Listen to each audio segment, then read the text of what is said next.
This video is designed to help you relax or fall asleep. Before we begin, if you think you might fall asleep, please introduce yourself in the comments. Please also like the video and subscribe if you haven't already. As always, I'd love to know where you're watching from. So let us know in the comments and share what time it is where you are. Thank you once more for joining me. Get comfortable, grab a glass of water, make sure you've locked your door, and turn off the lights. Don't forget to say hello in the comments.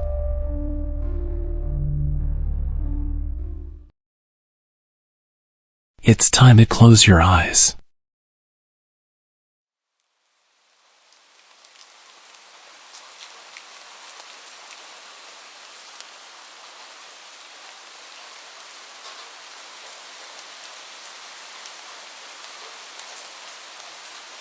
To understand my story, you need to know a bit about trespassing laws in our country. We don't have any. As long as you are respectful and non-destructive, you can walk over any hills you like, and in my case, camp on any beach of your choosing. So long as you leave the area as you found it. I used to love camping as a child. Our family would go multiple times a year with a large group of my parents' friends and their kids. On average, there were maybe 10 of us at a time, which was a bit of a logistical challenge since we always headed out to this one really remote beach on the coast. Actually, we weren't the only ones. There were always yachts bobbing just off the shore with people in them, and other campers lining up the beach. Most of them also had children or teenagers, so it wasn't a wild party scene. It was very much an informal family holiday spot. There was even a small building with toilets and showers installed nearby, even though this was the middle of nowhere. I guess the local council must have figured it out, then got sick of people peeing behind bushes. We took a trip up in spring 2011. I remember this because I got my dog in winter 2010 after picking her out that November. I got her from the shelter as a birthday gift to myself, since I paid her adoption fee. She will be very important to the story later on. Let me tell you a little about Parmesan. Parmesan came to me as a 6-month-old puppy who had been rescued from a dog fighting situation. We're not entirely sure what breed she is, but my best guess is a Lurcher Staffy mix. She is a wonderfully well-tempered dog with people and most dogs, but you absolutely do not threaten her. By the time of this camping trip, I had Parmesan for a few months. She'd never come camping with us before, but as far as my family is concerned, dogs go on camping trips, so we all piled into the car, and she came with us. Unusually, none of the family friends could make it, so it was only me, my sister, my dad, and my mom. I didn't mind. I wasn't that attached to the other kids. I'd rather play with my dog, and I'd still have my sister. The drive took the best part of 6 hours, and because we left a bit later than normal, although I don't remember why, we arrived at sunset, not a good time to be building a tent. But we expected to arrive to other campers already set up, the beach illuminated by campfires. The beach was empty. In spite of this, my parents started taking stuff out and trying to build the tent. They asked us to fetch some of the lighter bags from the boot of the car while they sat, pointing a flashlight at the sand to see properly. I rolled down the window of the car for Parmesan before getting out. It was pretty hot for that time of year, and I wanted her to have air. I always got to be looking out for my furry little homie. As we fumbled about in the dark on a beach in the middle of nowhere, it was pretty spooky. The one road that led to this beach was circular and had a bridge over the water, meaning you could basically circle around the beach like a big O shape if you felt like it. I wasn't really paying any attention to the road. I was complaining I was tired, as kids do. But my mom was. After maybe 15 minutes of my dad trying to nail the tent into the sand, my mom asked him if he had seen the car drive around. It's been a few times. My dad kind of shrugged her off. He's sort of like that. I don't know if he said anything back to her, but after a few more minutes, a car pulled up next to ours on the road, and someone got out. It was maybe 15 or 20 feet from the cars to where we were, and the light was pretty low except for the torches. We weren't expecting to see anyone else out here at this point, and I think my mom said it must be security. I don't know why a random beach would have security, and I think what she meant was the Wildlife Trust or something, as they do occasionally come down to do their work. The guy was walking pretty unevenly. He must have been drunk or high because he had that stagger to him. There was absolutely no way this guy was sober. Cool, a junkie. Not an unusual find, but it's rare to see them in the wild. As he walked into the flashlight range, we realized he was carrying a large knife, maybe 15 inches, although I was small at the time, so maybe my sense of scale was off. I don't like my dad, but credit to him, once he saw this, he got up immediately, holding onto the camping mallet, and put us all behind him. The man began to shout wildly at us that we can't camp here, and he was just letting us know. My dad tried to initially be a bit friendly with the guy and told him that was fine, we'd leave, but this didn't work. He kept coming closer to us, so my dad started shouting, and the man kept shouting back. My sister and I were crying. I remember shaking. I was utterly terrified, as I'm sure anyone would be in that situation. It really did seem like this guy and my dad were going to fight, and I'm going to be honest, I didn't fancy my dad's chances. While it's grim to consider, I'm absolutely convinced he would have killed my dad and possibly us as well once he was done, as I don't think my mother would have had the common sense to run with us. I love her, but she's always put her relationship with my dad above us. This isn't how it went down. From the black, like a wolf descending on its prey, took us all by surprise, most of all the man with the knife. In that moment, Parmesan was the apex predator, large canines representing nature. She got him good by the arm and clamped down hard, ripping his jacket and shredding the skin underneath. He dropped the knife as it had been in the arm she latched onto. He kicked her, he punched her, and eventually got her off. He grabbed the knife from the sand and ran back to his car and drove off. Parmesan didn't follow him. She stayed with us, covered in blood. As quickly as we could, we gathered our things and all got back in the car, all pretty shook up by the incident. I looked Parmy over. She was okay, but the car's window was much more open than I left it. We think what had happened was when the shouting started, she must have put a paw upon the gap I'd left for her, as it was an old car and had the manual windows, not an electric button. We think she must have been able to hit it with her paws to force it down enough to squeeze out. This is not the end of my story. We were all pretty scared, and since we had a dog with us, we couldn't book into a hotel for the night.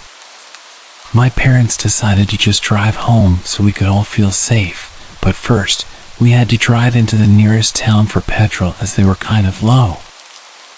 I spent the time trying to clean Parmesan up a little.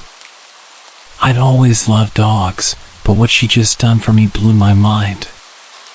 As we drove into town, we came across a gas station, but it looked closed. My dad drove up closer and stuck his head out of the window to get a better look at the sign. My mom asked him what on earth he was doing, and he told her he was trying to see when it opens. My heart sank. Parked in the corner behind a van, so we didn't see him at first, was the man with the knife. He was sitting on the bonnet of his car, using some tissue paper to clean up his arm. It looked pretty bad.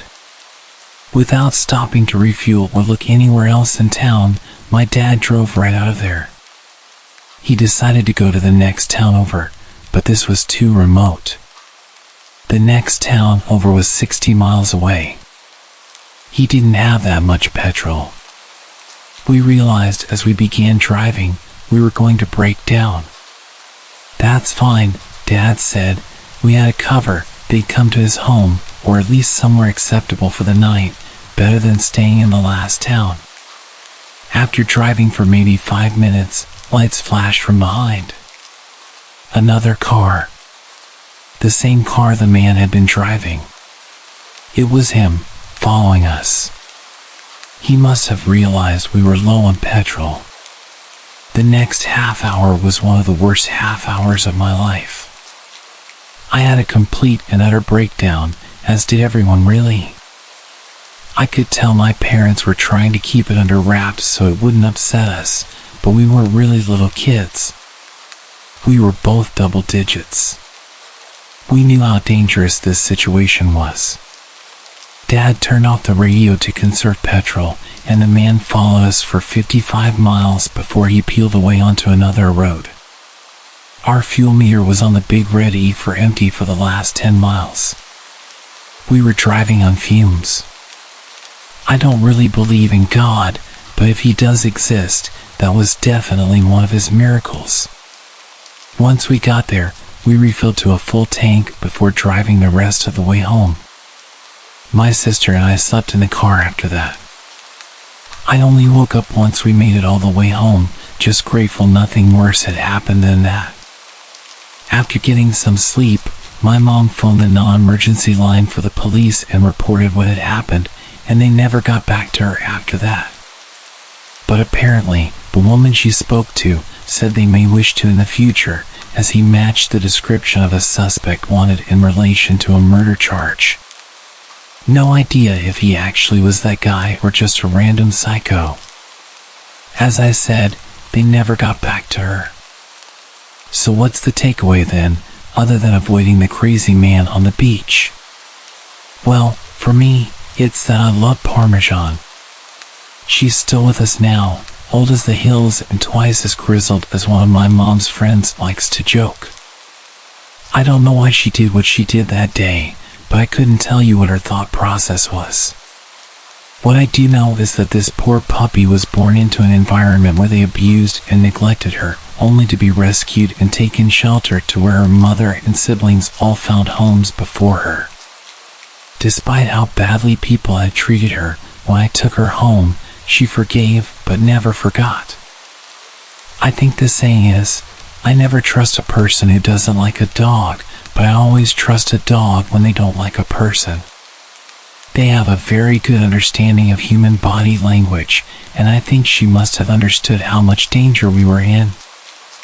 I paid £78 for Parmesan's adoption fee, which is a lot when you're a kid, but it chills me to my bones knowing if I hadn't been so insistent on a dog, I might have been killed.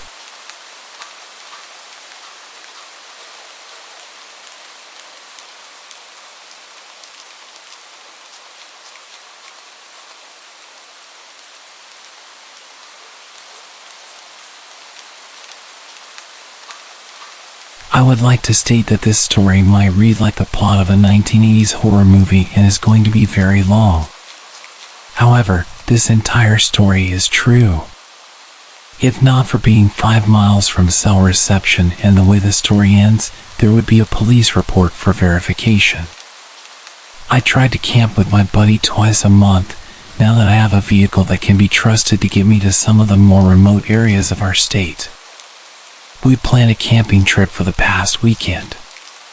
We chose a fairly remote location that we'd been to the previous weekend. The previous weekend, we were the only people we'd seen within 1 mile of our camp spot. Friday night, we got there and set up. This story takes place Saturday night. It's about 9 p.m., so the sun is long gone and the moon hasn't quite risen yet. It's pitch black out, other than what our fire lights up. Suddenly, we hear a man screaming. We listen intently, silently sharing an anxious look. At first, we were hoping it was someone drunk and having a little too much fun, but it quickly becomes obvious this isn't fun party screaming. It isn't even like he's hurt, it sounds full of despair, anger, and anguish. I'm going to take a moment to remind you that this is 9 p.m., pitch black night in the middle of nowhere, 5 miles from the nearest cell phone signal. We hadn't seen anyone in hours. The screaming continues for what felt like hours, but was probably about 5 solid minutes. We had no idea what to make of it and started feeling extremely paranoid. We gathered up anything remotely close to a weapon and tried to come up with explanations for the screaming while keeping our eyes on the forest around us. After about 10 to 15 minutes of fear-induced paranoia, I nearly fell out of my seat as I watched a flashlight and lantern slowly enter our camp. I greeted the stranger with a basic "how's it going?" before he was even lit up by the fire. He responded quickly but flatly by asking if we could do him a favor. "That depends on the favor," my buddy and I said in unison, obviously tense, holding our weapons close to us. The stranger proceeded to ask if he could hang out for a second by the fire. Given that there were 2 of us and only one of him, plus our myriad of weapons gathered from around the camp to within our arm's reach, we decided to agree and let him hang out. After a short second of awkward silence, I asked him what the hell was going on. He proceeds to tell us that he was camping down the trail with his buddy and that his buddy had snapped and tried to kill him. "Wait, what?" I said before the thought even finished processing in my head. "Is that the screaming we heard earlier?" The man slowly nods, staring blankly into the fire, and begins his story. "We were just hanging out. We came up earlier today and my buddy just freaked out. He started screaming and just wouldn't stop. Then he attacked me. He lunged at me, and I told him to just back off and chill. Well, he kept coming after me and it started getting pretty violent, and I'm pretty sure he was going to kill me.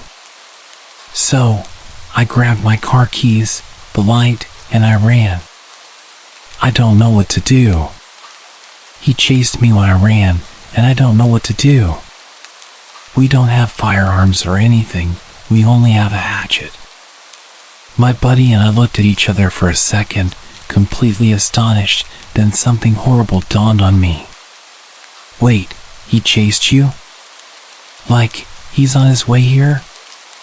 The man just slowly nods in reply, and right on cue, like some terrible horror movie come to life, we hear screaming from maybe 30 to 40 feet from our camp, down on the main trail. "I just want to talk," is what we heard him screaming. I'd never in my life heard a man scream like this. I'd never heard anything like it.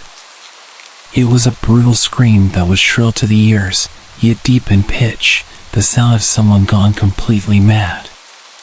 And the way he said the stranger's name would switch erratically from long and melodic to short punches of sound.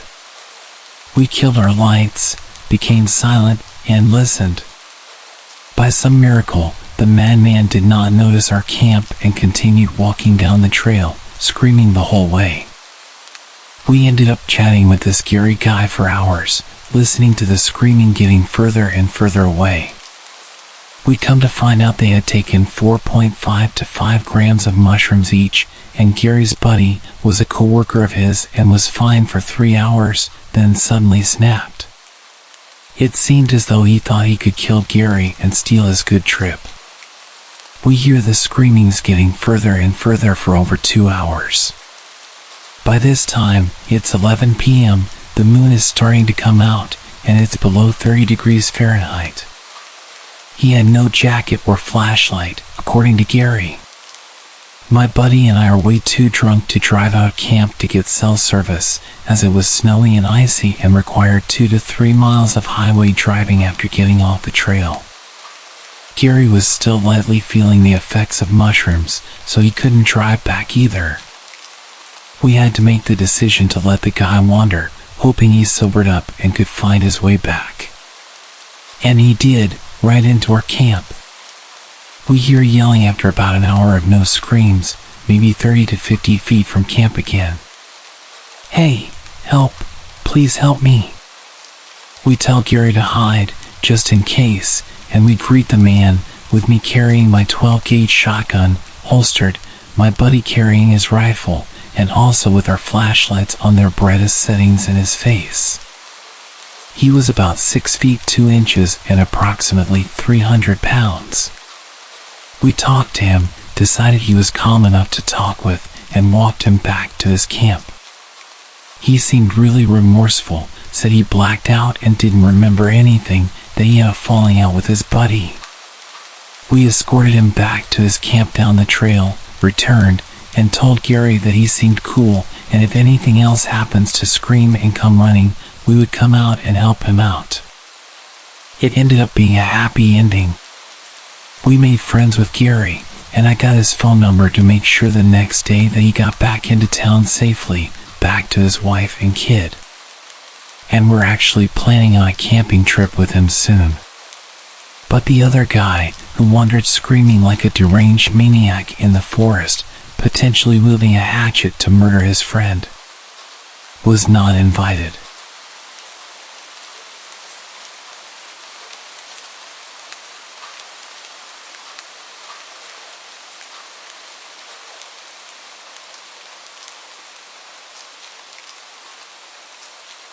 This all went down during the spring break of my junior year of high school. My school was in a pretty small Iowa town with a district spanning several smaller hamlets. During the summer of 2014, a few friends of mine put together a film club that would make short films and compete in national film festivals against other schools.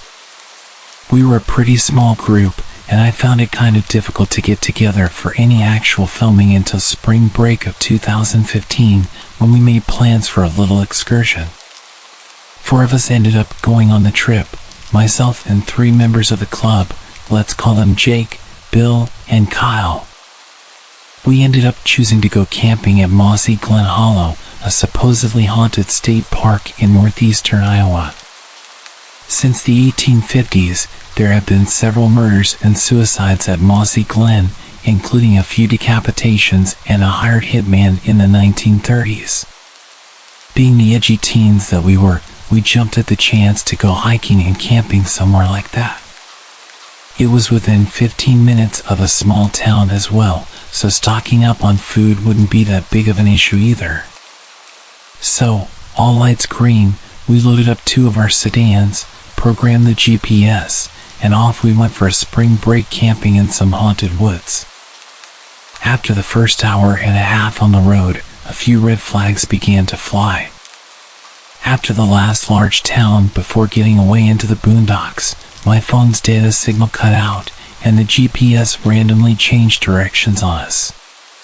Since none of us had any idea where the hell we were at, or where Mossy Glen was supposed to be, we didn't have much choice but to blindly follow the new route. Once we were firmly in the middle of nowhere, our GPS took us off the paved highways and onto gravel roads. At this point, you typically would see the usual brown Iowa DNR signs designating that you were near a state park, but there were none. There weren't even any tree clumps to indicate that you were near some sort of forest. Another 10 minutes or so into the drive, and the gravel road soon turns into a dirt road, then a low maintenance road, then a Class B minimum maintenance road. With Iowa's dedication to road preservation, this basically means that somebody probably came by and took a peek in the 90s and then promptly forgot about its existence. As we came around the last hilly bend that the GPS shows on our route, we see a farmhouse with a large machine shed, with no lights or activity around either, and no cars in the driveway. A bit weirded out that a house would be right next to a state park, we slow down and keep rolling. To our dismay, however, the road dissolves into a mess of washed tractor tire gouges from last fall's harvest. We stop the cars as far down as we can pass without getting hung up on a frozen rut and unpack some of our equipment. The road gradually narrows, snakes down the middle of a field, and turns down into a small but very thick clump of woods at the bottom of a wide ravine. We get out and hike down the gradually steepening slope and take in the scenery. At first, Everything looks like a pretty damn cool set to a film. There are several limestone outcrops hanging off the hillside, a footpath with some picturesque tree overhang, and even a few birds out that made an unseasonal return from wintering down south. We can all hear some water running but can't identify a source from the trail. Looking off in any direction, all we could see was a seemingly endless sea of trees. At the bottom of the hill was a small pond in the middle of a grassy clearing with a fence. As we approached the fence, we noticed a sign, "Private property. Keep out." Bill checks his watch and realizes that it's almost time for dinner, so we trek back to our vehicles and hook up the GPS. The nearest town over was a little place called Edgewood that had several diners and a gas station to load up on supplies for the week. We brought some canned food, but not much beyond that. As we got to town, we realized that Edgewood was a lot smaller than we'd expected, less than 900 people, it would turn out. Everyone knows everyone in these small towns, so we got several weird looks when 4 strangers rolled up with plates from the other side of the state. Kyle asked the cashier and a few people at the gas station about Mossy Glen Hollow and why the only route was through some dude's field on a busted outdoor road. To our surprise, nobody had even heard of a place called Mossy Glen, nor could they figure out why the hell 4 high schoolers suddenly rolled into town looking for the place. We shrugged it off as just a few crazy locals and took back down the dirt trail. As we rounded the corner back near the farmhouse, we noticed that all the lights were still off and nobody seemed to be home. I suggested that we leave some sort of note on the house door that we were going to be parking on the side of the road near their place, just to be safe. It was starting to get late in the day, and being this far out in the country, it wouldn't be unheard of to come face to face with a shotgun when the homeowners found our cars.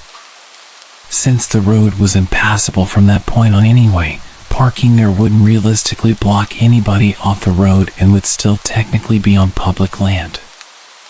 We hiked back down the wooded trail and started scouting for a place to set up camp for the night, making sure to be on the public side of the fence pond area. We discovered that the sea of trees that we saw earlier was actually quite a bit thinner when seen from below. In fact, the dirt path led to a decently sized clearing with a creek and small waterfall cutting through the limestone deposits. None of us could believe that we had missed such a thing a few hours earlier. When Bill comes to the realization, he disappeared around the corner back into the trees and emerges at the top of the trail a few minutes later. Though we could plainly see him, the trees lined up just right so that he could not see anything beyond the rocks below the path ledge.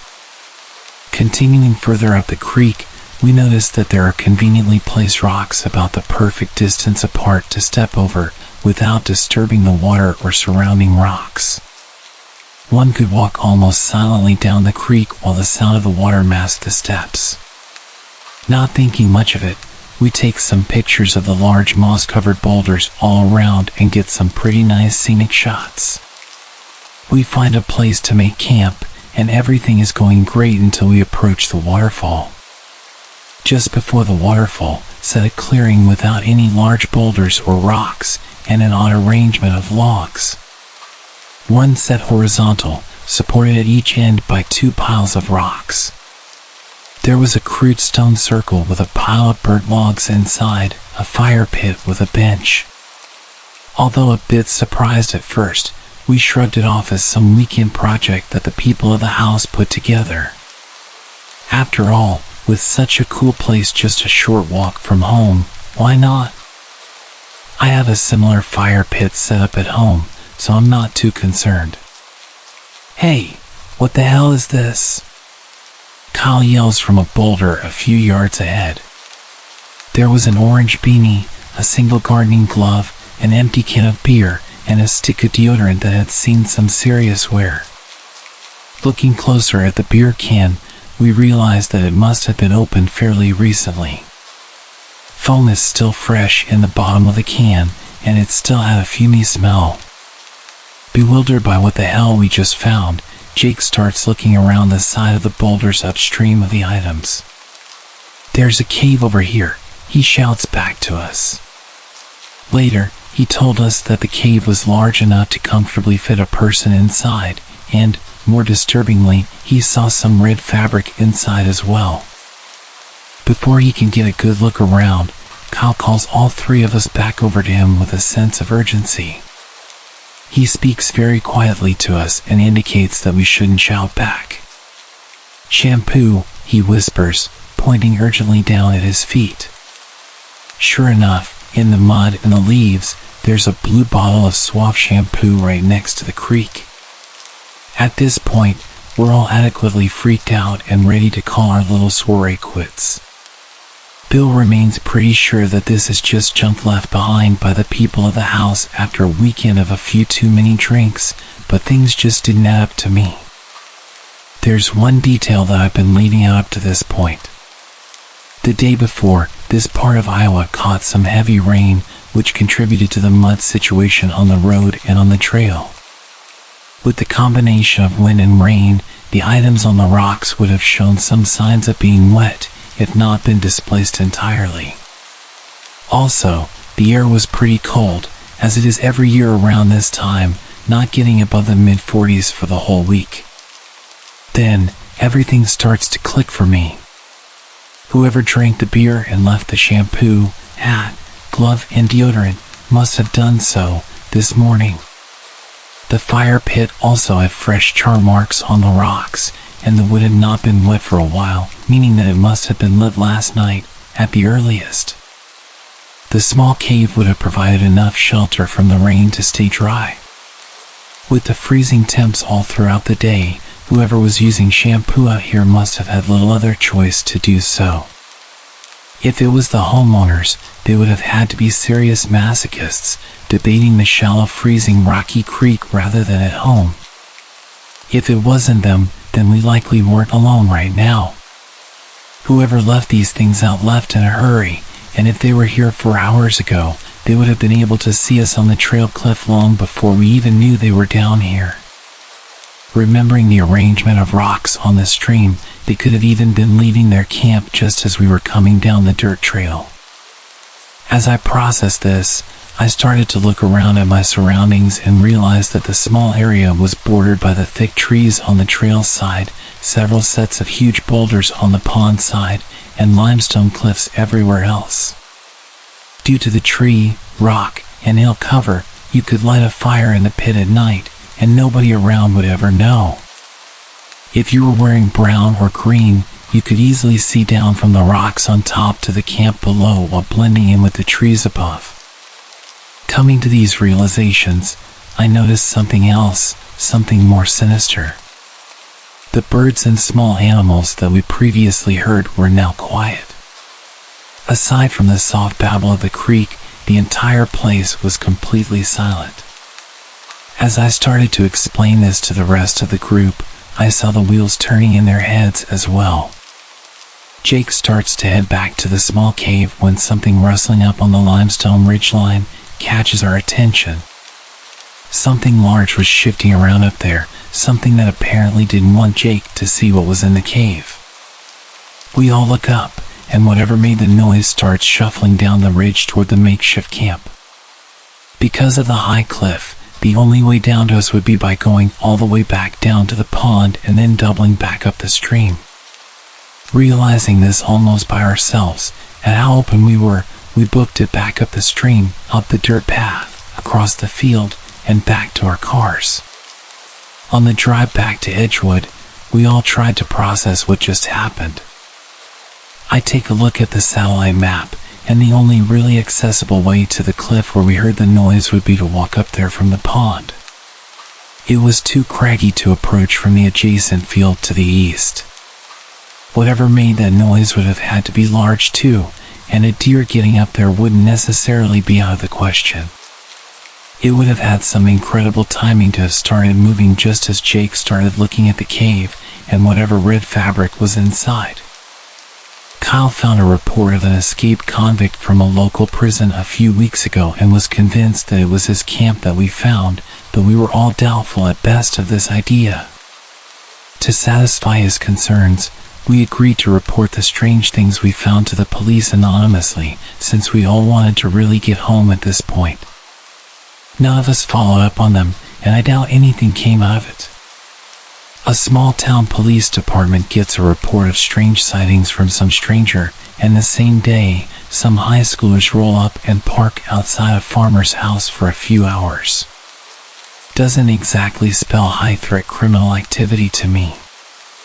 Still, things just don't seem to add up.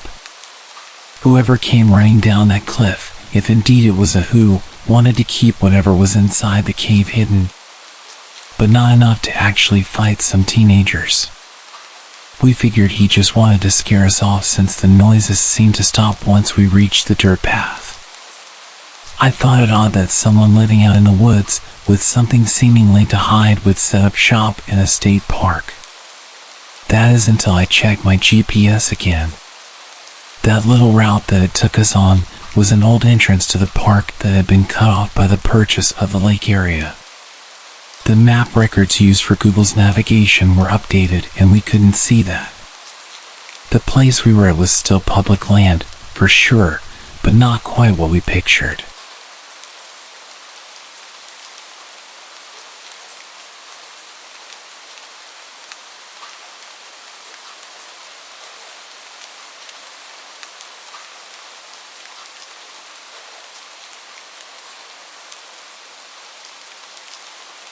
This happened a few weeks ago, and I'm still trying to wrap my head around it.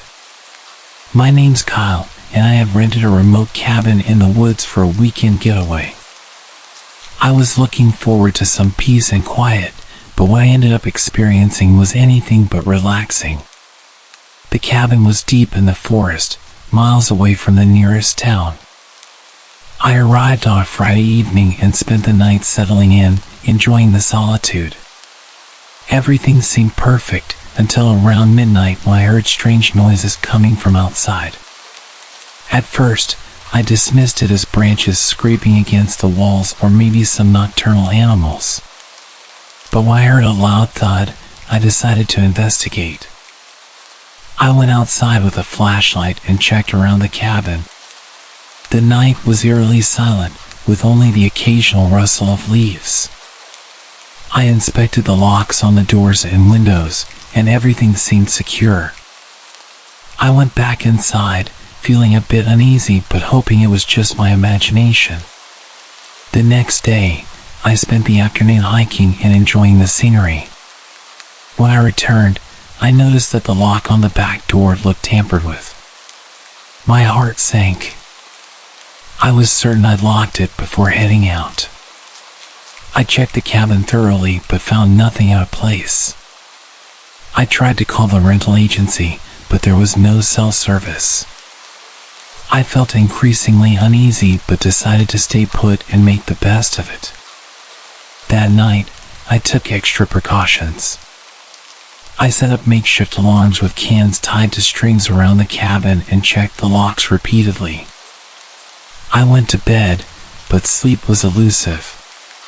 Archer, my German shepherd, was unusually restless, pacing and growling intermittently. Around 3 a.m., I was jolted awake by a loud crash. My instincts kicked in, and I grabbed a large kitchen knife before heading into the living room. To my horror, the back door was wide open. Archer was barking furiously, and I could hear footsteps moving quickly outside. My heart was pounding as I stepped outside, clutching the knife. The forest was pitch dark, and I could barely see anything. I heard the footsteps getting louder and then saw a shadowy figure emerging from the trees. Before I could react, the figure lunged at me. He was a frail, disheveled man, his clothes tattered and his face twisted with desperation. I swung the knife instinctively. The man, clearly weak and unsteady, staggered back. He tried to grab me, but I managed to push him away. He let out a guttural cry and tried to scramble back into the forest, but he was slow and uncoordinated. I could see the fear in his eyes as he fled deeper into the woods. Shaking and adrenaline-fueled, I quickly secured the door and windows once more. My first instinct was to leave immediately, but the thought of navigating the dark, unfamiliar forest alone was daunting. I realized I had to get out and find help. I grabbed a flashlight, a few essentials, and Archer, and headed for the trail I had hiked earlier. The forest was terrifying at night, with every shadow and sound making me jump. Archer was on high alert, and I kept a tight grip on the flashlight, using it to illuminate the path as best as I could. The darkness seemed to stretch on forever. The trail was overgrown, and I had to push through thick underbrush. Every snapped twig and rustling leaf felt like an imminent threat. My anxiety mounted with each step, but I knew staying at the cabin was not an option. After what felt like hours, I stumbled upon a small clearing and finally got a weak cell signal. I called the police and explained this situation as best as I could, though I was breathless and panicked. They assured me they'd send help and advised me to stay put until they arrived. I waited in the clearing, clutching Archer and trying to stay calm. It was nearly dawn when the police finally arrived. They took my statement and conducted a search of the area. They found evidence of the man's presence but couldn't locate him. They advised me to leave the area immediately and head to the nearest town. I was exhausted and shaken, but I followed their advice. The drive out of the woods felt surreal, and I couldn't shake the feeling of being followed. When I finally reached the town and got to a safe place, I was relieved but still rattled by the night's events. I've since been in contact with the police, who are still investigating. The whole experience has left me on edge, and I'm wary of venturing into the woods alone. The sense of vulnerability and fear has stayed with me, and I'm trying to move past it.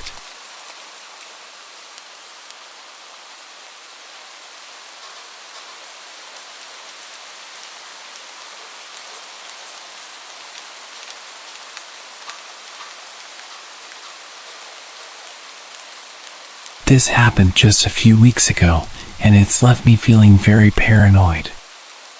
I live alone in a small apartment in New York City. My name's Lucas, and I'm used to the hustle and bustle of city life. I've always felt safe in my apartment, but that changed dramatically a few nights ago. I was alone at home for the weekend. My friends had all gone out of town, and my girlfriend was staying with her family for a few days.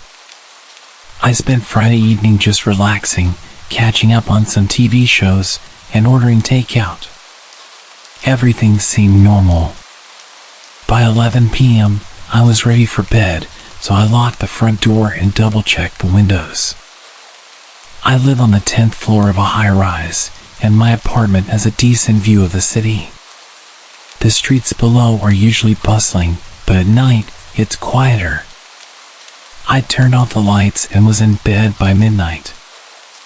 I had just started drifting off when I heard a faint scratching noise. It was coming from the living room. At first, I thought it might be the sound of something from the building settling or maybe a stray cat on the windowsill. I decided to ignore it and tried to go back to sleep. But the scratching sound continued, and then I heard what sounded like a muffled thud. Now fully awake, I got up and grabbed a flashlight from the kitchen drawer. I tiptoed out of the bedroom and into the living room, scanning the room with the flashlight. The apartment was empty, and nothing seemed out of place. I checked the front door, which was still locked, and the windows, which were securely shut. I tried to convince myself that it was probably just the building's old pipes or some other city noise. Just as I was about to head back to bed, I heard the scratching noise again, this time coming from the kitchen. My heart started racing as I slowly approached the kitchen door. I took a deep breath, turned the handle, and flicked on the light. Nothing seemed out of place in the kitchen either. I decided to check the small utility closet, where I kept some cleaning supplies. As I opened the door, The scratching sound grew louder. The closet was empty except for a few mops and cleaning products. I turned around, feeling increasingly anxious, and noticed the back window was slightly ajar. I was certain I had closed it before bed. I immediately closed and locked the window, but my sense of unease only grew. I called the building's security to see if they could do a quick check of the hallways and exterior. They assured me they'd send someone up right away. While waiting for security, I decided to take a quick look around the apartment once more.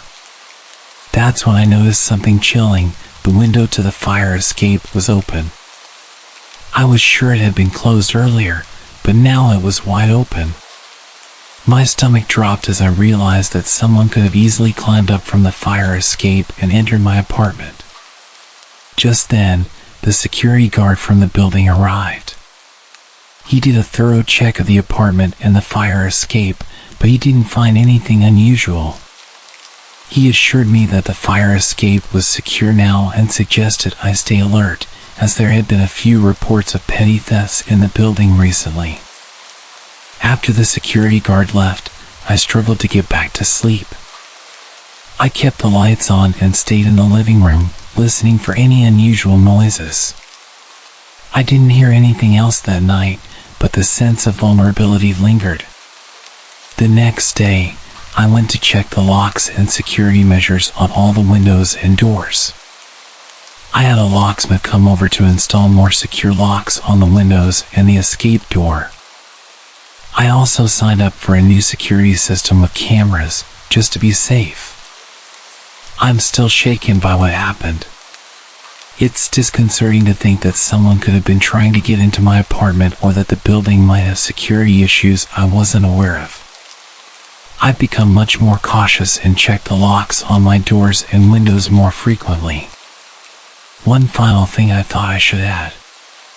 I've not been able to find 2 of my knives for the past month. I had a set of 5 large knives that were always either in the sink or on the stand, and I can't find them anywhere. They weren't exactly expensive, so I don't see why anyone would take them, but there's no way I've just misplaced them.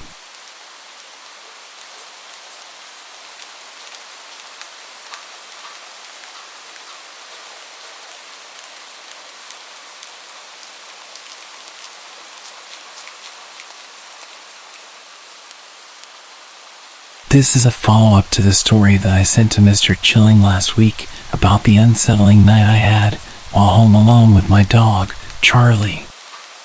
I wish I could say it was just a figment of my imagination, but it turns out there was something far more sinister going on. I'm sharing this because I need to make sense of it all and warn others. After that night, I was still on edge, and I'd been extra vigilant about locking doors and windows.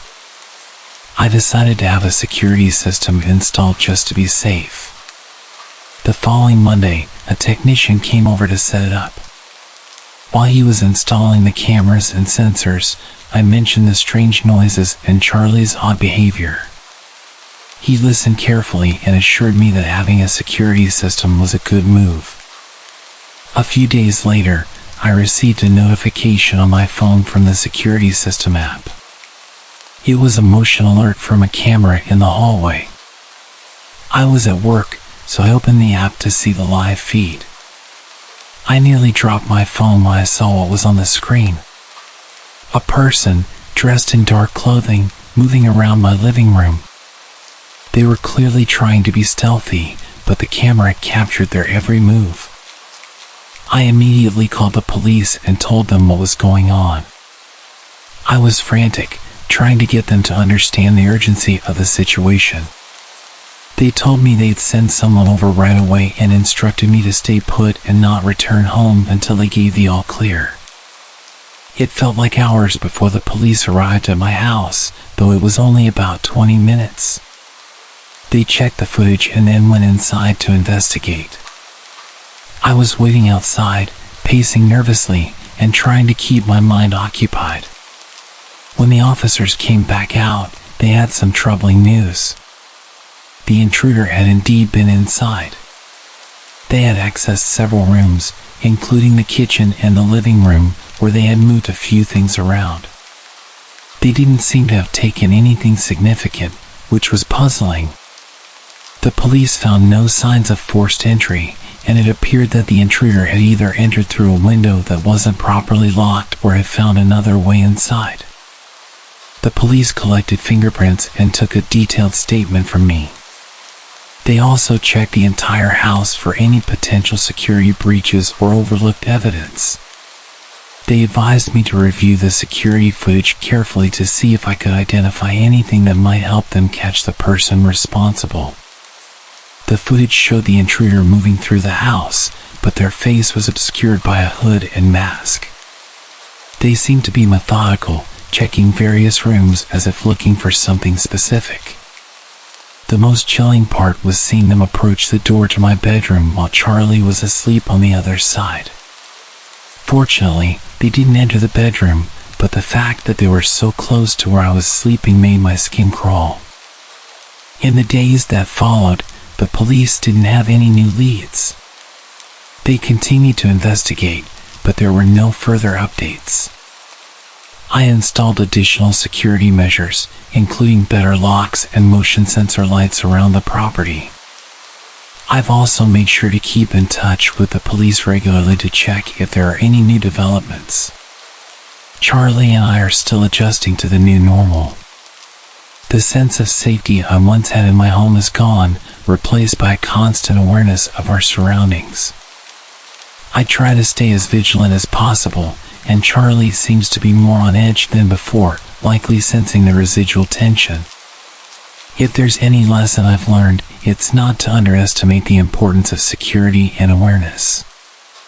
I'm grateful for the security system and the police response, but I can't help but feel unsettled, knowing that someone was in my home without my knowledge. If anyone has experienced something similar or has advice on staying safe after an intruder has been in your home, I'd appreciate hearing from you.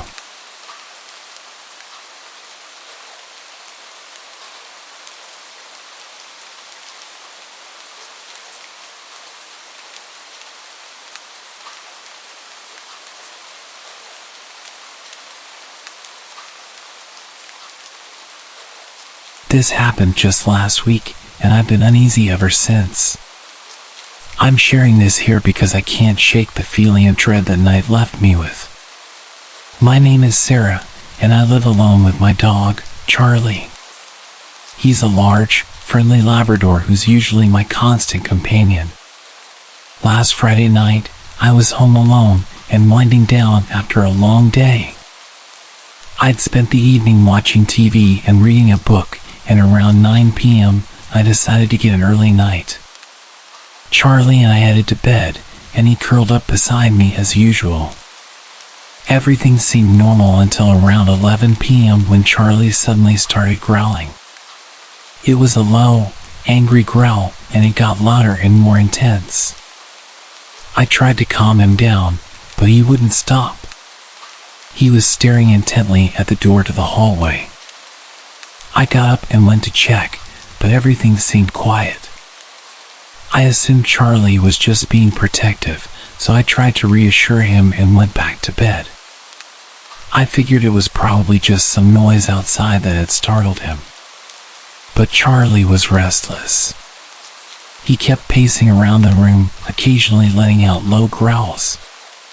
Around midnight, I heard a faint noise that made me freeze. It sounded like someone was moving around in the house. I tried to convince myself it was just the house settling or maybe the wind. But then Charlie's growling turned into barking. I could hear him scratching at the door, desperate to get out. I grabbed a flashlight and went into the hallway. The house was silent again, but the feeling of unease was growing stronger. I checked the front and back doors to make sure they were locked. Everything seemed secure. I then looked through the windows, but there was nothing unusual outside, just the darkness of the night. Back in my bedroom, Charlie was now whining and pawing at the door. I let him out of the room and followed him, trying to figure out what was wrong. As we walked through the house, I noticed a few small things that were out of place, a chair that had been moved in the kitchen, and a picture frame that had fallen off the wall. It didn't make sense, but I tried to convince myself it was just my imagination. Charlie led me to the living room, where he started sniffing around the couch and growling again. The room was dark, and the only light came from the flashlight I was holding. I scanned the room, but there was nothing obvious. The feeling of being watched was overwhelming, and my skin was crawling. I decided to stay in the living room with Charlie. I turned on all the lights and sat on the couch, trying to stay calm. Charlie eventually settled down next to me, but he kept his head up, watching the door intently. The rest of the night was tense. I couldn't shake the feeling that something was off, and every creak or shift in the house made me jump. Eventually, the noises and Charlie's agitation subsided, and I managed to get a few hours of restless sleep on the couch with Charlie beside me. When the morning came, I checked the house again. Everything appeared normal, no signs of forced entry or anything out of place. I've tried to rationalize it as a mix of a bad night and Charlie's heightened senses, but the fact that things were moved and the sense of unease remains with me. Charlie's behavior was completely out of character, and I can't explain why he was so agitated. I'm still on edge, and I double-check the locks and windows every night.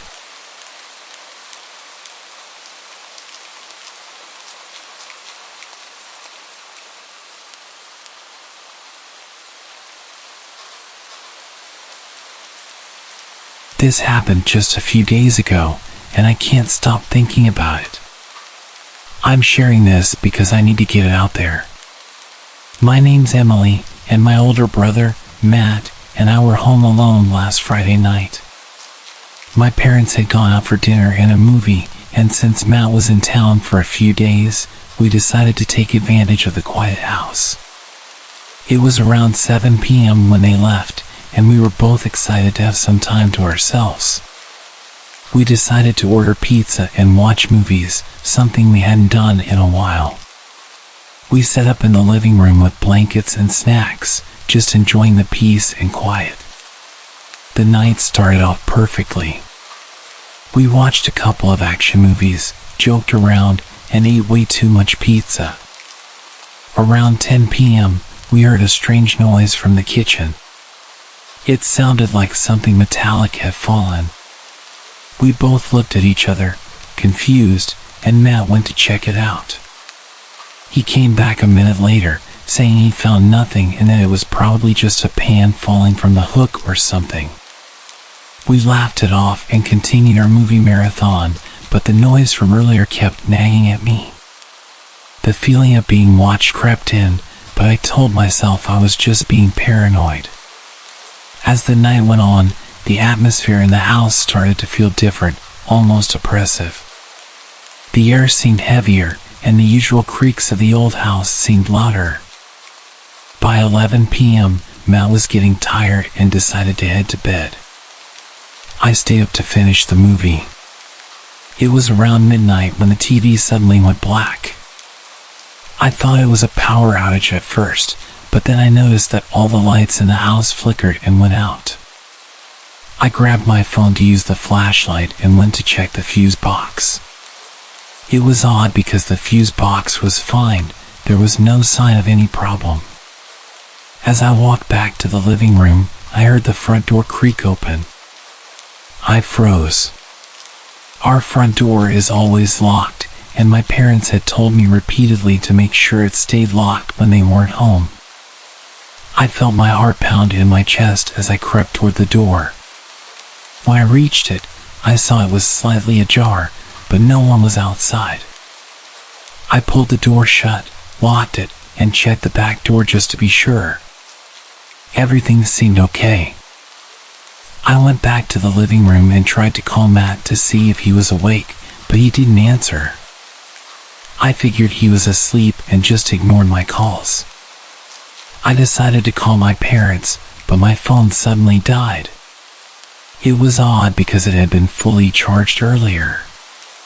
With no way to contact anyone, I decided to wait in the living room. I tried to stay calm, but every little sound made me jump.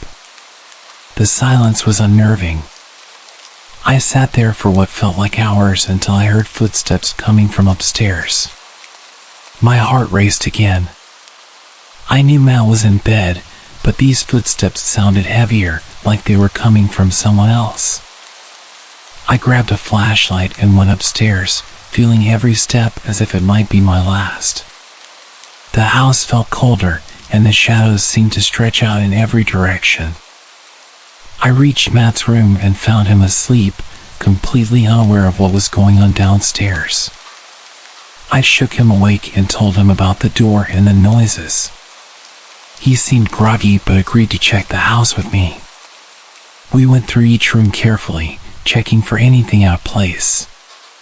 We found nothing unusual, but the feeling of dread was still there.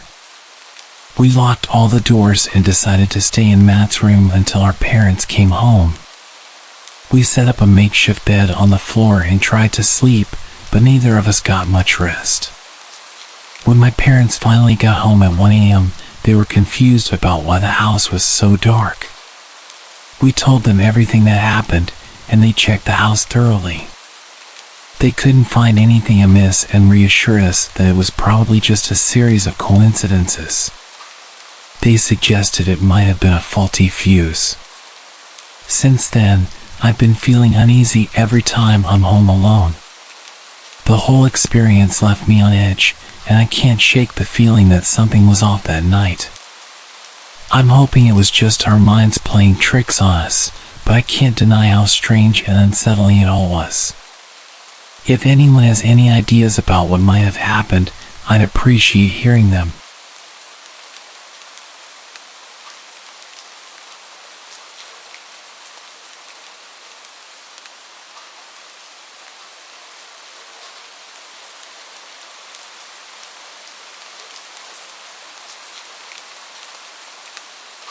This happened a few hours ago, and I'm still on edge.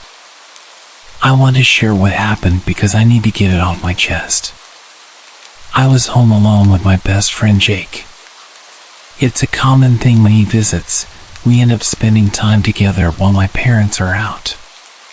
We usually head to the woods behind my house for some lighthearted fun, but tonight, things went sideways. It was around 4:30 p.m. when we decided to head out. The sun was still up, but the clouds were thick, and the air had a chill to it. We walked down the familiar path from my house to the woods. The leaves rustled under our feet, and the smell of pine filled the air. As we made our way, we joked around and talked about school. The path was usually easy to navigate, but today it felt different, like the woods were somehow denser, as if they were closing in around us. We reached the edge of the forest and pushed through the underbrush. We had this routine: we'd find some rocks, throw them into the creek, and break some sticks for fun. Everything seemed normal until we started walking deeper into the woods. The sky was getting darker, faster than usual, and the trees seemed taller and thicker, blocking out more light. About 15 minutes into our walk, we heard something odd. It was a strange scratching noise coming from behind us. We stopped and looked around, but there was nothing there. We shrugged it off as an animal and continued. But the feeling of unease started to sink in. As we went further in, the usual sounds of birds and critters seemed to vanish. It was oddly silent, and the only noise was the crunch of leaves under our feet. Jake and I both noticed it, but neither of us said anything. We just kept walking, trying to shake off the discomfort. Eventually, we stumbled upon something strange. A tattered old Barbie doll, lying face down in the dirt. Its clothes were faded and torn, and it had an arm missing. It looked like it had been there for years. We exchanged uneasy glances and moved on, trying to laugh it off. Our plan was to go further in than we ever had before. We figured we'd explore a bit more and then head back. As we ventured deeper, we came across the remains of what looked like a makeshift campsite. There were some burnt-out logs and a few pieces of broken furniture scattered around. It felt weird and a little unsettling, but we decided to press on. After walking for a while, we reached a spot I recognized, a bridge made from a fallen log that spanned a narrow river. It was the farthest I'd ever been in the woods. I'd seen it before, but tonight it looked different. There was something small and white on top of the bridge. As we approached, we saw it was a deer skull, perfectly clean and eerily out of place. We both felt a shiver. The skull was positioned in the middle of the bridge, as if it was placed there deliberately. Jake suggested we turn back, but I wanted to keep going. I figured we were almost done with our adventure. On the other side of the river, there was a big hill with a small house on top. It looked abandoned, with broken windows and a roof full of holes. While we were looking at the house, we heard a loud creak coming from that direction. It sounded like it came from inside the house or somewhere nearby. The noise was sharp and unsettling. We both froze, and then Jake whispered that he thought he saw a shadow move inside the house. That's when we both decided it was time to leave. We ran as fast as we could, back toward the edge of the woods. My heart was racing, and I could hear Jake behind me, breathing heavily. I also heard him scream suddenly. When I stopped to check on him, he told me he heard footsteps right next to him. It was like someone was walking beside him, but when he looked, no one was there. We finally reached the road and sprinted back to my house. As we approached, we noticed the garage door was open. We had no idea if we'd left it like that or if something else was going on. We hurried inside, locked the door, and checked the whole house. I turned on the alarm and made sure all the windows and doors were secure. It's been almost 2 hours since we got home, and we're still feeling on edge. I keep thinking about the deer skull and the noises from the house on the hill. I'm hoping this is just a weird memory, but the fear from tonight is hard to shake. If anyone has any idea what could have caused that strange feeling or those noises, please let me know. I just hope we never have to go back there again.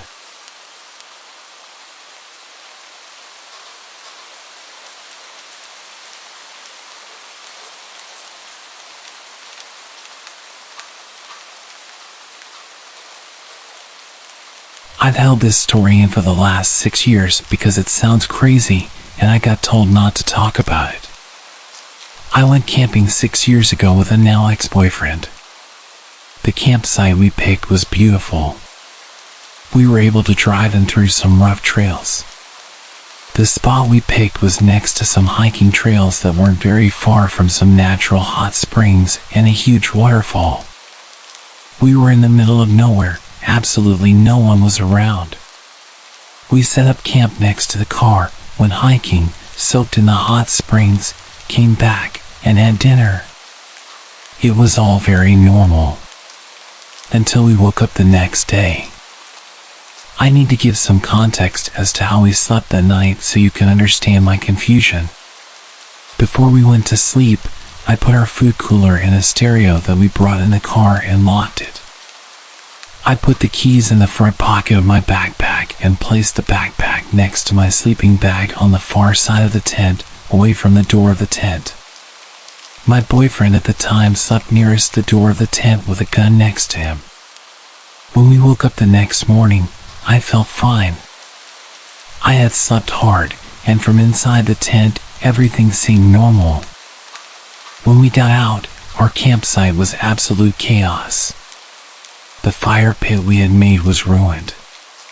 The cooler had been thrown, and food was scattered all over the place. The stereo was smashed to pieces, lying next to a tree. All of the car doors were open, including the trunk. We stood there for a minute in silence, just taking everything in. The woods felt strange. It was quiet and not the beautiful campsite that I saw yesterday. Everything about those woods felt wrong. My ex accused me of not locking the car and said that an animal got into our stuff. I promised that I had locked it and went into the tent to grab the keys from my backpack, but they weren't there. I found them later on the ground right next to the car. We quickly threw everything in the trunk and left. My boyfriend was quiet and wouldn't talk to me about what had just happened. He finally spoke up when we were almost home and told me that he had a dream about something kneeling over him in the tent, holding his gun, and just staring at him.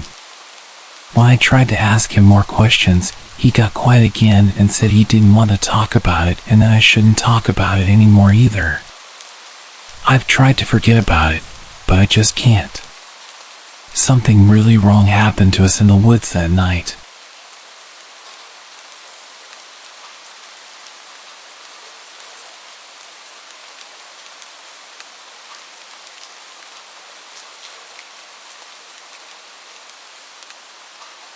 I grew up in these woods and usually feel comfortable there. However, I stumbled into a few unsettling situations that would stick in my mind forever. This was one such occasion. I was 18 at the time. One evening, my two friends, Mike and Paul, and I decided to go camping. Well, camping might not be the right word since we didn't plan to spend the night, just chill and have some fun around the campfire for a while.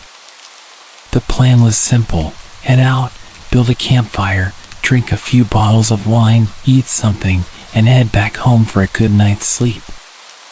We met at my house while it was still sunny outside, got ready, and headed out. Our destination was an old abandoned quarry in the middle of the woods, about 40 minutes from my house. Even though the quarry had a tragic and frankly creepy history, it was a popular place for such occasions. When we got there, the sky was already reddish as the sun slowly sank behind the hills. We quickly gathered all the firewood we could find so we wouldn't have to look for it later. As darkness fell and everything around us turned into impenetrable blackness, we managed to get the fire going. We were in a great mood and were getting ready for our first toast. That's when we realized we made a horrible mistake. We forgot the corkscrew. We attempted to open the wine without it, but quickly gave up. The bottles were quite expensive, and we didn't want to damage them. At this point, it was clear that one of us would have to jog back to retrieve the corkscrew. After some discussion, I volunteered with two conditions. Firstly, they would give me a hatchet in case something went wrong along the way. Secondly, no pranks when I got back. Mike and Paul agreed without hesitation. They handed me a hatchet and a flashlight and sent me on my way. As I jogged through the forest, I heard a noise resembling a boar. Suddenly, I remembered a warning I received from an older hunter a few days ago. He said that at this time of year, boars were getting dangerous, especially at night. I was a bit nervous, but luckily managed to survive unharmed. I arrived safely back home, much to the surprise of my mom, who didn't expect me so early. I explained the situation. She just laughed. I grabbed the corkscrew and headed back. Not wanting to encounter a boar, I chose another slightly longer path, this time through an open field. After a while, I reached our spot. It was a small clearing surrounded on one side by massive rocks, maybe 70 meters tall, and on the other side by a thick forest. Our campfire was in the middle of the clearing. When I approached it, I realized that there wasn't anybody around, although our backpacks were still on the ground and the fire was burning brightly. Great! We specifically agreed that there would be no pranks when I got back. Those guys think they're funny, I thought to myself. I resignedly sat down near the fire facing the woods. That's the only place where they could have hidden, I thought. I was really tired, and all I could think about was the taste of that exquisite Pinot that we brought with us.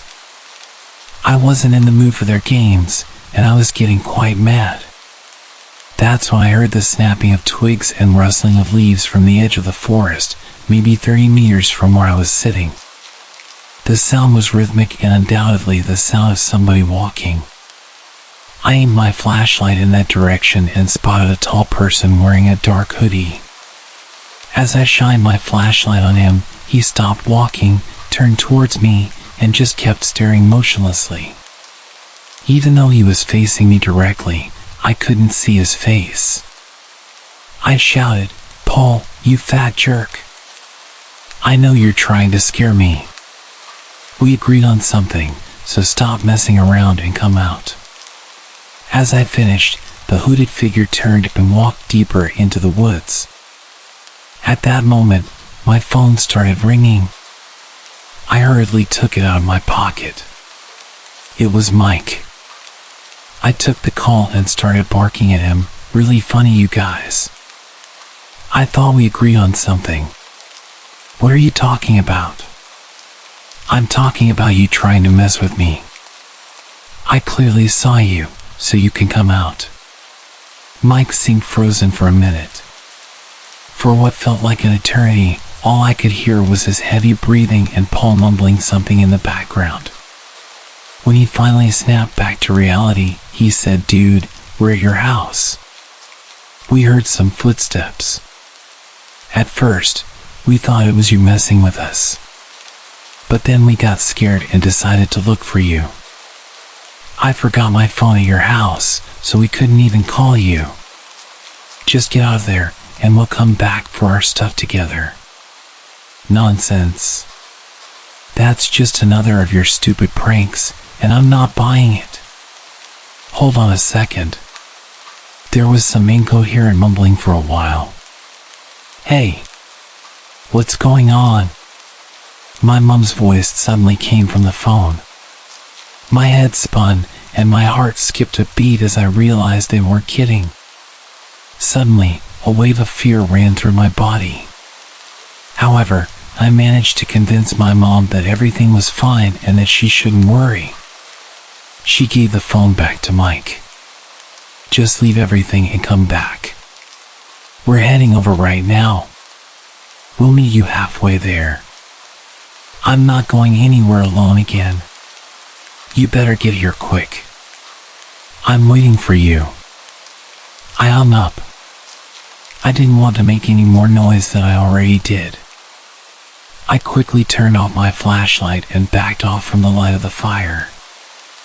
I moved all the way to the huge wall of rocks, figuring that if I had my back covered, it would eliminate one possible approach for the unwanted visitor. I stood there in complete darkness, trying not to make a sound while tightly clutching my hatchet, which would be my best friend for the next half an hour. I had to convince myself not to curl into a ball in fear. Even my own body started to betray me as my hearing worsened due to my wildly beating heart. I tried to calm myself, but in the worst-case scenario, every bit of adrenaline would help. After what seemed like an eternity, I spotted 2 weak light beams coming from the forest. I heard Paul shout my name. I'd never been so relieved. I finally ran out of my hiding spot to greet my friends. For quite some time, we just stood there, laughing from relief. We even got a bit cocky and considered staying. After all, there was just one, supposedly, creep lurking between the trees, and there were 3 of us. Funny. Minutes earlier, I was terrified, and suddenly I was full of tough bravado, thinking, what could possibly happen? In the end, good judgment prevailed, and we decided to leave. We packed our things, extinguished the fire, and left. We took our wine bottles to enjoy somewhere else. Somewhere well lit and safe.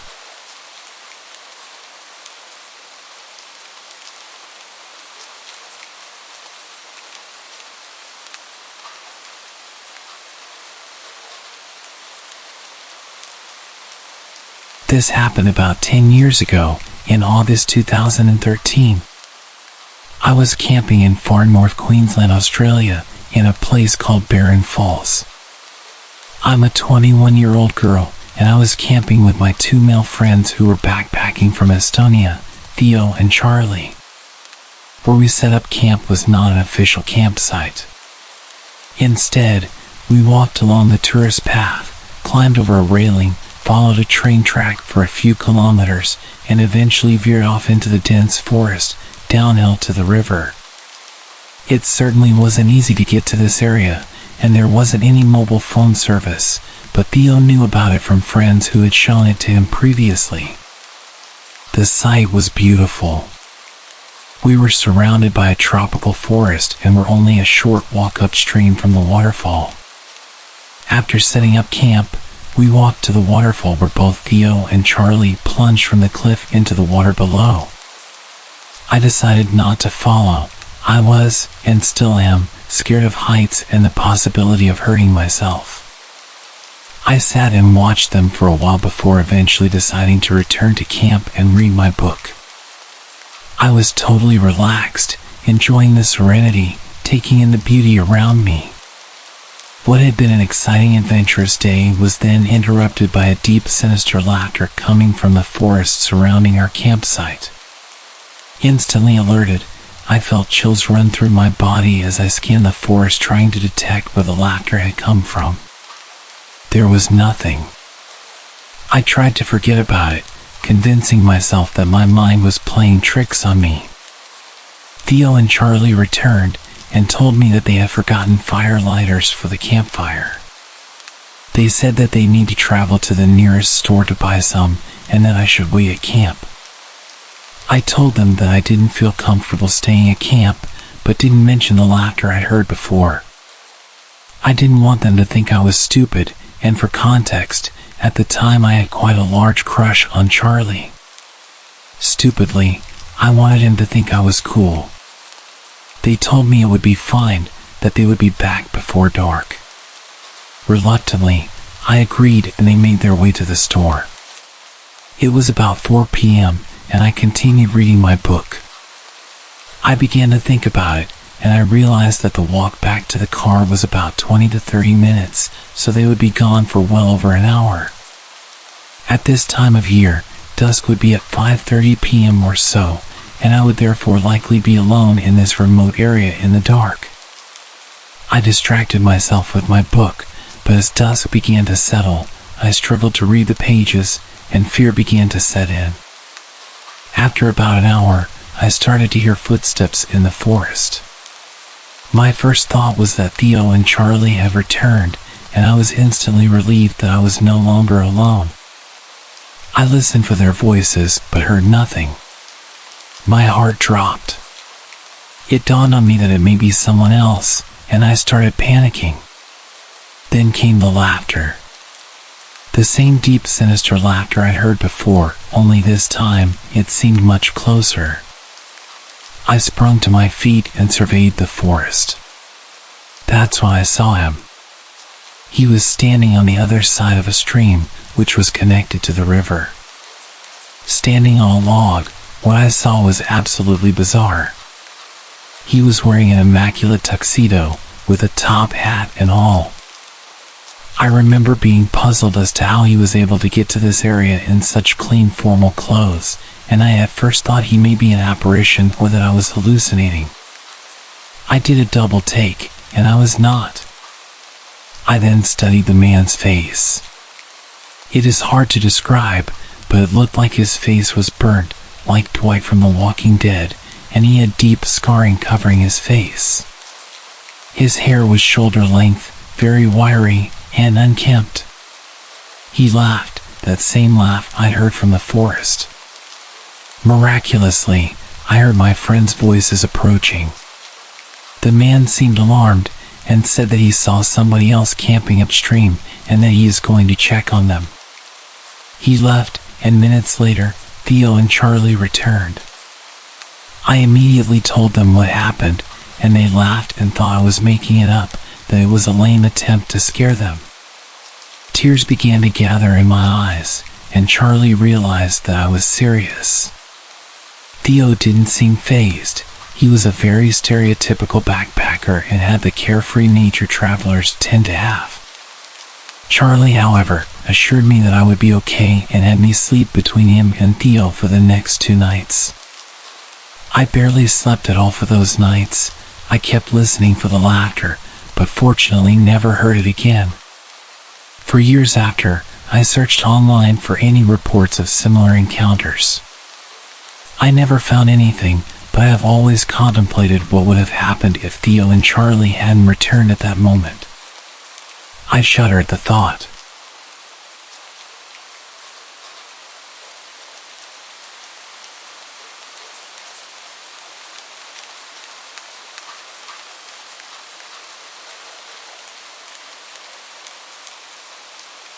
I'm a wilderness survival instructor and security contractor. A couple of days ago, a good friend of mine, who is also one of my students, informed me that his dad just acquired 150 acres of land in a secluded and mountainous part of my state. This is someone with whom I've explored the woods before. He's more than competent when it comes to wilderness survival. The property, largely unexplored except for 100 yards that his dad had used for his horses, who are currently roaming freely, seemed intriguing. According to my friend, his dad got an incredible deal on the land. Given my friend, now a father of 3, doesn't get out into the woods often, I agreed to join him for what seemed like a fun outing and much-needed break. We share interests in our indigenous roots, cars, wilderness survival, and various other activities, ensuring lively conversations while in the woods. However, his dad cautioned us against exploring the woods without a gun, citing the presence of coyotes. But being natives of this area, we know coyotes rarely pose a threat to people. Additionally, my friend, whom we'll call DJ, previously mentioned seeing human-sized movement in the tree lines during his earlier visits to the property. Yet, due to his poor eyesight, he couldn't confirm what he had seen. For our exploration, I brought along my AR and a small flint napping kit, mainly for amusement. And off we went onto the property. Initially, we hiked across fields and creeks, multiple natural springs, and ponds, everything appearing normal and showcasing a beautiful landscape. But as we ventured into the unexplored forested section, the atmosphere changed dramatically. The forest exuded an eerie ambience reminiscent of the woods in the movie The Ritual. Gray and ominously quiet, except for the occasional creaking of the tall cedar trees. It felt like we were being observed from every angle. The air carried a putrid stench, akin to rotting flesh. Intrigued, we followed the smell and stumbled upon the remains of 3 to 4 cows. I took a video of them to show them to anyone who might know what could have done this. Examining the exposed skulls revealed no evidence of bullet wounds. Something had killed them, scattering their bones over a 30-yard area. Large and vague footprints surrounded the remains. Pressing deeper into the woods, accompanied only by silence, the smell of death, and the sound of our own heartbeats, we noticed various tracks along the stream. There were large coyote prints and something else, also large, intentionally avoiding the sand. Continuing, we encountered trees bent over and pinned behind others while still alive. An occurrence impossible in nature. Further along, we discovered what resembled a primitive tool made of bone, possibly a scooping tool or knife. It disturbed us because although rudimentary, it appeared more primitive than anything a human would make, yet clearly shaped intentionally. Our hike led us to a clearing with a pond encircled by large circular tracks. On the opposite side of the pond stood a peculiar little tree structure, an A-frame with rocks propped against it. However, it lacked stability, and the arrangement of rocks seemed oddly deliberate. Notably, there were no signs of campfires or camping debris nearby. This wasn't a location easily accessible from a house. I extensively photographed and filmed this strange hut-like structure. As dusk approached, we decided it was time to head back. I had a flashlight attached to my AR, but relying on that in the dark, when there's something out there capable of killing cows and making tools out of their bones, didn't seem wise. We retraced our steps out of the forest, reaching our trucks just before it became too dark. While leaving, we noticed an unidentified figure atop one of the hills, but chose not to investigate further. It's worth mentioning that the previous owner commenced construction on the property, abruptly stopped, and vacated the premises. We're planning on going back there again this weekend, but this time with a few more people and all of our camping gear.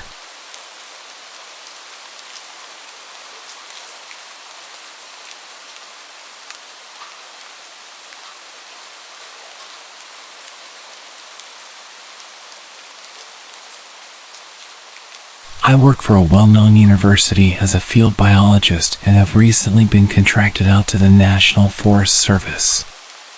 My first assignment has been in the Potomac district of the Monongahela National Forest. Basically, I receive GPS coordinates and I either drive or hike to the designated spot and do what they want. This could be setting up trail cameras or counters, monitoring equipment, trail surveys and the like, and then recording the data 24 hours after placement. No big deal. I thought it odd that they specifically requested I place the cameras only 3 feet off the ground and some of the infrared cameras in the trees at specified heights. Some of these locations are on designated trails, but some are way off the trail in places that humans would never go. Sometimes, there isn't a hotel or lodging close enough. These are the remote mountains in West Virginia, and the Forest Service has outfitted me in some pretty dank camping gear on the occasions I might have to camp. I am an experienced hiker and camper and have spent many nights alone out in the field due to my career choice. I am a woman, about 5 feet 6 inches and 130 pounds, but not really afraid of anything.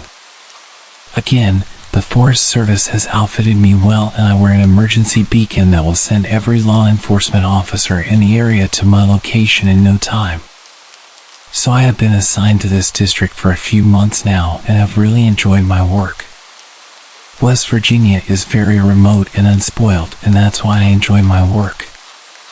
I get to see things most people would never see in their lives, and I have had so many positive and almost spiritual moments up until a few nights ago.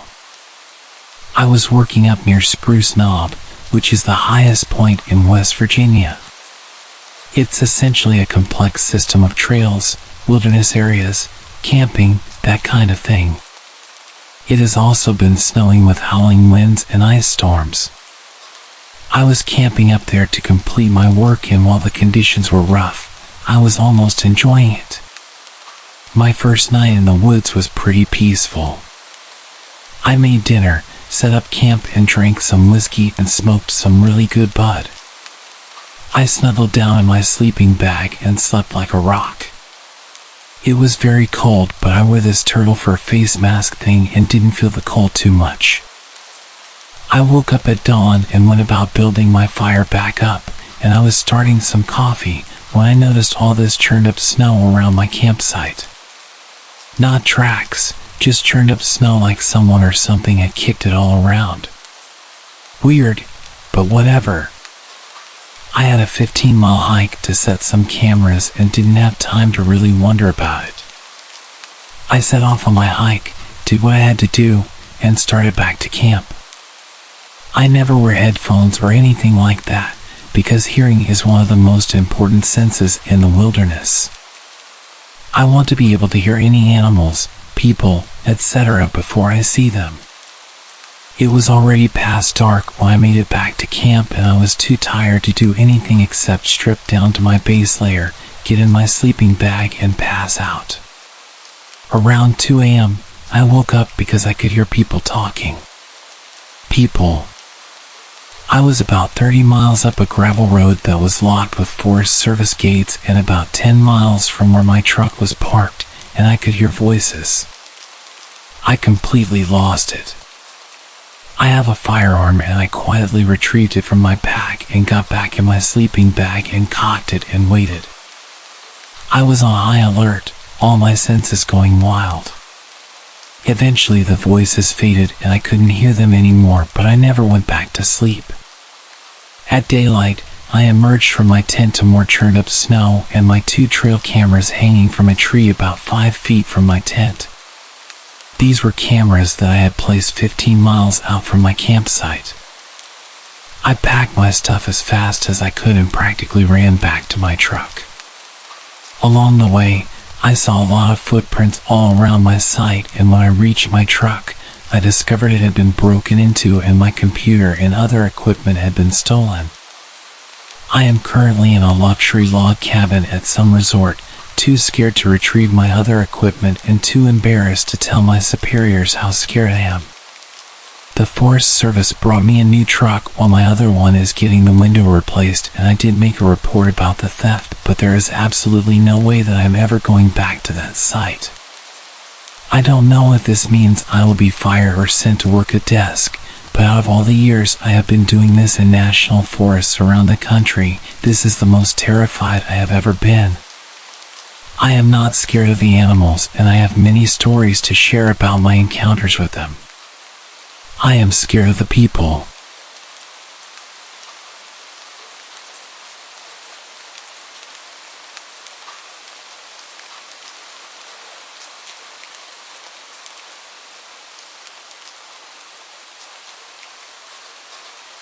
This encounter happened when I was about 10 years old. My sister and I were home alone since it was during the summer, but our mom and grandmother were busy so they couldn't stay home with us. We were used to being home alone during the summer, so it wasn't a big deal. The only thing we could not do was go outside or open the door if someone knocked. During this day, I had gotten up and started to play The Sims 2 in our kitchen. My sister was watching TV. A few hours into gaming, I thought I heard the doorbell ring. At first, I thought it was my game, but I had turned off the sound. So, I asked my sister if she heard the doorbell. She replied that she hadn't. She said it was probably just the show she was watching. I brushed it off and went back to playing my game. About 10 minutes later, I saw a reflection on my computer of a man in a suit, his hands cupped around his eyes, looking through the glass doors behind me. I turned around to be face to face with this strange man I'd never seen before. I had no idea how long he had been watching me. He waved at me like he knew me from somewhere. I called my sister's name, who had not noticed the man yet. She quickly grabbed the house phone, calling our grandmother. We had seen salespeople before, but none of them looked like this guy. He was wearing a full-on black suit that did not fit him. If not strange enough that this guy was wearing a suit in 99 degrees, he was also carrying a briefcase. All the salespeople I'd seen only ever had a clipboard or maybe a couple of flyers, but this man had a briefcase. The next flag came when this guy walked around our house to come to the back door, which during his little trip he would have seen there wasn't a car in the driveway, indicating no one was home. As I was getting up to hide, the man reached down and grabbed the doorknob, starting to jiggle it forcefully. Thankfully, the door was locked. He looks at me, smiling, and gestured at me to come and unlock the door for him. All the noise he'd been making had now set off our 75-pound lab mix, making her go berserk. No way she was going to let this guy get to us if he did get in. My sister tells me our grandmother is on the way, and she wanted us to hide in the back of the house in her room until she could get home. My sister hands me the phone, then runs into the kitchen to grab the biggest knife we have. I can hear her yelling at the guy that we called the cops. She comes back into the room with me, and we shut the door. She tells me after she lied to the guy about calling the cops, she said that he started laughing like she just told the funniest joke he ever heard. A little while later, we heard the door open and my grandmother calling us. We come out to meet her. She tells us she did not see a man anywhere in sight. She'd walked around the whole house before unlocking the door. She also thought it was weird if he was a salesperson, he would have left a note saying, "Sorry, we missed you." She ended up taking the rest of the day off to stay with us, also so she could watch to see if the man would come back around. It's been 11 years since this encounter, and I still don't want to know what was in his briefcase.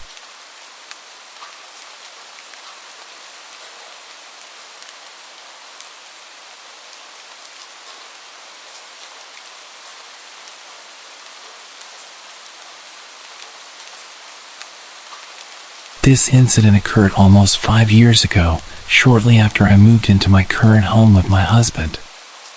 It was our first week at the new house. I had just graduated from grad school and was in the process of job hunting. Our house is modest but had 2 stories, with both bedrooms and a bathroom upstairs. It's a back house facing an alley, and our landlord and his wife live in the front house. One morning, as my husband was leaving for work, he abruptly came back inside. "Did you try to remove a screen from a window downstairs?" he asked. I was puzzled and told him I hadn't. He urged me to come outside, so I quickly got dressed and followed him. To our alarm, the screen covering a large window downstairs was bent at a sharp angle, as if someone had attempted to push it up from the bottom. The most unsettling part was the clear prominent handprint on the glass, suggesting that the would-be intruder had tried to push up and open the window. Fortunately, all our downstairs windows are secured with wooden rods wedged in the top half, effectively preventing them from being opened too much.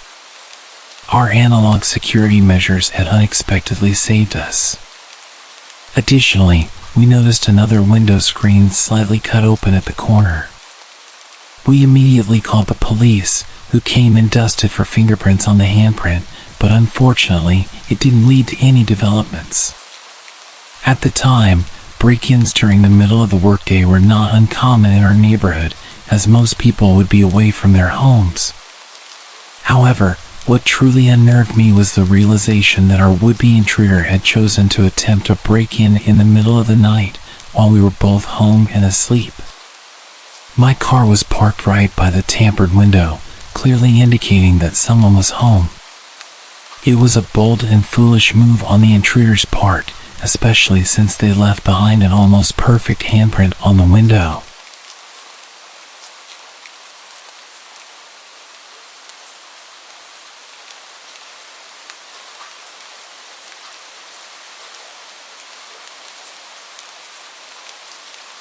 Although it might not seem like it, this incident happened quite a while back, probably over 10 years ago. I was in my later years of high school and was home alone. My parents were at a wedding that required them to stay at a hotel, and my brother worked the night shift at that time. My family lived in a very well-known East Coast city in a blue-collar neighborhood that was starting to take a nosedive. As a teenager, I was a bit of a loner. I wasn't a nerd or anything. I was a big guy who had friends and went on dates, but I'm a natural introvert, so I cherished the rare alone time that I got.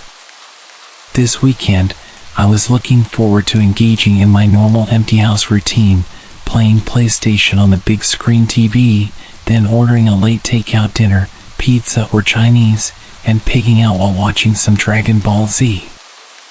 Then, around 2 a.m., I would fall asleep on the couch with my old dog, Cecil. Cecil was a beagle who was as old as the hills and had been in our family for about 8 years. He was quiet and peaceful, spending his time begging for food and sleeping. Unlike most beagles, Cecil never howled or barked. He was more than content to rest his head on your lap and spend the night there. Anyway, back to the story. It's approximately 1 a.m. I had just finished the last slice of pizza and was dozing off on the couch when I heard a bang coming from the back alleyway. I didn't think much of it, Anyone who has lived in a city knows noises happen at all moments of the night. Cecil's head pops up off my lap, and the hair on his back stood up. He was always a bit skittish, so I calmed him down and started dozing off again. Not more than 2 minutes later, I heard another bang, and Cecil did something I'd never seen him do before. He leapt off the couch and ran like the wind towards the door leading to the basement, barking and growling like a dog twice his size. The look on his face reminded me of a German Shepherd from a K9 unit. I'd never seen him like that before, which got my adrenaline pumping. Through the dog's barking, I could now make out a persistent banging. There was a seldom-used door in the basement that led out to our back alleyway. It was old and rusted and was hard to open even with a key, and it made a lot of noise. I suddenly realized that someone was trying to break into my house through my basement door.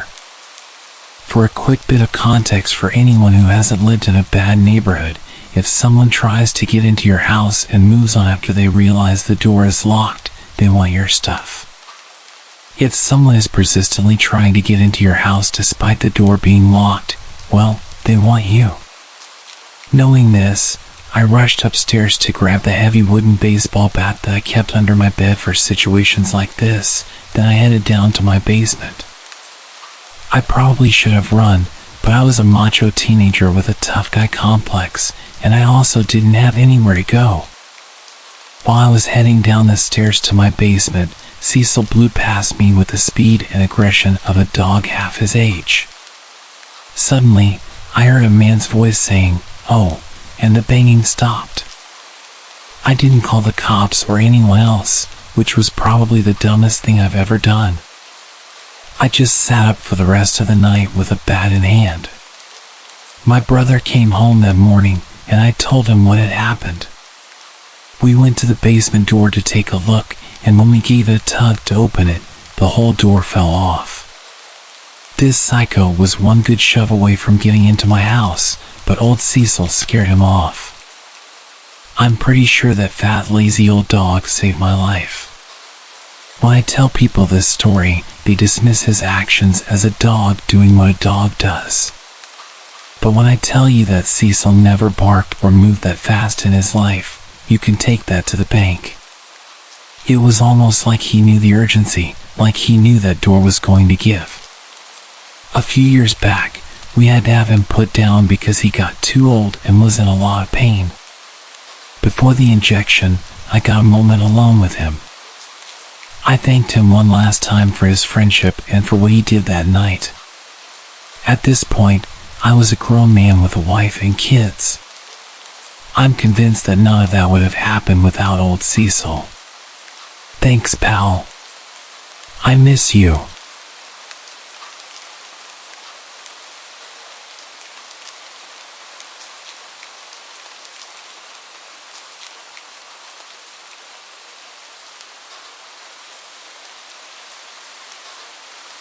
This happened back in the 80s, so it was before we had cell phones.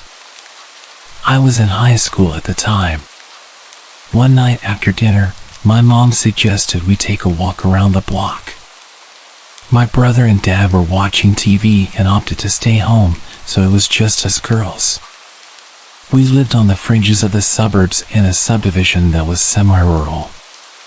By that, I mean there were houses but no street lights or sidewalks. Everyone had septic tanks as there was no sewer service, and that kind of thing.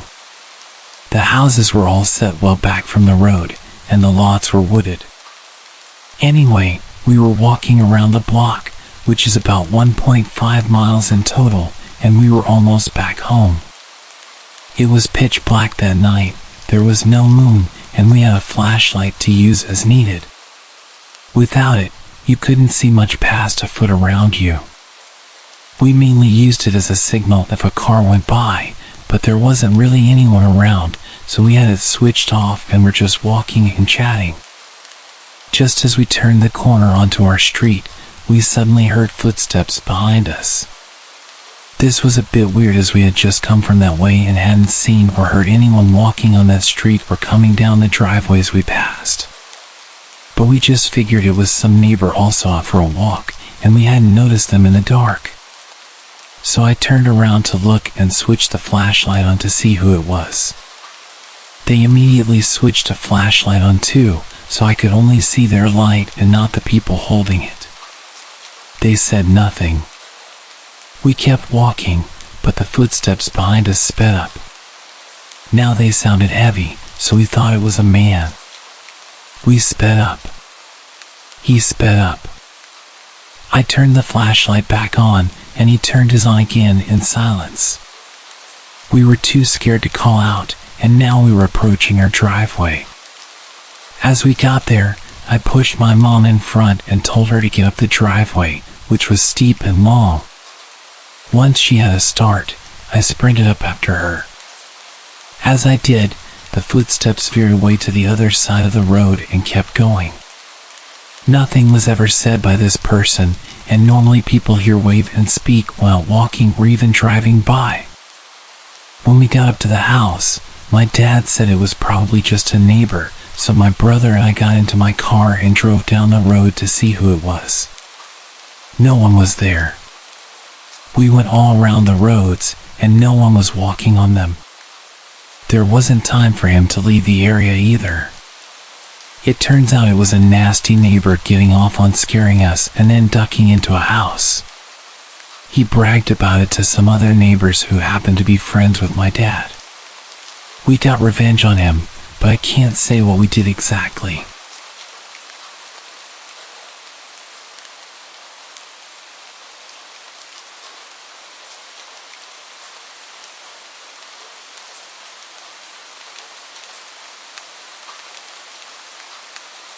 I'm a security guard for an alarm response company.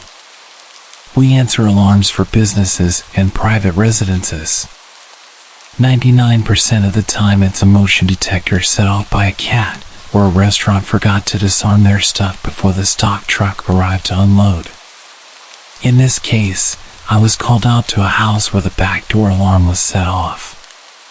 Like it thought someone opened it. The owner was out of town, but she was alerted by her app and her mother met me there. We checked the door, it's locked. We figured maybe someone tried the door but it didn't budge, setting off the alarm. But there's a light on inside. The mom mentions this to her daughter on the phone. The daughter says she isn't sure if she left the light on or not. It's a good idea to make people think someone's home, but she just isn't sure. That gave me a bad tingle. The mother wanted to go inside to check. However, she didn't have a spare key. The neighbor did, but they were asleep and the mom didn't want to wake them.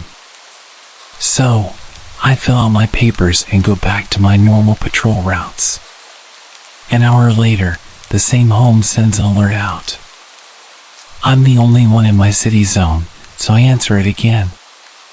When I pull up, police and CSI are there already and they're talking to the mother and the now awake neighbor.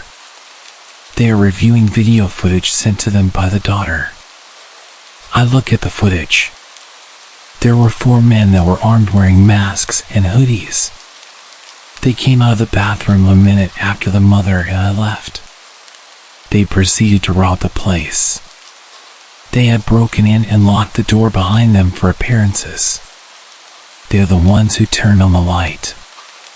The mother told me 3 guys had robbed her daughter's home a month before. Somehow, they knew when this girl would be out of town. They appeared smart, desiring a quiet robbery without conflict. But they brought guns, so they were prepared to shoot their way out of trouble if they needed to. The mother had wanted to go in. If she'd had a key, or woken the neighbor for the spare, we would likely have been shot dead by these guys when we went inside. Work doesn't give me Kevlar vests or anything. If I ever get another house call and someone's in there, I am not going inside no matter what is asked of me. I count myself fortunate the way was blocked this time because I was prepared to foolishly go in and check if I could. The 1% of the calls where something is actually off, it has never been as bad as this one.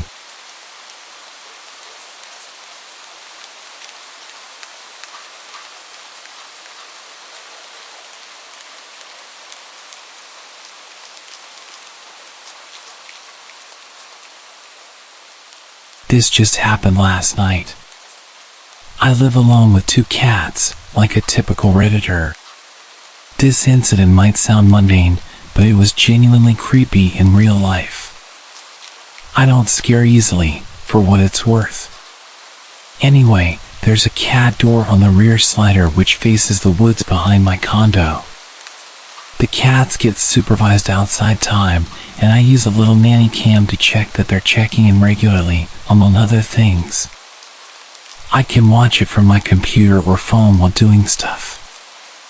I also occasionally get neighbors' cats who come in for a bite to eat. My male cat loves it, my female cat hates it.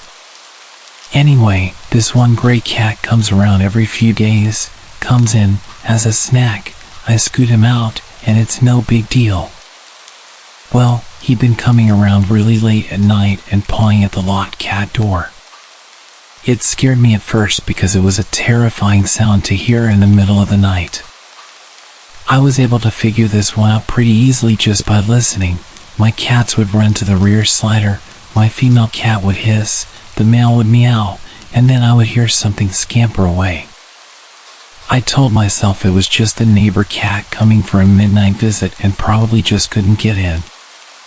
Anyway, my nanny cam has automatic night vision which turns on when it's too dark. But I had the cats inside with me last night, so the cat door was locked shut, the patio light outside of the slider was turned off, and I was getting into bed just as I got under the covers. I heard the scratching, rattling sound at the locked cat door. I opened the app and definitely did not see a cat. It didn't help that the night vision makes everything look super creepy, but regardless, I was freaked out. There was a scraggly looking person hunched over on my patio, playing with the locked cat door. My female cat hissed, and he got up and laughed. I guess it could have been a she. I never saw a face and I only caught a few frames while my blood ran cold. It looked like they were wearing a loose t-shirt. I called the cops, and they had a cruiser nearby. He did a drive-through and walked the area out back. It was late, so I didn't give a statement or even meet with the officer, but I did see his flashlight as he walked the train line. Thankfully, that was the end of it. Although my cats refused to use their door for a few weeks afterwards, as if they could smell the strange intruder.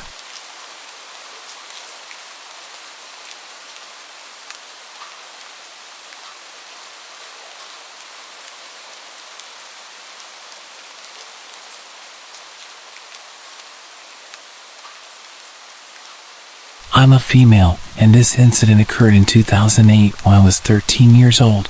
I'm now 27. I remember it as if it were yesterday. I lived in Cincinnati at the time, and it was January. My middle school had been called off due to a snowstorm the night before, and I was home alone because my dad and stepmom had to go to work, which meant my little sister was at daycare and my older brother had a dentist appointment. My dad worked in lawn care and sometimes came home for lunch if he was in the area. So, when I was awoken by noises coming from the basement, I thought it was just him, home for lunch, going through things in the basement. I didn't think much of it. When I got out of bed, I could still hear what I thought was my dad in the basement. But as I approached the stairs, something felt extremely off. I don't know what caused me to do this, but instead of yelling, I whispered, "Dad, is that you?" He didn't respond, so I quietly went to the front door, looked out through the tiny square window, and saw 2 men walking up the snow-covered hill to my backyard. I later found out that there was a third man, and he was the one who broke the basement window. I quickly realized that the noises I heard were actually from the basement window, directly under my bed, being broken. I ran to my bedroom, immediately hopped into my closet, and called my mom. When she answered, and I told her what was happening, she called my brother to see if he would come home because I had a history of being scared to be home alone. Neither of them actually believed that there were people in the house. Before my brother got there, and right after I got off the phone with my mom, I called the cops. I don't think the dispatcher believed me at first because she asked me several times if I was sure there were people trying to enter my house. Meanwhile, the 3 men had already entered the house and were running up the stairs from the basement. After I told her that, I immediately noticed a change in her voice, and she told me to stay calm and asked me if I was in a safe place. I told her I was in my bedroom closet, except the door wouldn't close all the way because my room was only clean because I threw a lot of it in my closet, so I had to hold my closet door shut. The dispatcher told me to let her know what I could hear, if anything. I told her that I heard them talking to each other in the living room, but I couldn't understand what they were saying. The next thing I knew, they were breaking down the door of my dad's bedroom, which was right next to my room. Not long after that, I saw through the crack of my closet door one of the men enter my room, and a few seconds later, he walked back out, obviously realizing it was a child's bedroom and that he wasn't going to find anything worthwhile in there. A few moments later, one of the men shouted, "He's home!" and they all started running away. A bit of backstory about the house: it was fairly old. So to open all of the windows, even the basement ones, you had to crack a lever to open or close them. Unlike the glass block windows that can't be broken or seen through. Not only that, but the front door didn't open because the house had settled too much and wouldn't unlock, so the couch was in front of it. Because the front door didn't work, we used the side door to get in and out. I'm not sure why, but the side door had to be unlocked with a key from the inside of the house to be able to leave. Everybody had a key besides my little sister. That being said, the men had to leave the way they entered, with everything they were trying to steal, which was through the basement window. After the dispatcher informed me that the police had my house surrounded and it was safe to come out, it took me quite a while to leave my closet because I didn't truly know if they were gone. When I finally got the courage to get out, I grabbed my key and darted to the side door to let the police inside. I didn't see my brother anywhere, so I didn't know if something had happened to him or if it was even him who came. Not long after I let the police inside, my brother came walking into the dining room. I jumped up so fast and gave him the biggest hug I'd ever given him. When the police asked us to tell them what happened, I heard my brother tell them that when he got to the house, he walked up to the side door as he normally would, and when he was about to unlock it, he was met by one of the men through the window. He said the man cocked his gun, put it up to the glass, and said, "Hey." After that, he said he froze up, and then when he could finally feel his legs again, he ran up the street and started knocking on doors.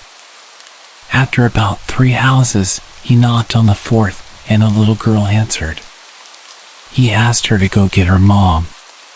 He told her that there were men inside her house and his little sister was inside.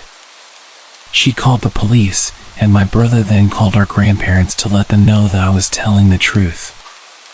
The township reached out to my dad and invited us to come to the town center about a week after the break-in. When we got there, I was surrounded by the officers who apprehended the men, and they awarded me with a certificate of bravery for staying calm and helping them catch the man, along with a little gift bag of girly items. About a month later, we had to go to the men's court date, where we met a woman and her son in the waiting area who had their house broken into a week before ours was broken into. It just so happened that they stole one of the guns she had. As it turned out, the 2 men had 3 guns, but only one of them was loaded. I was way too overwhelmed to be in the courtroom and had to see the man again, so the judge allowed us to stay in the waiting area until their hearing was over. 2 of the men ended up getting 7 years in prison, and the other got 12 years in prison because he pulled a gun on my brother. They're all out of prison now, and for a little while, I was scared that they would come back once they got out, because my dad still lives there, but nothing has happened since then. I've always heard stories about houses being broken into, but I never thought it would happen to me. I'm really glad that I was old enough to know what to do in that situation and that the man never knew I was in the house with them until they were in court, because who knows what they would have done if they knew.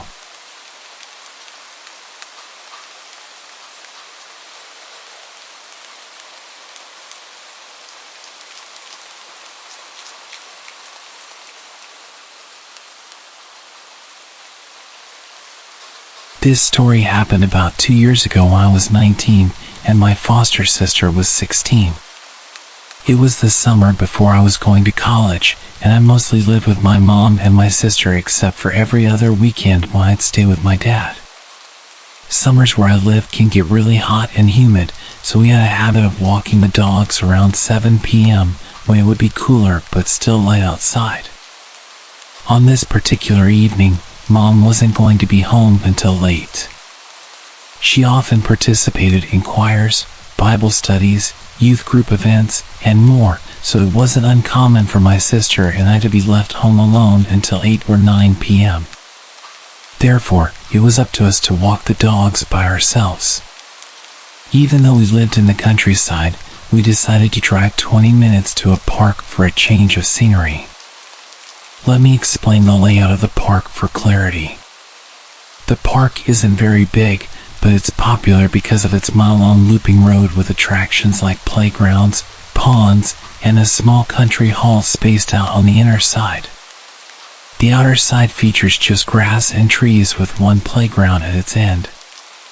It's common to pass people walking the loop at least twice if you're walking in opposite directions, but not if you're walking the same way.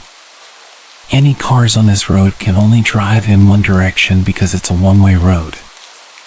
Everything about the walk started normally. We parked the car, leashed our dogs, and began walking the loop. Occasionally, we'd stop so I could take pictures of our dogs and my sister wrangling our larger dog, who pulls like his life depends on it and wants to smell everything. During one of these stops, a man in his 40s passed us walking in the same direction. He smiled at my sister, told us we had cute dogs, and continued walking. We thought nothing of it. After all, it's common to exchange greetings in the park. However, this man passed us again only 10 minutes later. This time directly across from where we'd first seen him. He greeted us again with a smile and a hi. This time, we both looked at each other, acknowledging the strange guy. It seemed odd that he had managed to loop back to us so quickly and that he had cut in front of us so closely, nearly touching my sister. Not even 5 minutes later, the same man passed us again, cutting even closer and greeting us once more. This was the moment I decided we needed to leave. It was abnormal to pass someone 3 times so quickly on this loop without them taking a shortcut or altering their path significantly. We hurried back to our car. As we neared it, we noticed a car creeping along behind us. We stopped to let it pass, but it also stopped. When another car approached, the first car sped away. We quickly packed the dogs into our car and drove home. Once home, we settled in for the evening. Around 9:30, while we were in the living room, we noticed the ceiling light up momentarily as if from car headlights, but we dismissed it, thinking Mom was coming home. A few minutes later, the motion sensor light on the porch turned on. Soon after, we heard the storm door open, but no one came in. Our dogs suddenly started barking aggressively, and the storm door slammed shut. My sister, brave as she is, went outside with a kitchen knife to investigate, but saw a man's outline by our old dog kennel. She quickly came back inside, and we locked the door. I called my mom, who advised us to ensure all doors were locked and the dogs were inside. When she arrived home and we explained what had happened, we called the non-emergency police number. The officers who came did not find anyone and seemed to think we were overreacting. To this day, we still believe someone with malicious intent was at our house, possibly the same man from the park. Whether or not this is true, the experience taught us to always trust our instincts. If you feel someone is paying too much attention to you, do not head straight home. Be aware of your surroundings and stay in public spaces if possible. You never know who might be watching.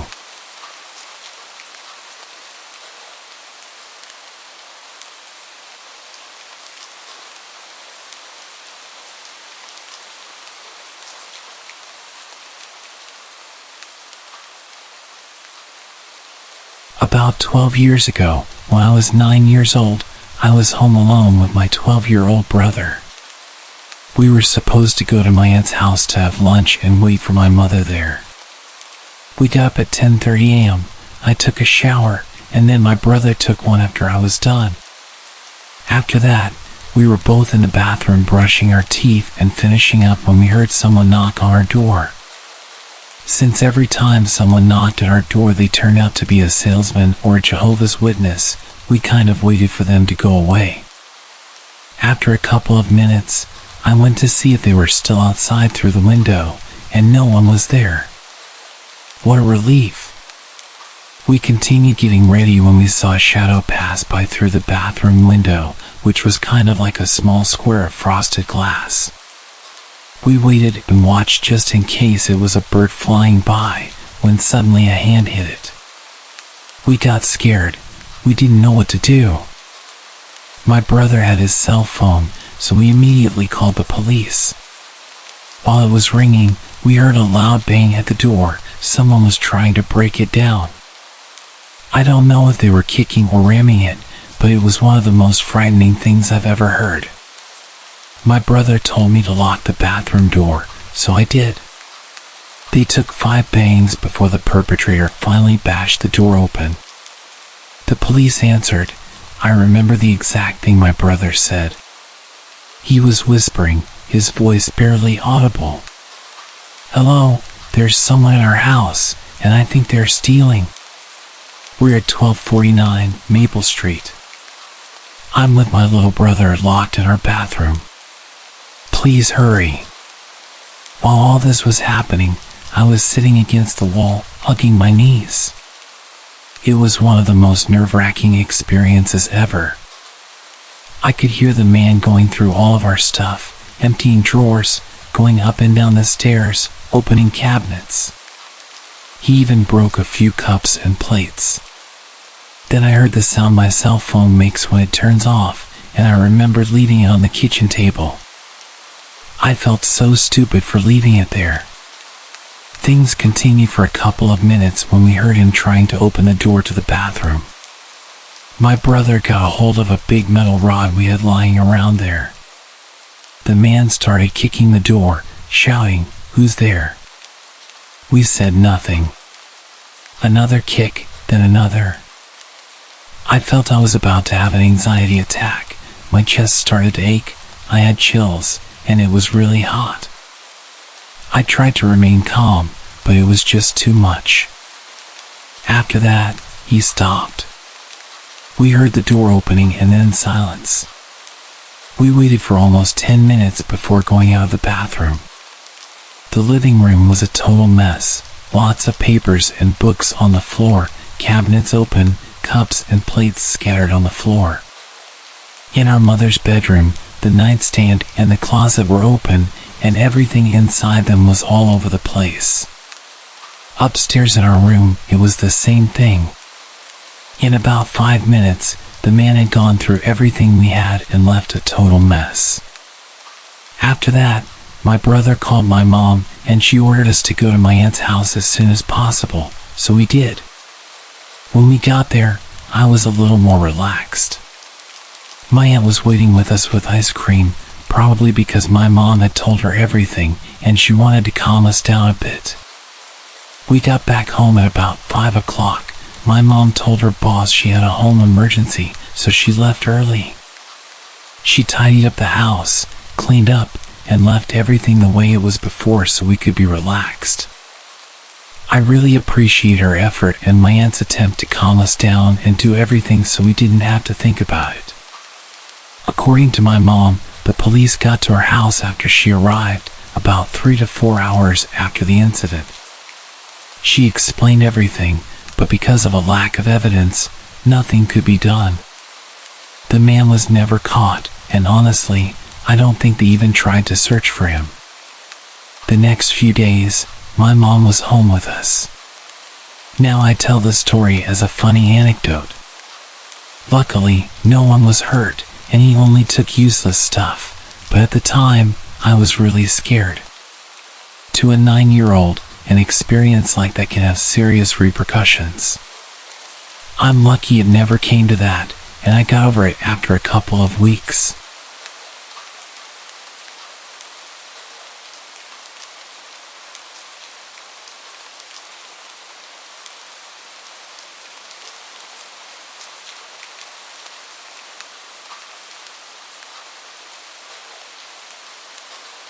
I'm currently 29, I'm a woman, and this took place when I was 14. I had just started 8th grade. I grew up in Southeast Texas, and as many of y'all know, fall is still very much a part of hurricane season. It was a Friday night, and it was just me and my mom at home. My dad was out of town for work. I originally had plans to spend the night at a friend's house, but there was a tropical storm coming, and my mom decided last minute that she would rather have me at home that night. I was quite annoyed. Tropical storms weren't normally taken too seriously. I honestly felt like she was overreacting. Of course, this was my mentality of, I'm 14, and therefore so grown up. My mom did feel bad, so we rented a bunch of movies, ordered a pizza, and got a bunch of ice cream for a great night in. My parents' bedroom was on the opposite end of the house from mine. Okay, this is important for later. We lived in a split-level house. The house I grew up in was built in 1950 and was a postmodern style, think Frank Lloyd Wright. The entire back part of the house was all floor-to-ceiling windows, about 8 to 9 feet tall, think of just a huge wall of glass.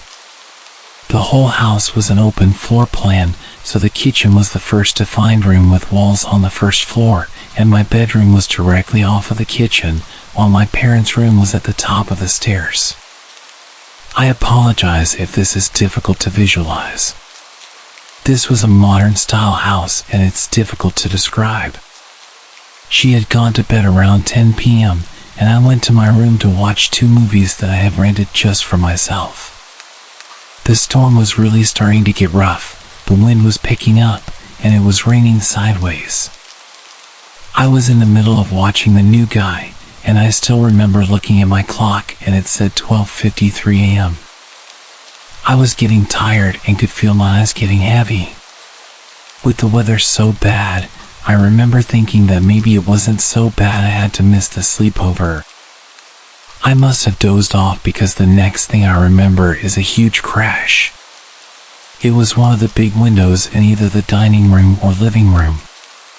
Our neighborhood was in a really wooded area, and I thought that a tree or branch had fallen in the storm and had broken the window. I left my room and went out through the kitchen. Right as I was approaching the doorway from the kitchen to the dining room, I could see my mom coming down the stairs.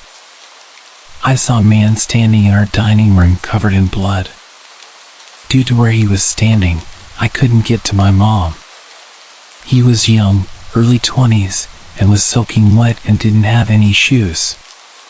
He had literally run through our window. He was bleeding all over, had glass sticking out of him, and was standing barefoot in a bunch of broken glass. It took him a second for him to register both me and my mom, but when he did, he immediately launched into an explanation of how he was being chased by someone who wanted to kill him and we needed to call the cops. My still fairly innocent 14-year-old brain didn't doubt this at all, but my mom was eyeing him suspiciously. We moved into the kitchen and my mom grabbed her purse and held my arm to keep me close. I had grabbed a kitchen towel to try and help his bleeding. My mom pulled out her cell phone and started calling our neighborhood patrol. I noticed this, and so I quietly went and called the cops on our landline. We both finished our calls, and now we were just waiting. The guy couldn't sit still and kept getting up and looking through our kitchen windows and pacing back and forth. He didn't seem to notice that he was all cut up and bleeding everywhere. He starts muttering under his breath. What happens next happens really fast and becomes blurry a bit. But the doorbell rings. It was our neighborhood patrol that my mom had called. The doorbell sent the guy into a panic. He jumps up and suddenly grabs a hold of me. He has me in a chokehold, and my mom is now screaming to please let me go. He starts looking around all frantic and is pulling me through the dining room and living room toward our stairs. At some point, the bell rings again. My mom is following, still begging to let me go. He has me at the stairs, and my mom has the choice now to go to the front door to open it or follow him up the stairs. She runs for the door just as he pulls me up the last of the stairs. I hear our alarm start blaring. Normally we arm it at night, so you would need to type in the code before opening a door. He pulls me into my parents' room, but as soon as we get into the room, he drops me and starts to freak out. It was apparently all the lights. He starts smashing lamps trying to get all the lights off, screaming that they were burning him. There's a small garden off my parents' bedroom, and they have garden lights they turn on at night. He takes a chair and throws it at the glass door, trying to smash it so he can get to those lights. At least that's what it looks like. I had crawled to a corner to get away from him at this point. When he completely turns away from me to grab another chair, I make my run for it. I run down the stairs. The cops had made it into the house at this point and were at the bottom of the stairs with their guns drawn. One of them grabs my arm and pulls me out of the way once I reach the bottom and takes me outside to an ambulance and my mom. The adrenaline is coming down and it hits me what's happened, and I start shaking and can suddenly feel pain around my throat from where he'd been holding me in a chokehold. There's a lot of yelling and screaming from inside, and then maybe 10 minutes later, the cops come out with the guy in handcuffs. He sees me and tries to lunge at me, which was terrifying. I had a bruised windpipe, but was otherwise okay. I learned later that the guy was 20 years old and a chemistry major at one of the universities in town. Together with some friends, also chem students, they had made their own PCP. He had never tried PCP before and had a bad reaction. They had been driving to get some food when he first started acting paranoid and upset, and then at the drive-thru, insisted they let him out and took off. Thinking you're being chased is a common hallucination to have when you start having a bad trip. Light sensitivity is also a common side effect in general for being high. But he wasn't a bad kid. He'd never been in trouble before, was a good student, and pretty much the last person you'd think would do something like this. Our house was the only one on our street that wasn't completely fenced off, and that's how he was able to reach the back and those windows. When I got older, it really hit me just how easy it is to become that kid. I had friends who ended up being chemistry majors and also tried some of their own creations. Thankfully, the night didn't end up worse because it definitely could have gone in an entirely different direction.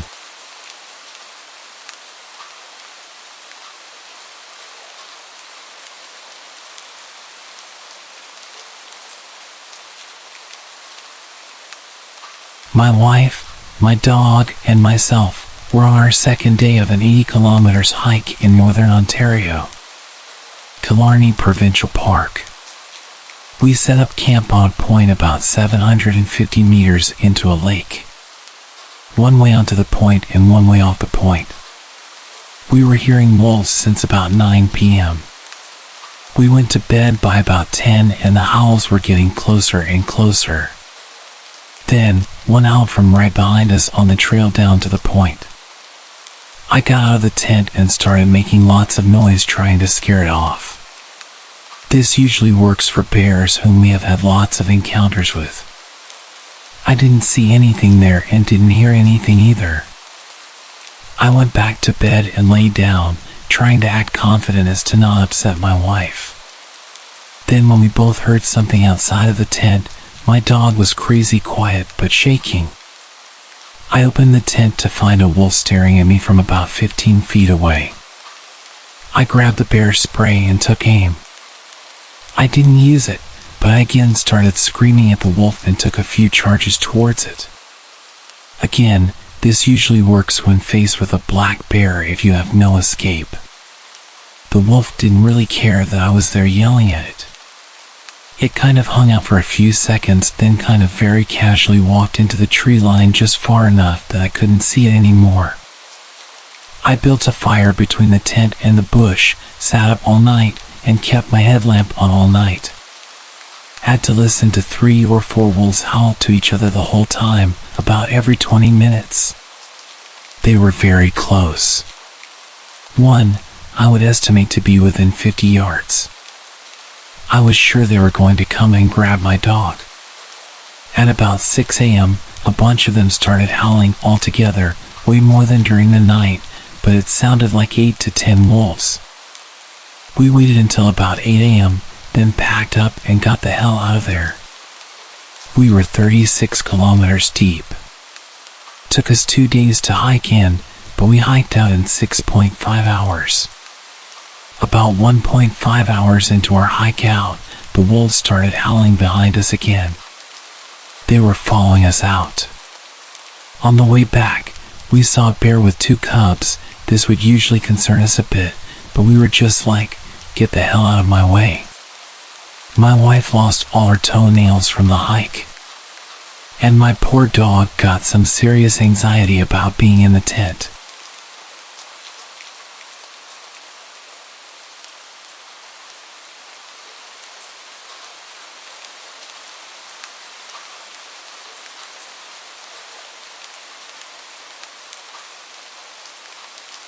In the 90s, before everyone had cell phones, my Girl Scout troop was camping in a state park when a terrible storm came through the area with major flood warnings. The rangers at the park frantically came through every campsite and evacuated everyone to higher ground. Everyone, that is, except my group and the Boy Scouts in the site next to us. We went to bed with light rain, but woke in the middle of the night to our tents collapsing from the water quickly rising.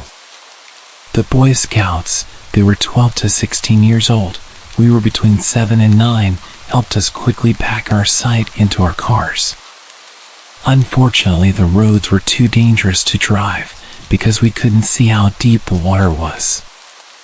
And we didn't know if any sections of the road had washed out. We abandoned all the vehicles and used the map that the scout leaders had to find some place that wouldn't be flooded. A few miles away there were treehouse cabins that were built around a tree and lofted 15 feet in the air. It was decided that we needed to move quickly, and that was our best shot. The older boys and the adults carried the smallest girls when it became clear that the wind was preventing them from staying on their feet. The wind and rain soaked everyone through to the skin. We made it to the cabins, and the adults broke in and raided the emergency supplies there for space blankets. There was no way to build a fire because there was no firewood. It had been especially dry this year, and starting campfires was forbidden due to risk of starting a forest fire.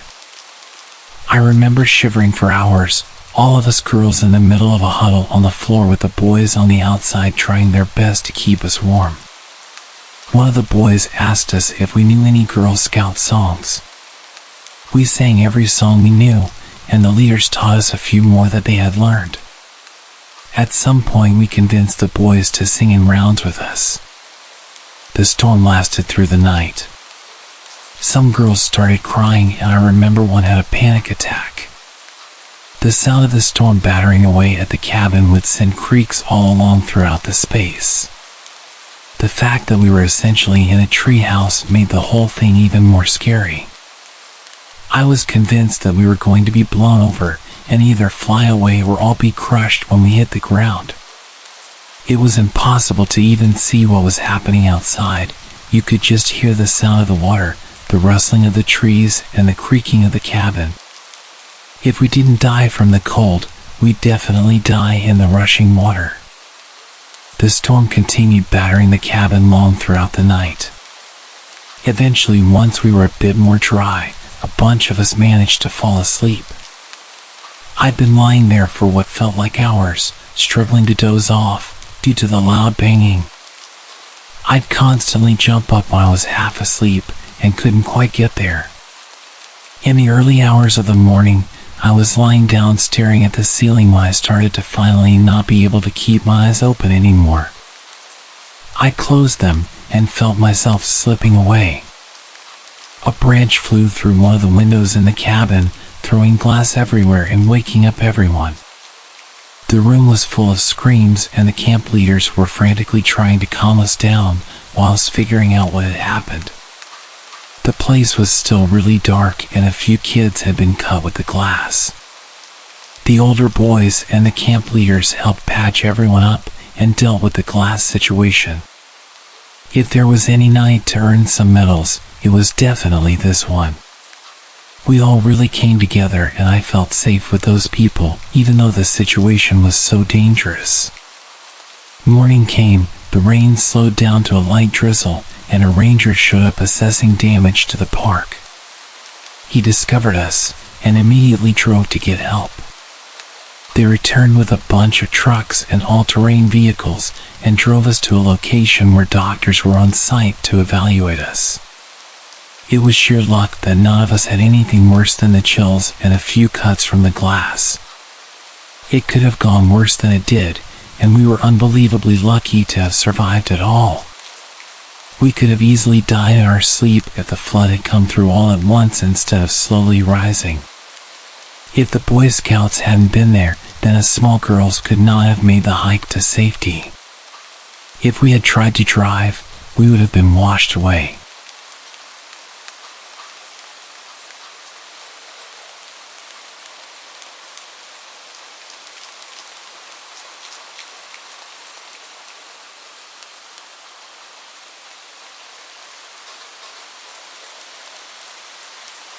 About a year ago, I embarked on a long road trip to New Mexico with a friend.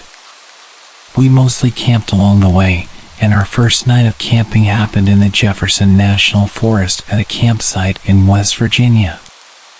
We found some pamphlets for campsites at a gas station and decided to head to a place called White Rocks Campground. It was quite a journey, a 25-plus mile drive up a dirt road into the mountains. We were truly in the middle of nowhere. As we made our way in, we didn't spot any other cars except for one truck that followed us for about 15 minutes before turning down a different road. Along the route, we passed a massive coal factory with a sign that read, 62 days since an on-site incident.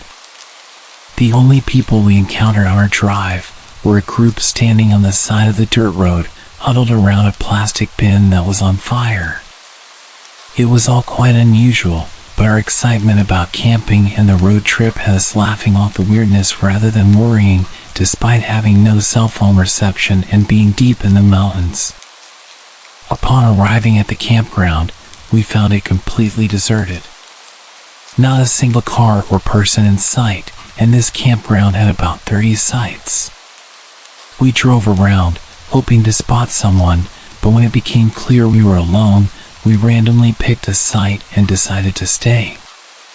We got out of the car and stood there, listening. The silence was unnerving. I've always loved being in the woods and have never felt scared or intimidated, but this time was different. There were no bird sounds, just thick, eerie silence. It was like something out of a Blair Witch movie. The daylight was fading fast, and we decided to start a fire and set up our tent to get comfortable. My friend was in charge of setting up the tent while I worked on the fire. As we went about our tasks, we'd occasionally stop and listen. My friend even commented that if anyone were to approach us, at least the crunchy leaves everywhere would make them easy to hear. You can probably see where this is going. I thought we were just getting spooked by our imaginations, but it genuinely felt like someone was watching us. It was the first time in my life I ever experienced that feeling. I had goosebumps, and I wanted to leave, but I kept my composure for my friend, who, as it turned out, was also internally freaking out but trying to keep it together. Once we got the fire going, the tent was set up, and our sleeping bags were ready. The sun had completely set. Sitting around the fire together, the darkness seemed to encroach upon us, making us feel suffocated. My friend tried to alleviate the tension by pulling out a book to read aloud and make us feel more at ease. While she was reading, I used my headlamp to occasionally scan the area around us. Since we arrived at the campsite, I had this nagging feeling that someone was out there in the woods. It was pitch black, and our fire acted like a beacon. My friend and I decided, screw it, let's go to bed. We thought we'd go to sleep quickly and pack up in the morning to get the heck out of there. We extinguished the fire, and I decided to grab the one knife we had, which was still in the car, keeping it beside me in the tent. After settling into our sleeping bags, my friend pulled out her cell phone to see if she had any cell reception. But, as expected, there was no signal. She tried dialing her boyfriend just in case, and I remember saying out loud, "We have no reception out here, it won't work." We lay in silence, watching our phone trying to dial out, but it eventually disconnected. Just when we thought things couldn't get any worse, suddenly, about 20 feet off to the left of our tent, we heard footsteps. These weren't quiet, gradual steps. They sounded like someone had been standing behind the tree near our tent and started walking toward us. Those crunchy leaves certainly did their job. We froze, staring at each other with wide eyes. The footsteps continued, coming closer to the tent, then veering behind it for a couple of yards before stopping. The silence that followed was chilling. These were heavy, booted footsteps, with the distinct rhythm of a person walking, not an animal. My friend grabbed the knife that was next to my bag, and with her headlamp on, unzipped the tent and stepped out. She stood in front of the tent with her knife drawn, scanning the area with her light. She was nothing short of a warrior. We both listened for more footsteps or voices during what felt like an eternity of silence. I could see the light from my friend's headlamp darting around the trees, but there was nothing there. She leaned back into the tent and whispered, "We're getting the hell out of here." We packed up everything within maybe 10 minutes, moving quickly, and then we bolted from the campsite. Looking back on it, it's amazing how we didn't lose our heads. We stayed calm while packing, even though we were internally screaming with terror. We only had our headlamps on, and the whole time we were packing up, I couldn't shake the feeling that the hill people were watching us and waiting to grab us and pull us into the darkness. We felt entirely helpless. But it didn't seem real, like we were just psyching ourselves out. Still, I couldn't shake the feeling of being watched as we sped away. Then came the confirmation that someone or something had been tracking us. As we pulled out of the campsite, we spotted 2 dirty black trucks pulled off to the side of the road, concealed in the trees but still visible. They had definitely not been there when we arrived earlier. The nearest residential homes were about 15 miles away. We didn't see anyone around the trucks, but we didn't stop to look. We reached a motel and stayed there for the night. We shared our story with the motel owner, who was incredibly kind and comforting. He even gave us some cash for another motel if we needed it. I made a promise to that man that I would give him a stellar review. I'll remember every detail of that night for the rest of my life. The unsettling feeling of being watched, the sudden footsteps so close to our tent, and the ominous black trucks by the road.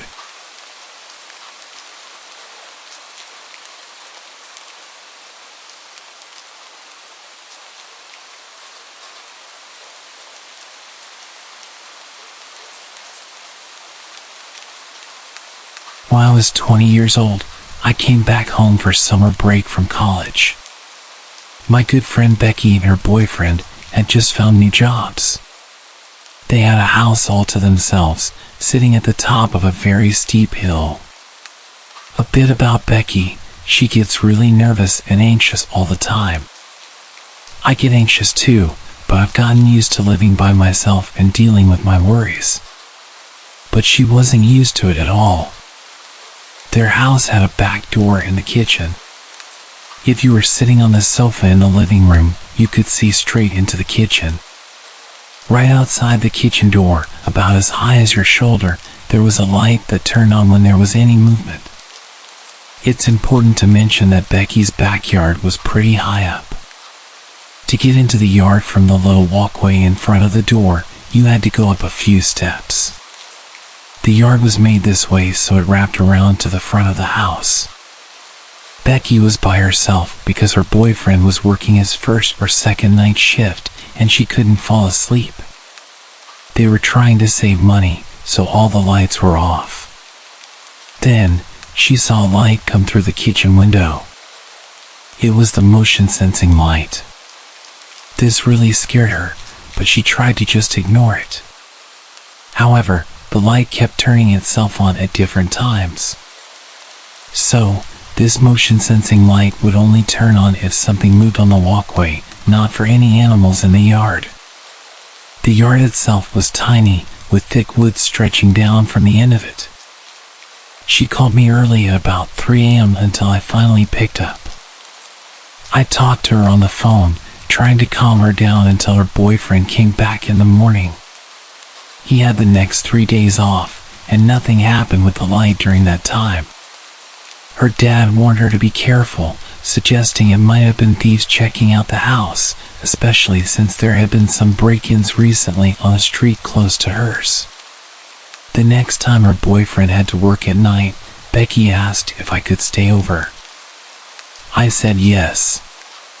The evening started off pretty normally. We watched movies until about 11. Then, we decided to drive out to the nearest shop and grab some food from McDonald's. Where we live, it's pretty much in the middle of nowhere, so getting there and back took us almost an hour and a half. We got home around midnight and set up the air mattress in the living room where we planned to sleep. Around 1 a.m., that motion-sensing light outside turned on while we were sitting on the mattress. I tried to calm her down by saying it was probably just an animal, maybe a bat or something flying by. Becky wasn't so sure. The light went off, but then it came on again. This time it stayed on longer. Becky decided to go upstairs and get her boyfriend's gun. We sat there, really nervous, with the window open so we could hear outside. She joked around, shouting, "I've got a gun, and I'm not afraid to use it." She was trying to make me laugh, but right after she said that, the light turned off. It stayed off for about 3 hours, as if we had scared someone away. We couldn't sleep after that. Around 4 in the morning, I went to the kitchen to get some water. When I turned around to say something to Becky, she suddenly screamed for me to come back. I spun around, and the light was on again. We saw the light turn on and off several times until the dawn began to break. Then, as suddenly as it started, it stopped. We thought about calling the police, but were worried they might think we were making a prank call and we'd get in trouble. The light never seems to act up when her boyfriend is home at night. I still feel really uneasy being alone at her place during the night. I'm sure someone was up to no good that night, whether they planned to break in and found it amusing to scare us once they realized the house wasn't empty, or if they had even worse plans. It was a terrifying experience.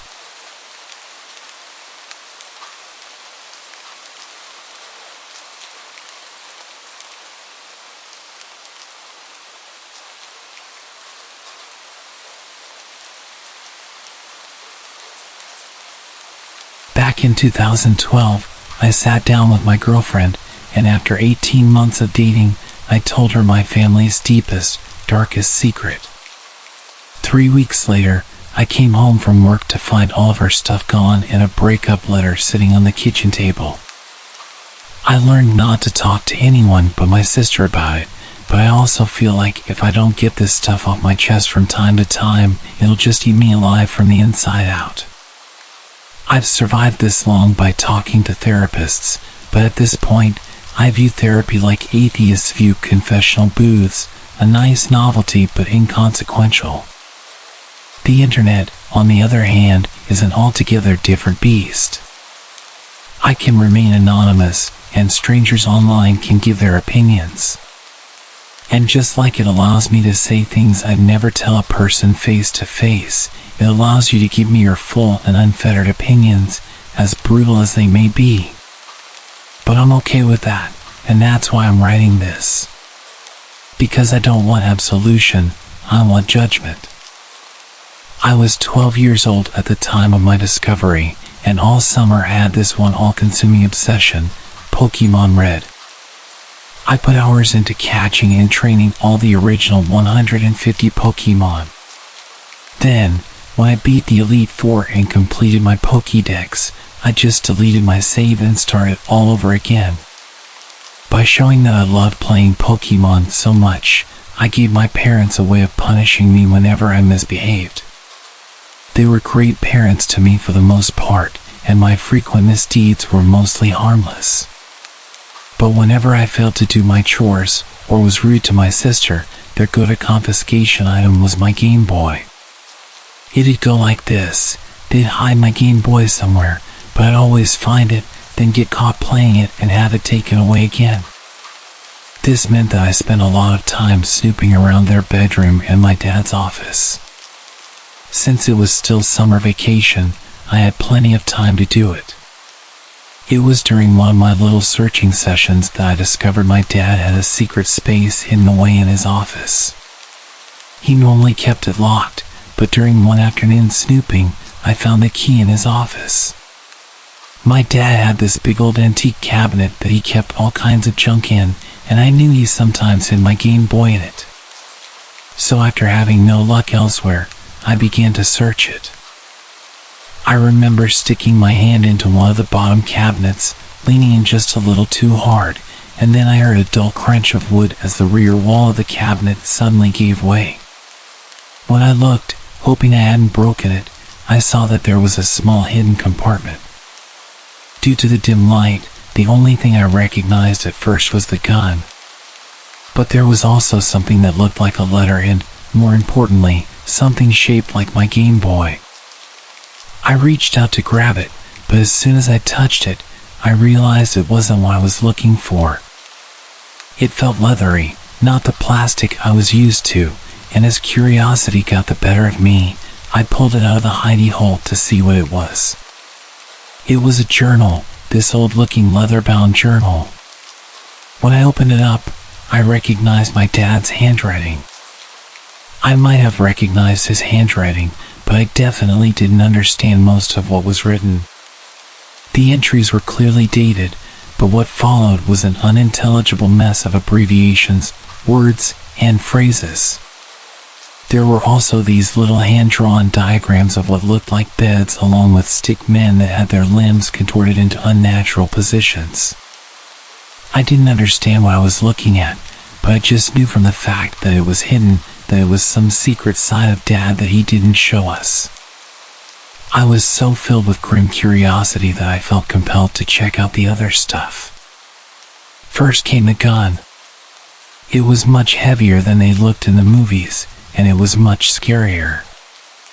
I held it like it was made of glass, not even daring to touch the trigger. I then put it back as slowly and carefully as I could. I saved the thing that looked like an envelope until last. I figured that it'd be sealed, but after retrieving it, I saw that it wasn't an envelope at all. It was one of those plastic wallets that 1-hour photograph developers give you, the kind that house all your photos and negatives tucked inside.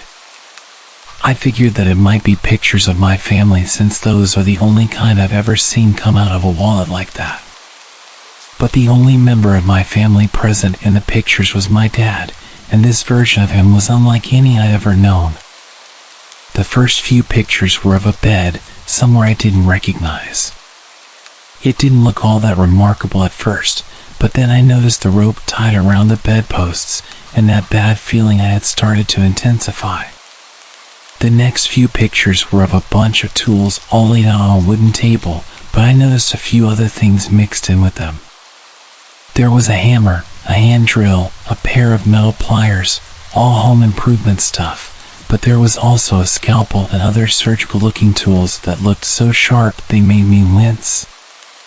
The next photographs I saw were of my dad, but like I said earlier, there was something really off about him. He'd taken some pictures of himself, but he seemed to be particularly interested in the way his eyes looked, as some were close-up shots of them. I don't know why he didn't just take a look at them in the mirror, but then again, I had no idea why Dad was doing any of this stuff, let alone why he wanted to hide it from us. When I saw the next picture, I got this intense feeling of dread and knew that I was looking at something he'd never want his family to see. I figured the first person in the selfie was my dad, but the face was covered by a kind of cloth sack made of black wire mesh, so I couldn't be 100% sure. Assuming that he could see out of it, there was no good reason why my dad would want to cover his face up like that. There was also no good reason why he'd want to use it as a blindfold, and the thought of him doing something like that filled me with dread. But then, when it came to the next few pictures, that feeling was replaced by one of confusion. The picture showed a young Asian man smiling as he posed next to an art installation somewhere downtown. The next picture was of my dad smiling next to the same art piece. I didn't recognize the guy, but I did think it was odd that he looked way younger than my dad. The happy vibe continued for a few other photos. There were pictures of them drinking together at a bar. Pictures of the Asian guy looking like he was dancing. It was all smiles in all the pictures. Suddenly, the vibe of the photos changed dramatically. In the next picture, he was standing awkwardly with his arms by his sides, with a look of slight fear on his face. The next few showed him tied to the bed. He was looking up at the camera, and the terror on his face was even more pronounced. The final picture showed a man in that cloth mask leaning over the guy. I couldn't see what they were doing, but the guy's legs were all tensed up and pulling on the ropes that bound them, almost like he was in an intense amount of pain. I remember having an incredible visceral reaction to that last picture, so after shoving the photos back into the wallet, I tried to put everything back into the little hidey hole exactly as I'd found it.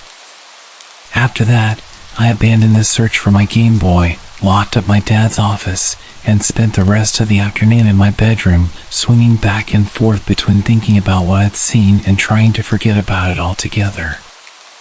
When my dad got home from work, he just figured that I was angry at him for confiscating my Game Boy. Only my mom realized that there was something deeper going on, but I couldn't bring myself to tell her what I'd seen. If I did, it would be the end of my family as I knew it, so I just kept my mouth shut. It wasn't that I didn't want to talk to someone about the pictures, I just didn't know how to do it without some kind of familial apocalypse. Besides, I wasn't even sure what I'd actually been looking at. I tried to pretend that I hadn't seen anything, but my relationship with my dad was never the same afterward. All I could do when I saw his face was picture him in those photos, wondering what the hell he was doing to that poor unsuspecting guy. I assumed Mom knew nothing about what my dad had been doing in those photographs, and I felt incredibly sorry for her. But at the same time, I was burdened with the horrific guilt of being the only one who could warn her, but not being capable of it. After that, I hoped to God that he wouldn't question me further, and I prayed to hear the sound of the door closing behind him. But the seconds went by, and the door didn't close. He just stood there, staring at the back of my head, saying nothing. Doing nothing. When he asked me if I was sure, I just kept my eyes locked on the screen and gave him the most nonchalant denial I could muster. Those were some of the scariest few moments of my whole life, and even when the door finally closed, I was terrified that he'd be standing there waiting to have a private talk with me. He wasn't, which was obviously a huge relief, but as I got back to my game, I started to wonder if he had actually taken me at my word. Then the day came when he walked into my bedroom and asked me the one question I'd been dreading for almost a year. When he asked if I'd been in his office recently, the words sent a chill through me. Thankfully, I learned to hide my emotions very well, so without looking up from playing Sega, I just flatly told him no. Then, like a bullet between the eyes, it hit me. Some minor detail from almost 2 years ago came rushing back into focus. After the dread got too much for me, I just shoved the photos back into the wallet. What I hadn't done was rearrange them back into their original order. Someone who really knew those photographs, someone who put them together, would know exactly which order they were in. This was obviously a huge problem for me, but as I continued to think on it, I realized something. He couldn't actually accuse me of looking at the pictures. He couldn't just outright accuse anyone because if they weren't the guilty party, they'd know that he'd been hiding something. That little detail was the only thing that saved me from God knows what, for years. With time, the whole thing kind of faded into the background. It was always still there. But the idea of my mom finding out about the pictures, of seeing all the heartbreak and the shame in her, I just couldn't let that happen. Don't get me wrong, I was in almost constant terror of my dad hurting us, but with each day that passed, it grew easier to reassure myself that we were fine. The next time the photos seriously got into my head, I was in my second year of college. I was on the opposite side of the country, studying at USC as far as my grades could take me. Moving away came with a fresh helping of guilt. I felt like I abandoned my mom and sister to whoever my dad truly was, or at least used to be. I just couldn't do it anymore. I'd spent 6 years swinging between anxiety and depression, and it had been years since he found out someone had found his little hidey hole, as I call it. If he was going to murder us all in our sleep, I figured that he'd already done it. Without all that stress in my life, my mind started to compulsively focus on the finer details. I ended up spending hours at a time poring through news articles that detailed missing persons or dead bodies that had been found from all over the Northwest. I didn't know what my dad had actually been doing to that guy, and sometimes I wish that I'd looked at the rest of the photos so I knew for sure. But I knew the guy's face, and I knew I'd be able to recognize him if his pictures were included in some missing persons or murder news piece. On multiple occasions, I considered how utterly futile it was spending hours at a time reading through random articles that listed the victim as having an Asian-sounding last name. It must have been hundreds from the past decade or so, and I didn't actually know when the incident in the photo had taken place. I realized that I was trying to find a needle in a haystack. But then, one day on some rainy Thursday afternoon, I found my needle. I don't want to tell you the poor guy's name because I don't want any of you reaching out to his family. They've definitely already been through enough. But like I said, I found him. I recognized the guy's face from a webpage, and it was a smile I swear I'd recognize anywhere.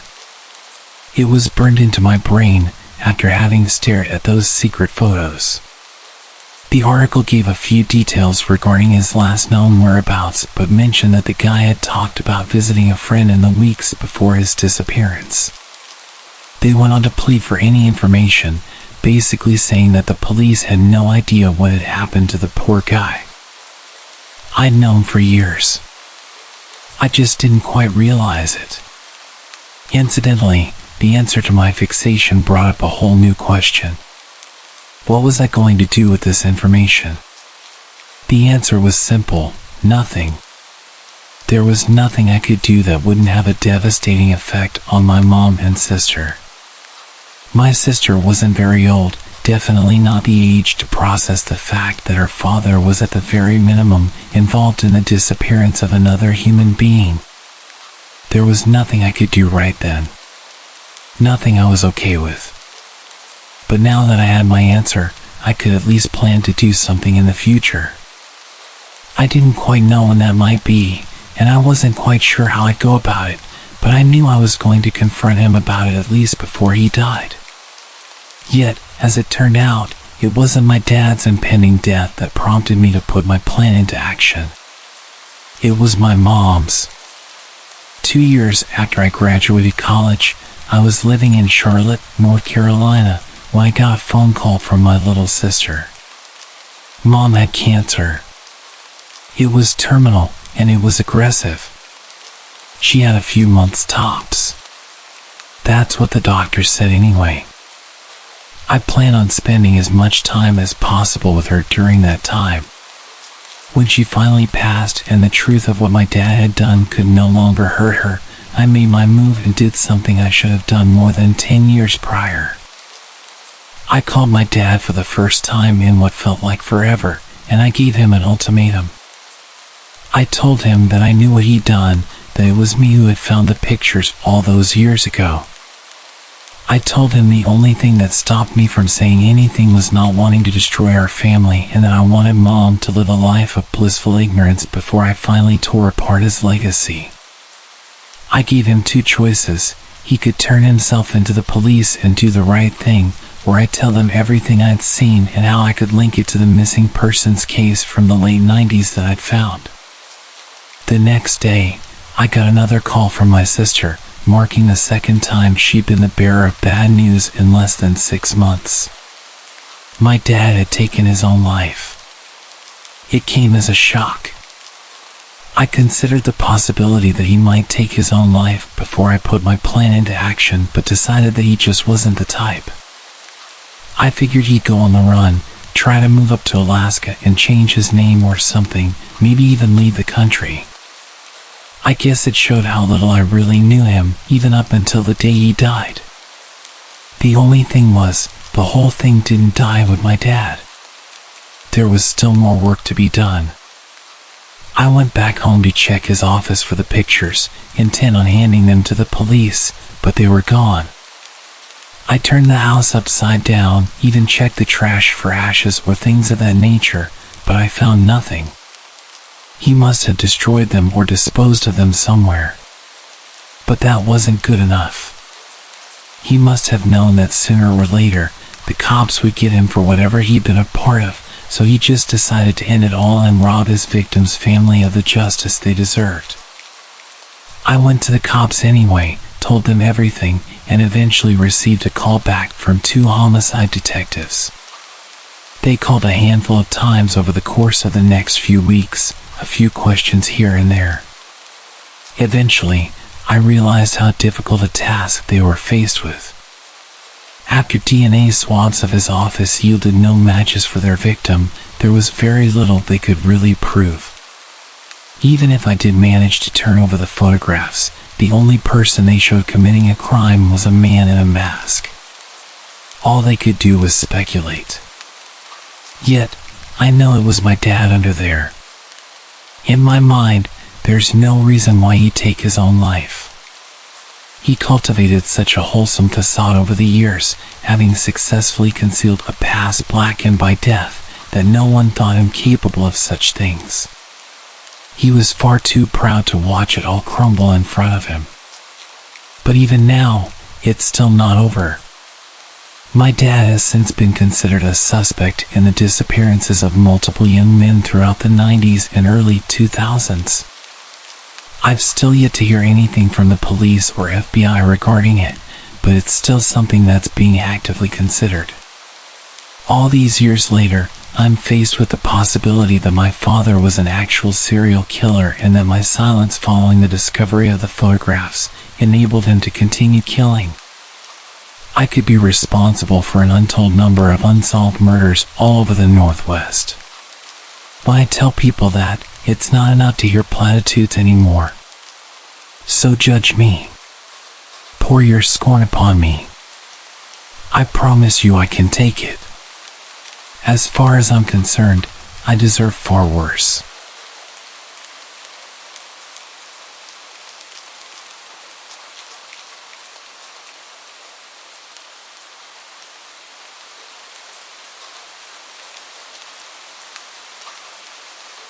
This all went down in the summer of my 8th grade year.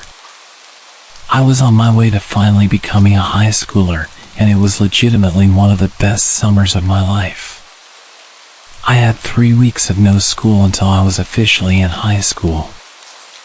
I spent my time mostly playing video games, sleeping, or playing basketball with my friends.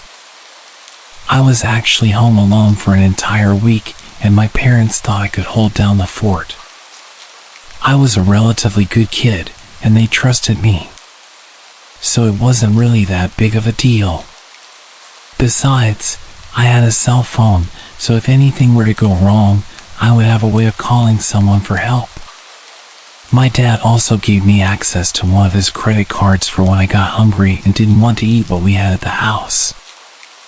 I was really stoked about having the house to myself. I've had people tell me that it was pretty messed up for my family to leave me alone for that amount of time, especially considering I was only 14.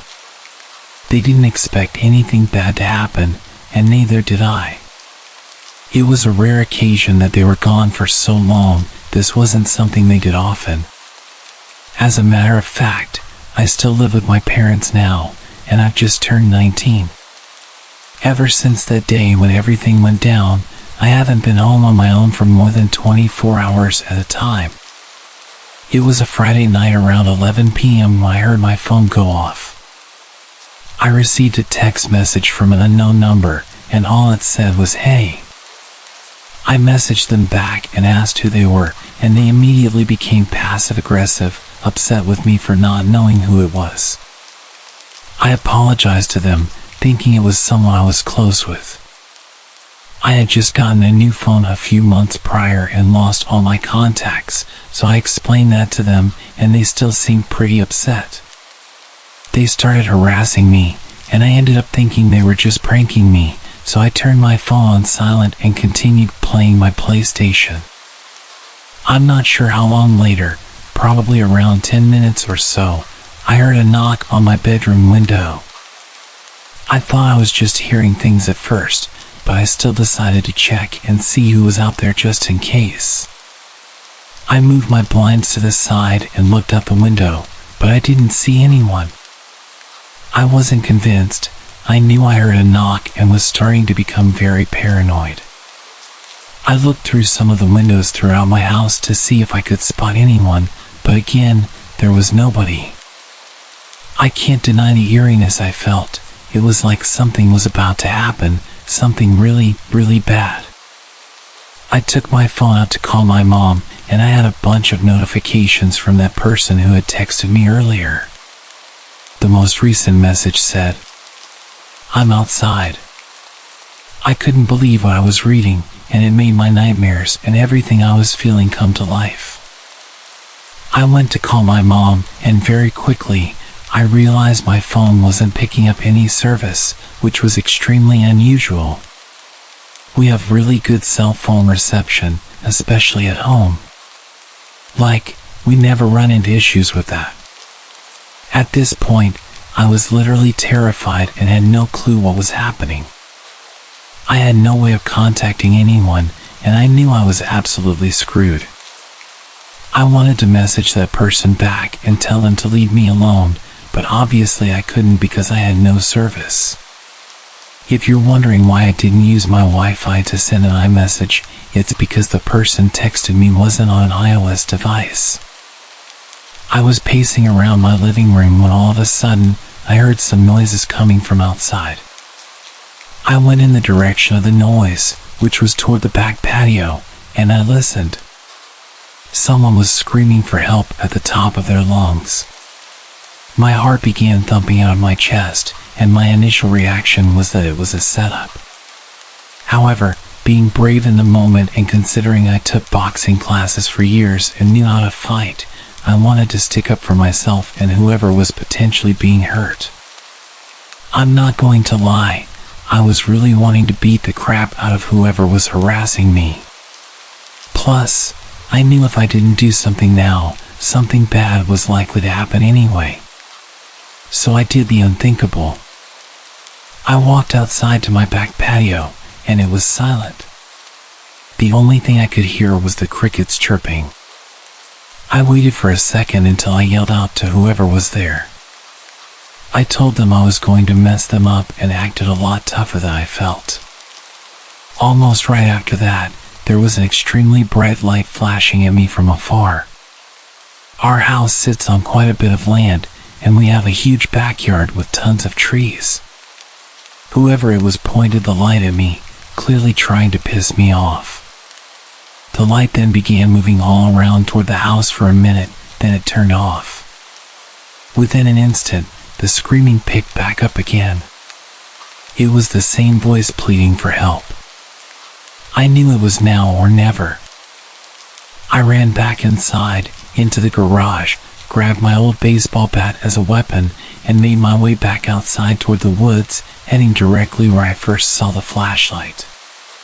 My heart was fluttering at this point as I wasn't sure what to expect. As I got closer and closer, my anxiety about doubled.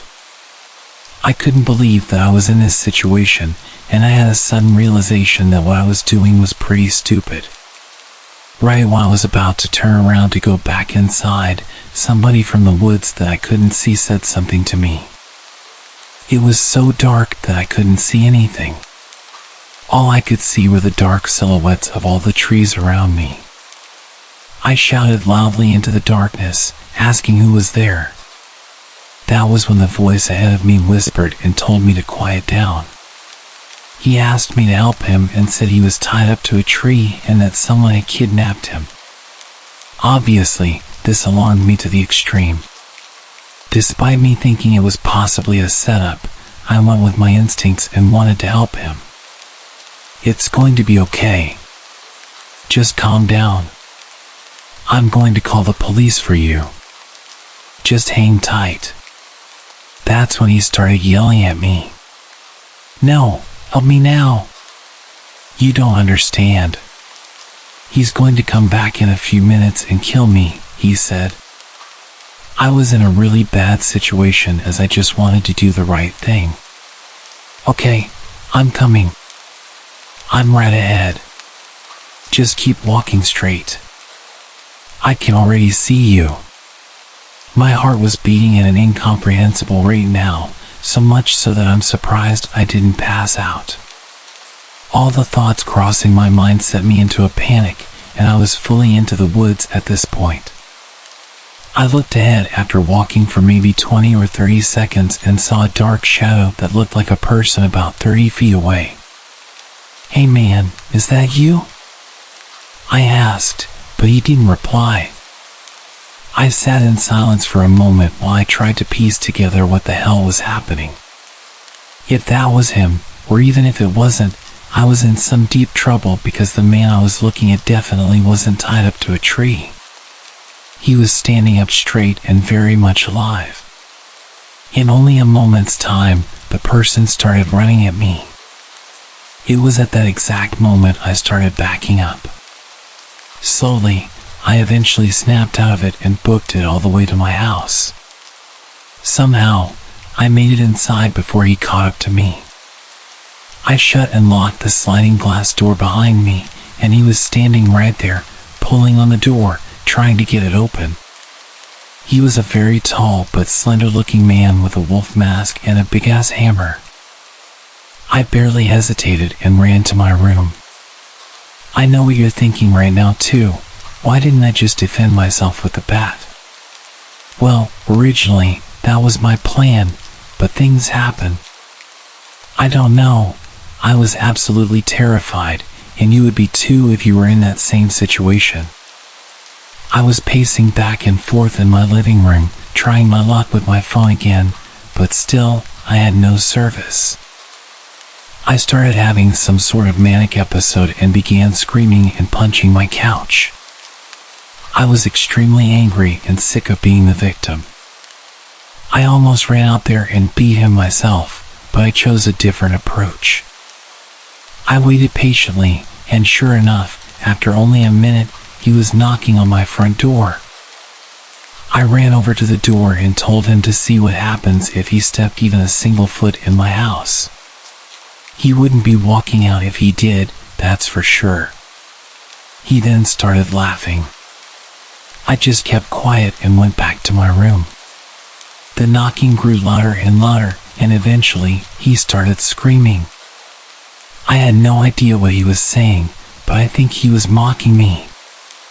A few minutes went by of this, and that's when I heard my living room window shatter.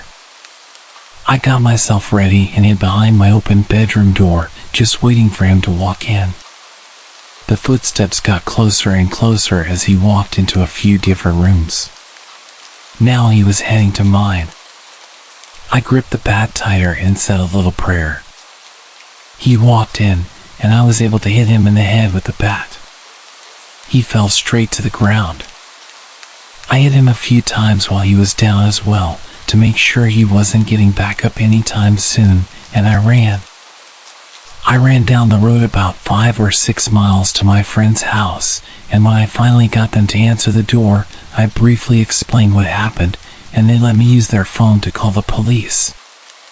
A few police officers were sent to my house, and a few officers to my friend's house as well. I then called my parents, and they rushed home.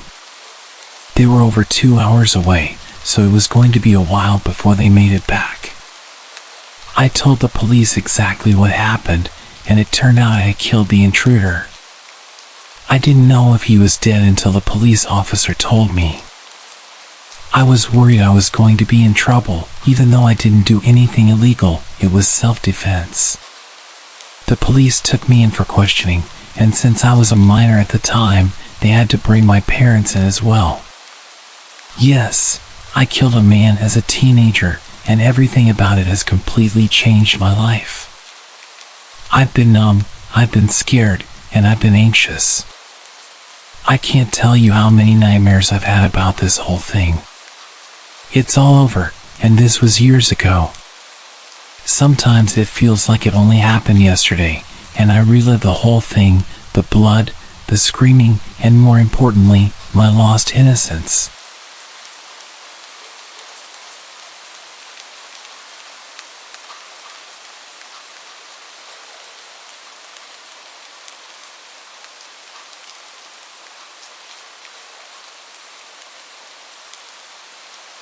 I was about 11, my sister was 13. We slept in the living room of a little caravan we used to stay in over summer. There wasn't a lot to do, the campsite didn't have any amenities. I'd pass the time playing with my sister, taking walks or playing the Nintendo. This was '98, so Castlevania and Donkey Kong Country weren't nostalgic yet, they were just lame. I couldn't wait to get home and back to the PC so I could get my theme hospital on. But mostly I'd read. I had a collection of books about ghosts, UFOs, cryptids, and such. I'd pick them up at library sales or in charity shops. My favorites were the unexplained true stories, like the Dover Demon or the Gulf Breeze incident. There was a quarry on the other side of the site. Sometimes at night I'd pretend the 2 red lights were the eyes of the Mothman who'd swoop down to terrorize my family. What I'm getting at here is I was a kid, and I had an active imagination, but I never believed anything spooky would actually happen to me. If something out of the ordinary happens, it's just your mind playing tricks on you, right? I woke up one morning around 6:20. It was gray outside, the sun had just come up, but fog and cloudy skies ensured it wasn't too bright. I felt uneasy, because I'd usually sleep till 9 at least. It was silent. My sister wasn't even snoring as she normally did. And then I heard it. It sounded like a horse galloping. It was just outside the window. It was unsettling, to say the least. Had a horse escaped from a nearby field? Surely not. I'd never seen any horses around here, and what's more, it didn't sound heavy enough. Whatever it was making circles around the caravan. I'd hear it fade a little as it looped around the other end where my parents slept, and then get louder, almost next to my head. It had the irregular rhythm of a gallop, but I never heard 4 legs. It was almost like a person was skipping very, very quickly, but no person could be heavy enough to make that kind of noise on soft ground. It was fading off into the distance. Whatever it was seemed to have ran off. I breathed a little easier. What crazy situation. Maybe I hadn't fully woken up yet and was having a dream hangover. And then it came back. It was getting louder and more insistent. I decided to take my chances. "Rosie? Are you awake?" "Yeah," she said, voice quivering. "You can hear that, right?" "Yeah." "What is it?" "I don't know," I answered truthfully. "I'm afraid to look outside though." "Why?" "I'm afraid it might be the devil." She moaned in fear. There was a thump from the other end of the caravan, like whatever was outside had grazed it. I pulled my blanket tighter around me. After about a minute, it faded again. I told myself if it came back, I'd look outside, and the devil be damned. It didn't come back. My parents woke up around 8, made us breakfast, and the fog cleared. We asked them if they'd heard anything strange earlier. They hadn't. There were no scrapes on the caravan that would suggest something heavy bumping against it. Apart from my sister, there was no evidence that anything had ever happened. Except for one rough footprint outside the front door in the shape of a hoof. To this day, I regret not looking outside to see what it was. But when I wake up in the middle of the night and everything seems so strange, I understand why.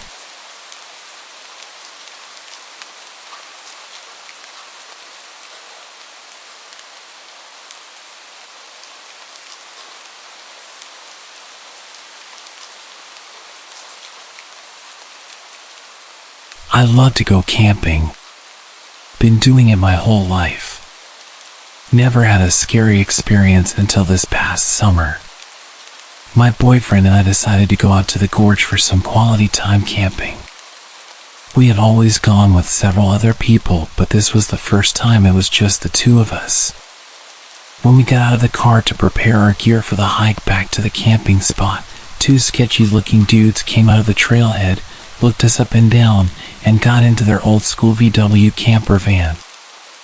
I had a weird feeling but shrugged it off and proceeded back to our camping spot. I had previously camped in the same area a handful of times and knew it pretty well. Once we got back there, I knew of a handful of different camping spots and proceeded to check them all out for the one that would be ideal. I noticed what looked like someone camping further up the hill, so I picked a spot a little further down where we'd be mostly out of sight.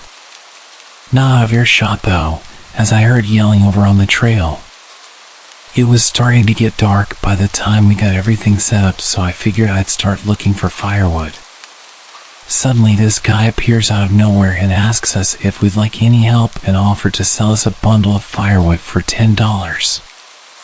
I laughed because we were in the woods, thus surrounded by wood which I could pick up off the ground for free. He then said I wouldn't find much wood because they'd already cleared it out over the past few weeks. Few weeks? I asked him how long he'd been camping up there, and he said almost a month. The longest anyone can camp in this area, a national forest, is 2 weeks. I already had the creeps about him, and he claimed he was up there by himself. I asked him why I heard him yelling with someone then, and why he had referred to more people when talking about the wood. He stammered and was like, yeah, there's some dudes I know camping over there up on the other side of the river. Then he proceeds to tell us that he's been lonely since he arrived. He was from Pennsylvania, took a bus to Lexington, Kentucky, and had been living in the woods back behind where I currently work. I knew exactly where he was talking about because I see homeless, immigrants, and drug addicts coming in and out of those woods every day. So basically he was a homeless man who somehow got a ride out to the gorge and decided he would just live there instead. He had been living on snakes, bugs, and selling firewood for food and beer. But he said we were the first people he'd seen in a few weeks. His stories were all over the place, and I knew he was lying about a lot of what he told us. He wasn't alone even though he claimed to be. He even took us to his camp where there was tons of stuff for several guys, not just one. He said he liked camping up top where he could see everything and everyone. By now it was dark and he helped us get a fire going. I was trying to politely get him on his way back up the hill so I could have a minute to process all of this. When he left, I started whispering to my boyfriend that there was no way in hell I could sleep with that lying sketchy homeless creep right up the hill. We didn't have a gun, knife, or even a dog to protect ourselves if we needed to. I said let's quietly get our shit together and get the hell out of here. Which we did, only we left our new tarps set up because they would make too much noise and he'd know we were leaving. As soon as I stood up with my pack, ready to get the hell out of Dodge, he yells, "How's it going?" and we proceeded to GTFO as quickly and quietly as possible. In my mind, we were either getting robbed, kidnapped, killed, or something else, because he was not alone. His stories didn't add up, and his background of where he came from made me believe he was running from something and was trying to hide by living off the grid. I called the Rangers the next morning and told them about him. Luckily, all he got from us was a set of new tarps. Weeks later, we saw on the news that multiple people had gone missing in the area and that there was a manhunt for the guy who wouldn't leave us alone. I always think about how we really dodged a bullet when I insisted that we left. We found a new camping spot the next year.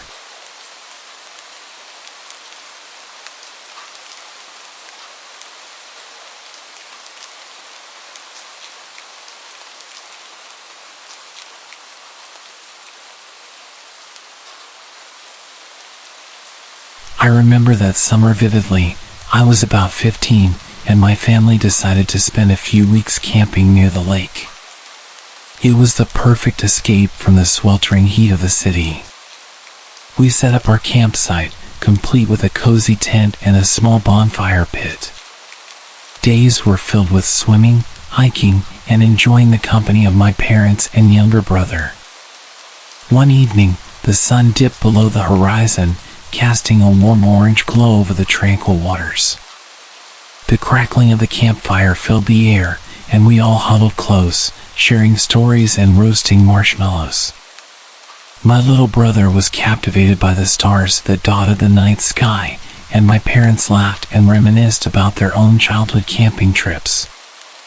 As the fire dwindled and everyone retreated to their tents, I lay in my sleeping bag, feeling the cool breeze against my skin. I could hear the distant hum of insects and the soft lapping of water against the shore. It was peaceful, serene, until a rustling noise interrupted the quiet. I lay still, my heart quickening as I strained my ears to listen. The rustling grew louder, closer. A chill ran down my spine as I realized that the sound was coming from just outside my tent. It was too rhythmic to be the wind, it sounded deliberate. Fear clenched my chest, and I held my breath, hoping that whatever was out there would just move along. But then, I heard it, a low, guttural growl. My pulse raced, and I felt a surge of adrenaline. I knew I needed to see what was causing the noise, even though every fiber of my being was screaming for me to stay hidden. With shaky hands, I unzipped the tent just enough to peer out. Moonlight filtered through the trees, casting eerie shadows that danced on the ground. And there, just a few feet away, I saw it. It was a large, hulking figure, partially obscured by the darkness. My breath caught in my throat as my eyes locked onto it, two glowing orbs that seemed to pierce through the night. The growl grew louder, more menacing, and the figure took a step closer. Fear paralyzed me, my mind racing to make sense of what I was seeing. My instincts told me to stay hidden, to stay quiet, but curiosity and dread pushed me to inch the tent flap open just a bit more. That's when I saw its shape, a massive, shadowy creature with elongated limbs and sharp glistening teeth. Its eyes never left mine as it stood there, almost as if it were studying me, assessing my fear. As the seconds dragged on, I felt a sense of dread. I couldn't tear my gaze away from those eyes, and I couldn't shake the feeling that this was a predator, a force much more powerful than me. My heart pounded in my chest, drowning out the sounds of the night, as I realized that whatever this creature was, it was not something to be trifled with. And then, just as suddenly as it had appeared, the creature turned and melted into the shadows, disappearing into the night. The woods fell silent. I zipped the tent shut, my mind racing with questions and possibilities. Morning came, and I emerged from my tent, shaken but determined to find some rational explanation for the night's terror. I scoured the area around the campsite, half hoping to find evidence of a prank or a wandering animal, but there was nothing, no signs that the creature had ever been there. I tried to shake off the unease, chalking it up to an overactive imagination and the dark of the night playing tricks on my mind. Reluctantly, I shared my experience with my parents over breakfast, expecting them to dismiss it as the product of my teenage imagination. My dad chuckled, attributing the sounds to a nocturnal animal, probably just a bear rummaging around the campsite. Mom nodded in agreement, mentioning that bears were known to roam these parts from time to time. As much as I wanted to accept their explanation, a gnawing feeling remained deep within me. I knew what I'd seen and heard. It was no bear. It was something bigger, something much scarier. Even now, years later, whenever I'm surrounded by the tranquility of the great outdoors, I can't help but think about that night. I've heard the usual explanations, the logical reasoning, but deep down, I'm certain that what I encountered was something different, something you hear about in urban legends. I always think about going back to that place with some friends and searching for that monster. But that's probably not a good idea, is it?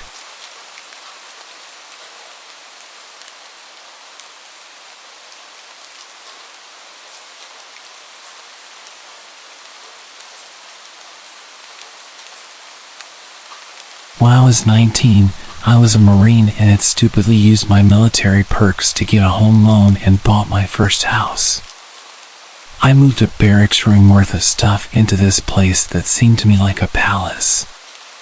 Of course, I went out and bought some bar stools, a futon to sleep on until I got a bed, and some used coffee tables for my TV.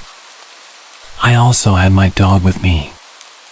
As I unpacked my meager belongings in the living room, I noticed a car had pulled into my drive and blocked me in. I walked out, and there stood a man offering to sell me a home security system. The man was dressed in khakis and a polo with a name tag that I can't recall, and the car didn't have a logo on it. It should have been a red flag for me, but I figured that some people on the job didn't drive company vehicles. He gave me his card, but I don't even remember the name of the company he told me he was representing. Cue the friendly salesman, giving me his pitch about needing a system and all the perks that would come with being able to watch the exterior of my house at any time. As a low-ranking military member, I knew I couldn't afford yet another thing, so my mind was working to try to get this man to go away. I even considered ninja chopping him or whatever it is that we Marines do in hand-to-hand just to get him to leave. But I'm a sort of passive person. I'm too nice. Nah, let's call it polite.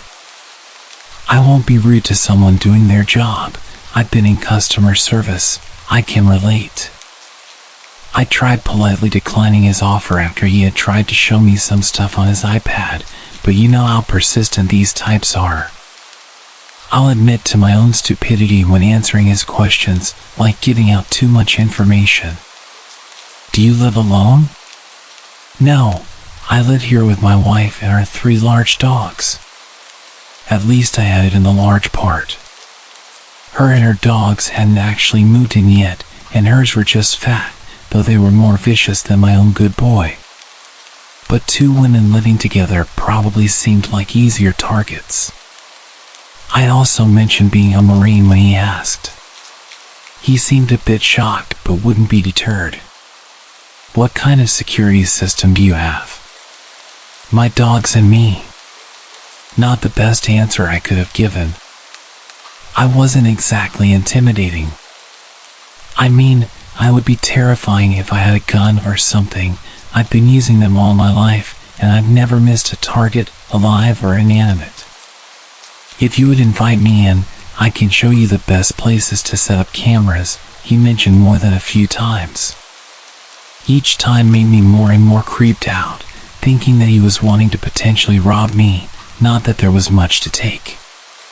Despite being a victim of assault in the past, all I could consider was a possible burglary and made sure we stayed away from my house while we talked.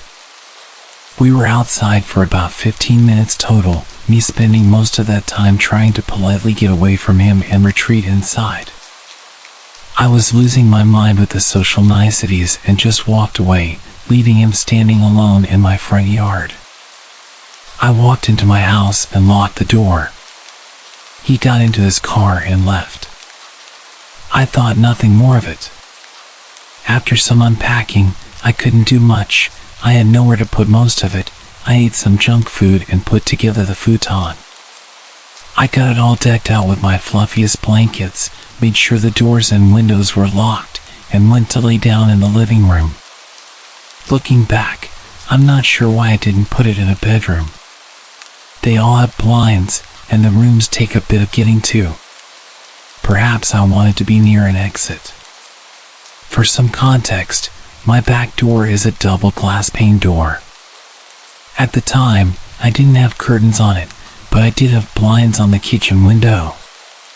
My kitchen, living room, and dining room are all connected, but there's a wall in the living room that I strategically situated my futon against so it couldn't be seen by the back doors or the front door window. Call me paranoid. I had been laying down for a few hours, and at about 11, my dog got off the futon and went to the back doors.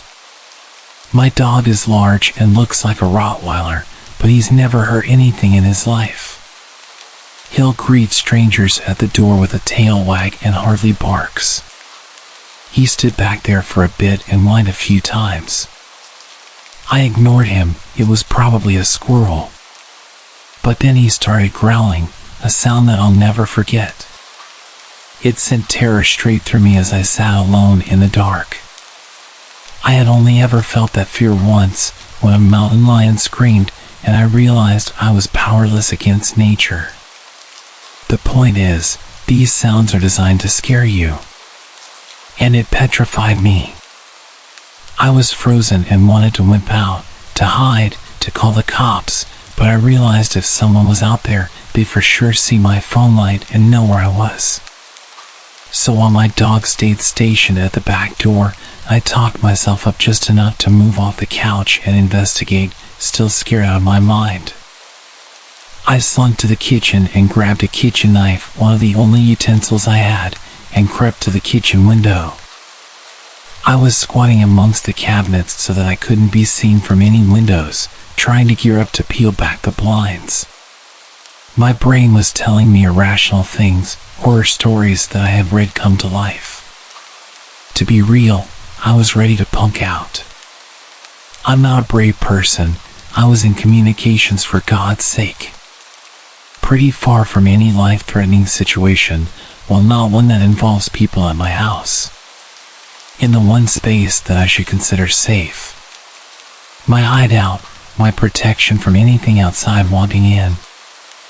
I've always been afraid of home invasion, it stems from an incident when I was younger that isn't really worth mentioning further. Point is, if someone dares enter my safe place, it's not safe anymore.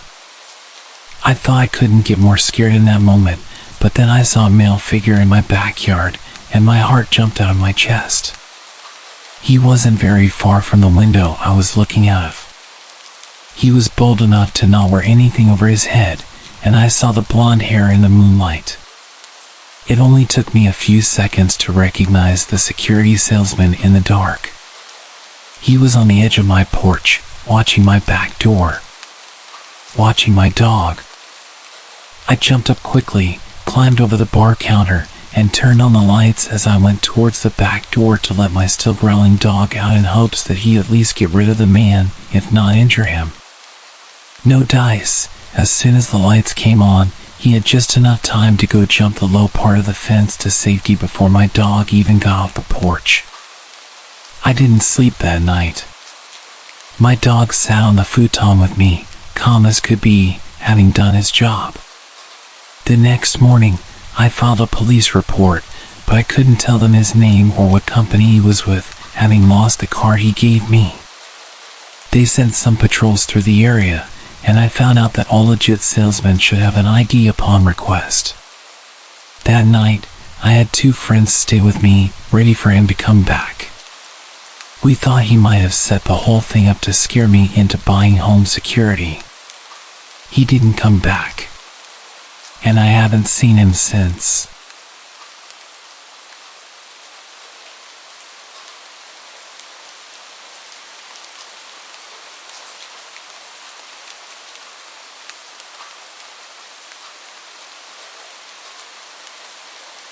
This happened yesterday while both of my parents were at work.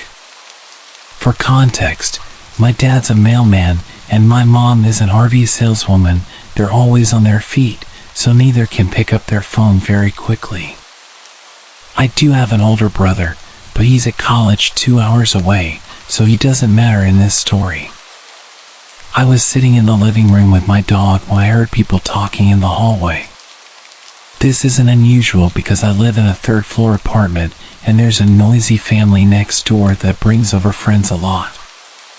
This was also a Saturday, so I wasn't expecting complete silence. I obviously just ignored the talking since it's not that loud, and I had headphones on. But my dog perked up and walked towards the door with an alert posture. The hair on his back was sticking up, which he never usually does. So I got concerned and took my headphones out. This is when I heard the voices from before, which were 2 adult men yelling very loudly in the apartment hallway. I got a bit freaked out, so I pushed my dog away from the door, made sure it was locked, and crept towards it to make sure they weren't near my place. When I looked out, I couldn't see either of them, and because the only blind spot in my peephole is directly to the right, I knew they were at my neighbor's. As I'm leaning against it, my whole front door starts shaking because the men are banging on the neighbor's door and still yelling things like, "We can hear you," and "Come out." But I didn't want to show that I was home. At this point, I grabbed my dog and pulled him into my room while I tried to call my dad, who luckily picked up after a few rings. He told me that I should just stay in my room and stay quiet, and that they would go away. I did stay in my room for the most part, but I called my best friend just to have someone on the phone because my dad couldn't stay talking to me. My room is the furthest from the door, so they definitely wouldn't have heard me whispering to my friend about the situation. After about 5 minutes, I stopped hearing the banging. I told my friend I was gonna check if I could hear anything. When I got out there, I didn't hear the banging anymore, so I moved closer to listen. I looked out of the peephole and I could see one of them pacing. I freaked out again and started creeping back to my room. That's when I heard one of them say, "Maybe we got the wrong house." This threw me into a full-blown panic attack. Since my identical apartment door is 5 feet away from my neighbor's and all the others are down a hallway, if they didn't even know the exact number and they obviously weren't scared to bang on an apartment door so aggressively, they would probably come to my door. So, again, I pulled my dog into my brother's room since it had a lock, and I camped in there. I waited for about 10 minutes before I heard the banging calm down again. I couldn't hear any talking from my position. I was texting my friend, who also lived in the complex, about what was happening. That's when the banging started again, but this time they moved to my door. They went through the same routine, but they were much more aggressive. I could hear them slamming, kicking, and hitting my door, all while yelling for some guy to come out. I called my brother later, and he told me there's no way he could have been involved in this, especially because he's 19, and those men had to have been at least 25. I called my dad again, and in his panic, he told me to go out of the room and tell them there's no guys in the apartment, that I'm just a girl. But I just told him I'm gonna call the cops. I know they weren't just looking to break down a door, and that they were targeting this guy who did them dirty. But I still didn't want to go out there because one, even if they're looking for someone else, I don't know if they have weapons, and in their enraged state, they might just cause harm. But they still have the info on me, which leads me to number 2. I'm a high school freshman girl, 5'4", and less than 100 pounds. Quite frankly, I have no fight in me. For example, I'm terrified of knives, so I brought a bowling pin for my room for protection instead. Plus, I was in the middle of a panic attack. I stood no chance against 2 adult men at my door, so letting them know I'm a teen girl home alone isn't the best idea. I sat next to my locked bedroom door with my dog as I called the cops. I tried to keep him quiet this whole time, but I didn't want to be suspicious during this situation. I made sure not to talk to my friend while I was out of the room to keep quiet and tiptoe everywhere so they didn't know anyone was home besides the dog. I'm pretty sure they didn't know anyone was home, even though they said, "We know you're in there," during their yells. Because earlier, they were unsure if they even had the right place.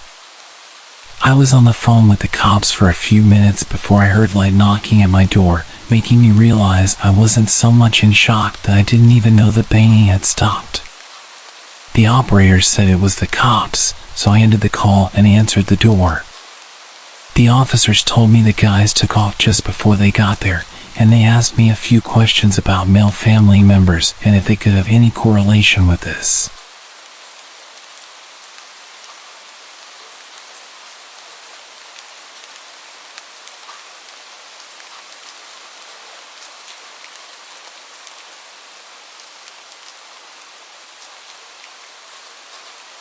I want to share a story about the time my family's house got broken into. It was a really creepy experience. It happened one dark October evening while I was in high school. Back then, whenever I got home from school, I would go up to my room and lie on my bed and read some comics. On the day of the break-in, it was just me in the house. My family had gone shopping, so I shut myself in my room and lost myself in my books. It was great. I needed the toilet though, so I left my room, and that's when I noticed something strange. The smell of tobacco smoke. This was really weird since I don't smoke, and no one in my family does either. I'd never smelled this smell before in my house, so I went in search of the source of the smell. I began my search in my little sister's room as I noticed the door was slightly ajar. I pushed the door open and switched on the light, and in my little sister's room was a full-grown man. There was a stranger in our house. He was holding his shoes in one hand, and he was rummaging through my sister's drawers with his other hand. I guessed that he had taken off his shoes so that he could move around more quietly. My heart stopped, and my skin went as cold as ice. Somehow I managed to ask, "What are you doing in here?" Despite my fear, he started babbling, creating random excuses, none of which were plausible. It was really crazy. My heart was racing now, and I didn't know what to do, so I just grabbed him by the arm. I didn't want him to escape, and he didn't resist or complain. He kept silent. Luckily, my grandfather lived close by, so I led the intruder with me to his house. When we got there, my grandfather called the police. After some time, the police arrived, and they filled us in on the details. After they interviewed him, it turns out that the man lived in one of the apartments across the street that looked directly into our house. Things got really creepy when he told the police that he'd been in our home several times. He said he liked to break in even when there were people in the house. Despite the police interview, the man broke down and confessed. He said the main purpose of his repeated trespassing was the fact that he was drawn to my sister. He had some sort of obsession with her. He told the police that the day I apprehended him, he was looking for some of her underwear to take back to his apartment. He said that the only reason he picked my sister was due to the simple fact that she was his type. He confessed to entering other people's homes too, anyone who was his type. He said that the only reason he went unnoticed by the occupants was that he was very careful not to disturb anything or steal a thing. No one knew he was coming or going. It seemed that this guy had an understanding of our family's movements, our schedules, that kind of thing. It was clear that he'd been watching our house and our family for a long time. He knew how to get in easily, must have searched for a weak point of entry. He had done this many times without being caught, and my guess was that he began to get careless, which was how I was able to catch him. I only caught him due to the cigarette smell. I can't tell you how horrifying it is to find someone standing in a dark room in your house when you're at that age. I literally have no words for how frightened I was. Of course, we threw away all of my sister's underwear. We decided to get her new clothes. I mean, how could she feel comfortable wearing anything that man had touched? I think my sister has suffered mentally with this, and it's a thing I don't speak to her about. I'm just glad I caught him. Who knows what else he might have tried doing? Maybe stealing the clothes was just the beginning. I don't want to think about it.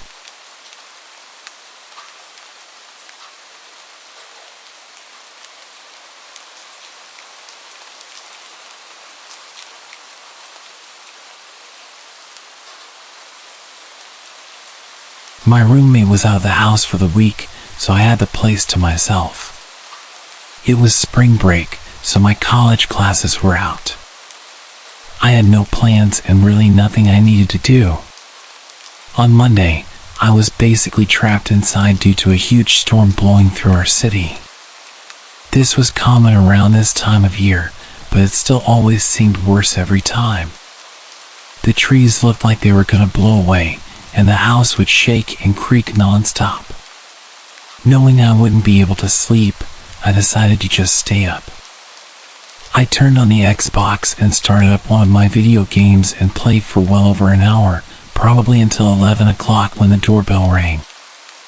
I paused the game and got up, but then I remembered the fact there was a storm happening.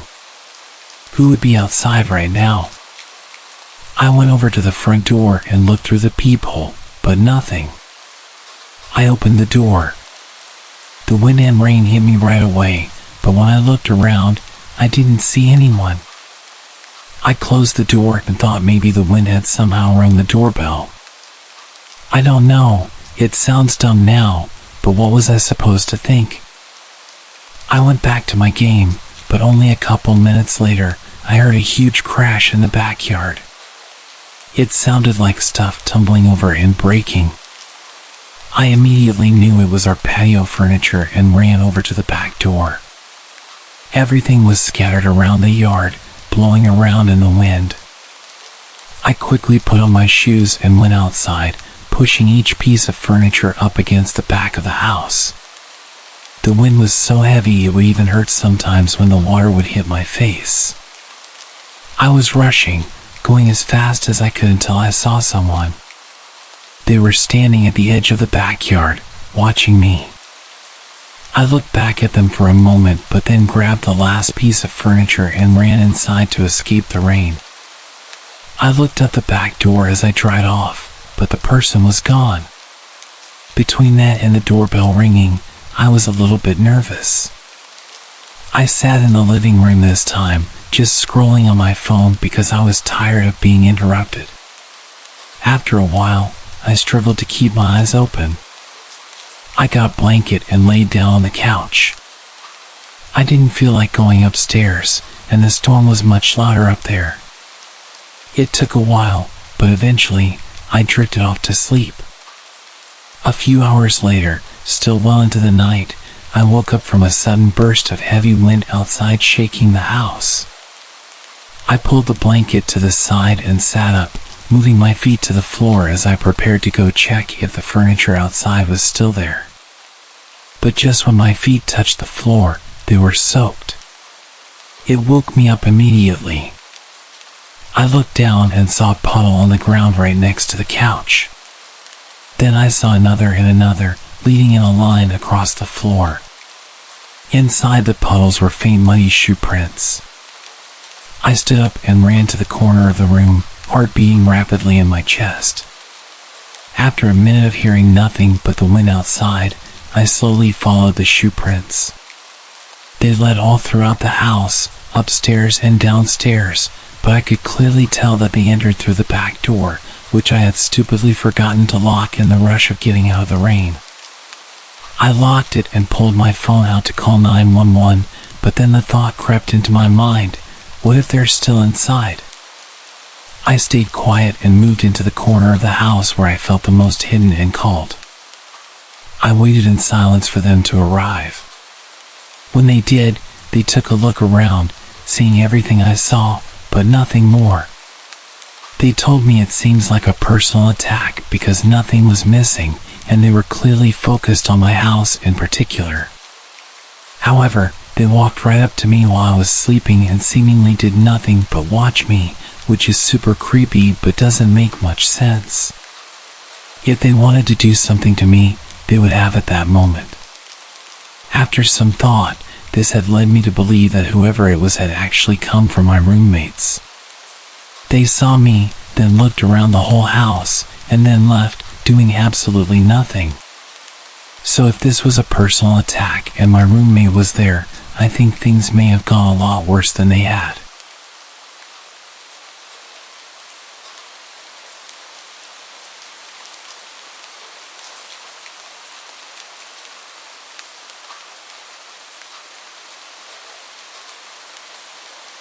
This happened last year when I was 17, and it's something I will never forget.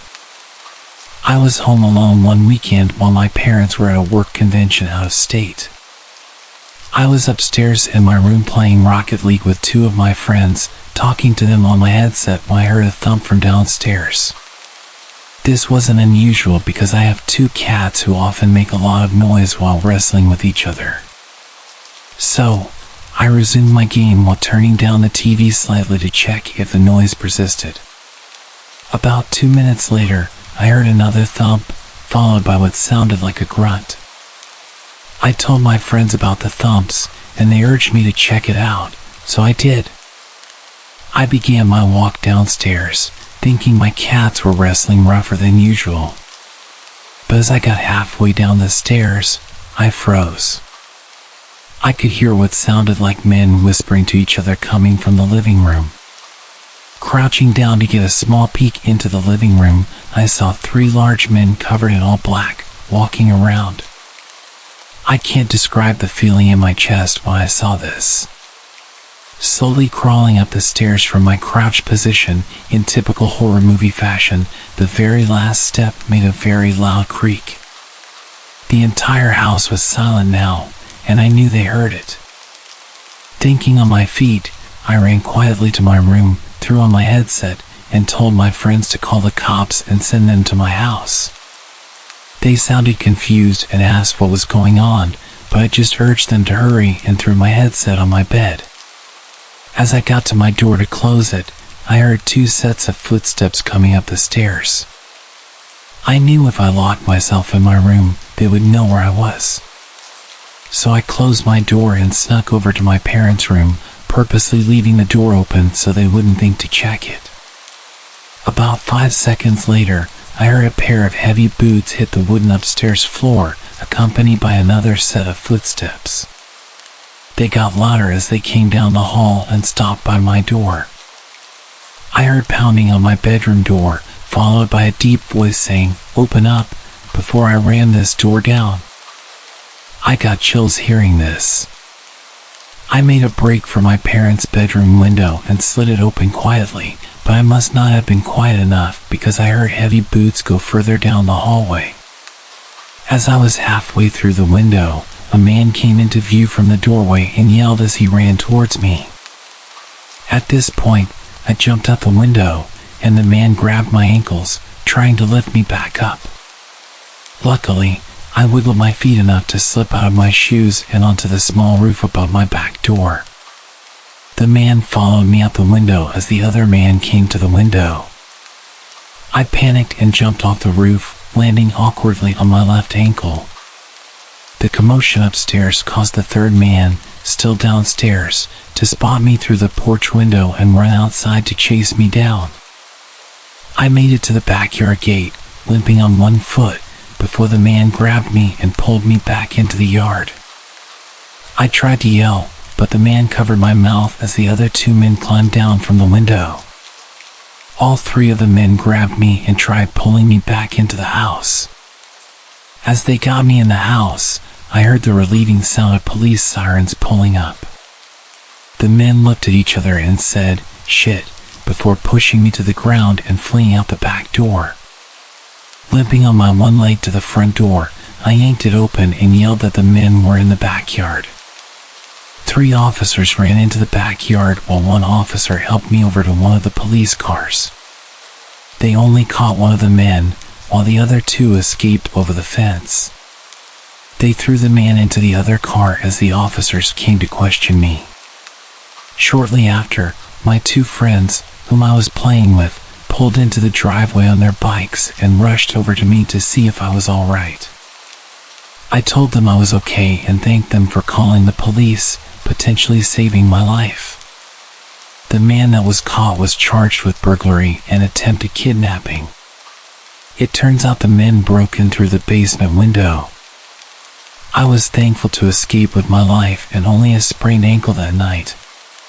My lesson to all is to always follow your gut and never ignore any sound you hear while home alone.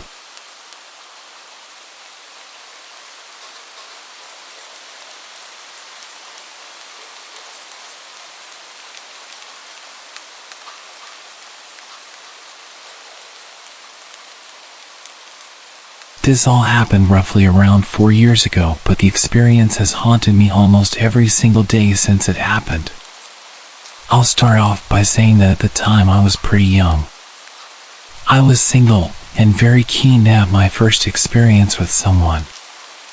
I spent a while looking through dating apps, talking to a few people, until I finally came across a guy who seemed interesting. We had a lot of things in common, so I thought it would be a good idea to meet up with him since we had been talking for almost a month. Now, even though I was only young, I wasn't naive or stupid. I was, and still am, a very cautious and paranoid person. But for some reason, I made what possibly could have been one of the worst decisions of my life. I invited him to come spend the night at my place. My parents were away for the weekend and I had the place to myself, so it seemed like the perfect opportunity for him to come over. He lived around 3 hours away from my place, yet he was eager and almost desperate to visit. So he set off as soon as he finished work, which was around 11 a.m. The whole time he was driving to my place, I had the sickening sense of impending doom. Almost as if something was going to go very, very wrong.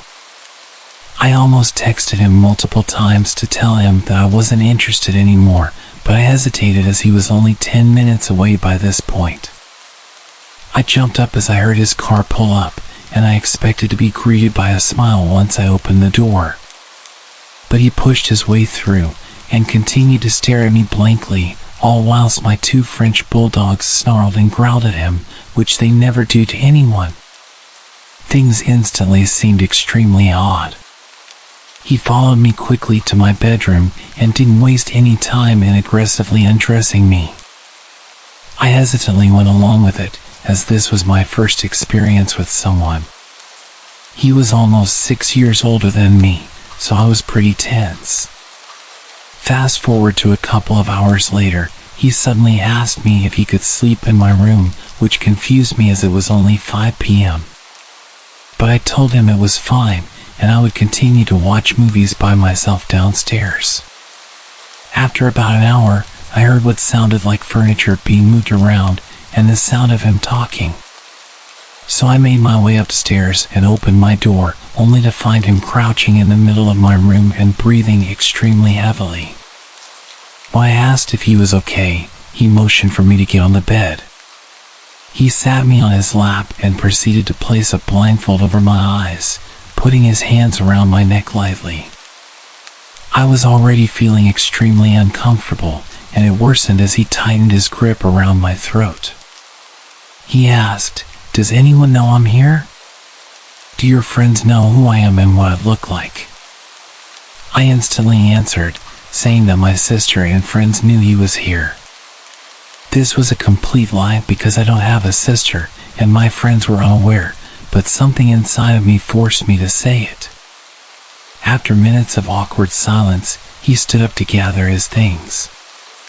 I noticed that in his backpack, he had tape, rope, and handcuffs.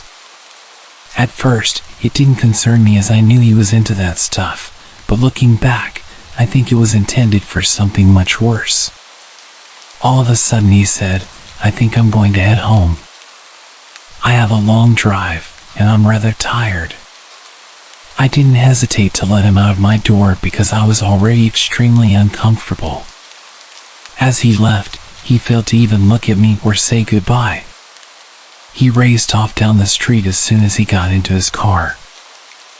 I ran back to my room to see if he had left anything, because he'd left in a hurry. I found a note on my desk with the words, "Being nice is what saved you." At the time, I had no idea what the note meant. Now that I think about it, I seriously think that he had very ill intentions toward me. I'm still angry at myself for letting a stranger into my home, which was obviously a big mistake. I immediately blocked him on all of my social media.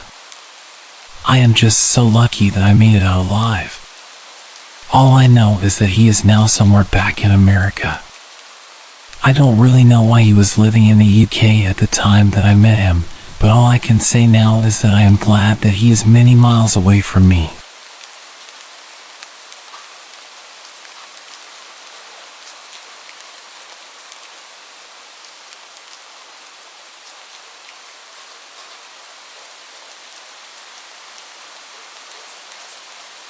I lived with my older brother for about 4 years after I finished school. We shared rent on an apartment together since neither of us could afford anything on our own. But during the 4th year, my brother started making better money, and he planned to move out once the lease came to an end. I wasn't making a lot, so I knew I couldn't afford to pay for the apartment alone. I looked around online for a roommate for a few months, but decided to move out as well and find a cheaper place. I searched until the last month of our lease at the apartment. My brother had basically moved everything out already, and there was a lot of pressure on me to find somewhere quick. But with my extremely low budget, it was hard. Eventually, I stumbled across a listing posted by a homeowner renting out a room in their house. The man's name was Evan. I sent him a text to let him know I was interested, then kept searching. He responded within a few minutes. We scheduled a time to call later in the day, and when we did, he explained all the details. He said he lived alone in the house and was renting out his spare bedroom, but I'd be able to use all the other rooms in the house. It sounded great to me, so I agreed to it. A couple of weeks later, I packed everything in a U-Haul and drove down to the house. Between this time, we'd been texting and calling, and he sent me a bunch of pictures, but I hadn't had the chance to view it in person yet. I got there around noon, parking in the driveway. The house was definitely small, but it looked nice from the outside. Evan was standing in the garage, waving me over. He gave me a quick tour, then helped me unload all of my stuff into my room. Evan seemed like a regular man in his mid-30s, which was almost 10 years older than myself, but I didn't really mind.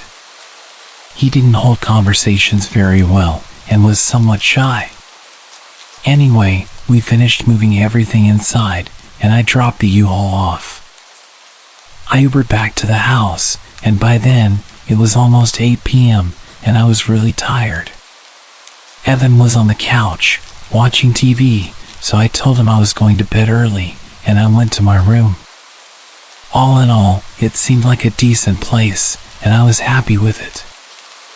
I unpacked some more, then set up my bed, and by 9 o'clock, I was finally ready to sleep. I walked over to my door to lock it and turn off the lights. But as I reached my hand out, I saw the knob on the door was empty. As in, there was no lock on it. Confused, I opened the door. The lock was on the outside of the door. I stepped into the living room and asked Evan why the bedroom door locked from the outside. He looked confused and said he never noticed that, but he would switch it around tomorrow. I shrugged and said okay, then went back to my room. I was tired and not too worried about it, but it was definitely an odd find. I got in bed and fell asleep. In the middle of the night, I woke up. I heard someone moving around in the kitchen, which I assumed was just Evan getting water or something. I closed my eyes again. A minute later, I heard him walking back down the hallway, but as he was passing my room, he stopped. I opened my eyes and looked at the door. He was standing out there quietly for maybe 15 seconds before I heard a click. He locked my door. My stomach dropped, and I felt my face go cold as Evan walked down to his room. As soon as I heard his bedroom door shut, I got up quietly and went over to the door. I tried the handle, and it wouldn't budge. I stood in shock for a few seconds, coming to the reality that this man I just met has now locked me in a room. My fear started to turn into anger, and I called out for Evan, telling him to open the door. It only took a second before I heard Evan run out of his room and over to my door. I heard him place his hand on the door, but he paused for a few seconds before he unlocked it. I swung the door open right away. What the hell was that? I confronted him. Evan was stumbling over his words, saying he just wanted to make sure he was safe because he didn't know me well enough. I understood that concern, but locking someone in a room was not a smart way to go about it. I told him that I was going to pack up and leave in the morning. I stayed up all night on the couch in the living room, waiting for the U-Haul store to open at 9 o'clock. I looked into the hallway, seeing Evan's bedroom door was still closed, hopefully meaning he was still asleep. Then I drove straight there and drove the U-Haul back to the house. When I went inside, Evan's bedroom door was open. "Evan?" I called out. I walked over to his room and peeked my head inside. His room was empty. I moved my eyes around the room in disbelief, seeing as things were only getting weirder. I backed out and got straight to moving my stuff. I powered through 2 hours of moving boxes and taking apart my bed. I only had 2 boxes left, and I ran inside and picked up another, then rushed to the front door until Evan appeared in the doorway. "Move," I said. He stared at me emotionless. After a few seconds, he stepped aside. I hurried past him and shoved the box in the U-Haul. The last box was half full of random food I kept from my old pantry at the apartment. I decided to just leave it. Evan was freaking me out, and I wanted to get away from him as soon as possible. I started closing the back of the U-Haul before Evan interrupted. "You forgot this." He held out the last box. "Oh yeah, thanks." I grabbed it from him and climbed back into the truck. I felt him watching me as I stacked the box, and when I turned, he had his hand on the door. He started pulling it down, trying to close me in. I was able to stop him before the door was even halfway down. I shoved him to the ground, but he got up and ran. Not into the house, but off into the trees, away from the property. I didn't know what to think, but I didn't care. I quickly shut the back door and drove away. My brother was nice enough to let me stay with him until I found a new place. I don't know what happened at that house, or what would have happened, but there was definitely something very wrong going on.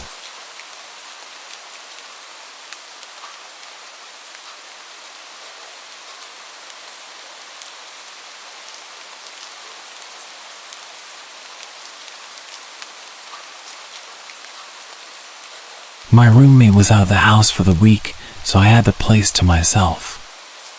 It was spring break, so my college classes were out.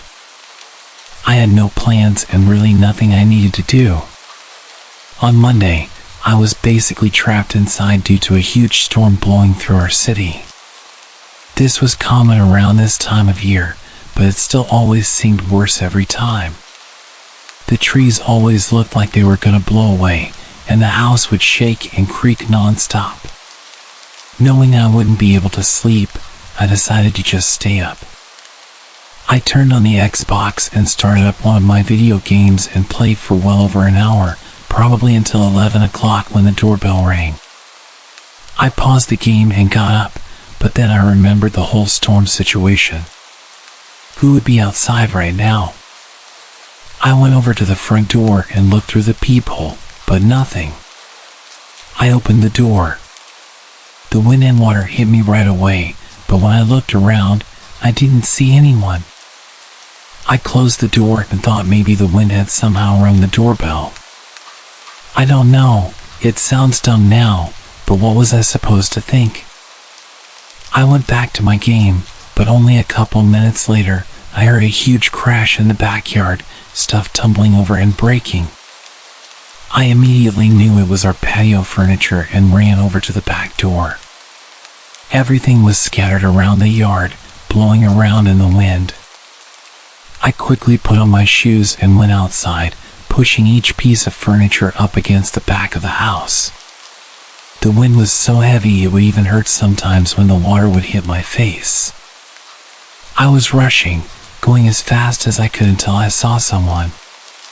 They were standing at the edge of the backyard, watching me. I looked back at them for a moment, but then grabbed the last piece of furniture and ran inside to escape the rain. I looked at the back door as I dried off, but the person was gone. Between that and the doorbell ringing, I was a little bit nervous. I sat in the living room this time, just scrolling on my phone because I was tired of being interrupted. After a while, I struggled to keep my eyes open.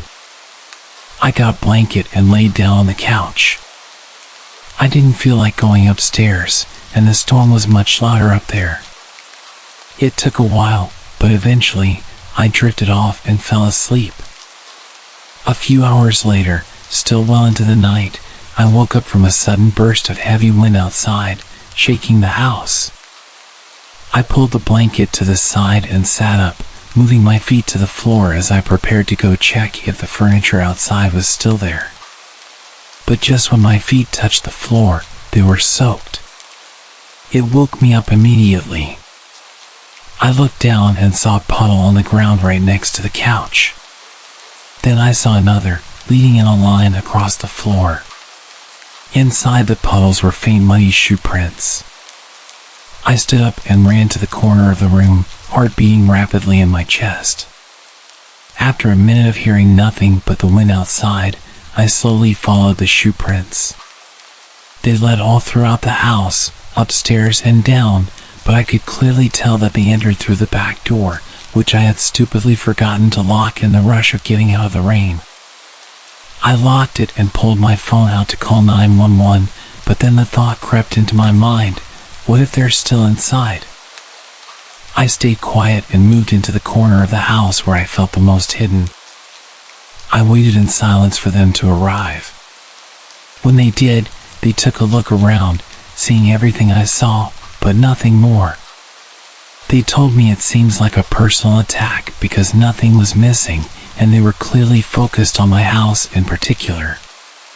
However, they walked right up to me while I was sleeping and seemingly did nothing but watch me, which is super creepy but doesn't make much sense. If they wanted to do something to me, they would have done it at that moment.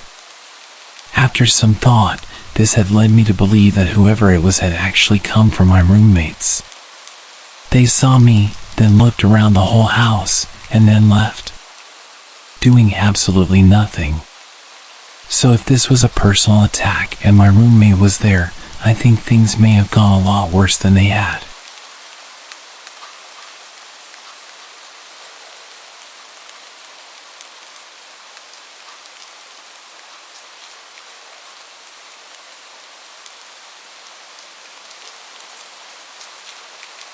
A few years ago, I was renting a house in Northern California. The neighborhood was just outside the suburbs. It seemed like the perfect balance of having space and having nice neighbors close enough not to feel isolated. The area had no street lights, so it was very dark at night, especially if there were clouds blocking the moonlight. It didn't bother me though. It made my little house feel even more quaint on dark nights. I got home from work one day in midwinter. It was a cloudy night, so pulling up to my house, I saw only what my headlights and front porch light illuminated.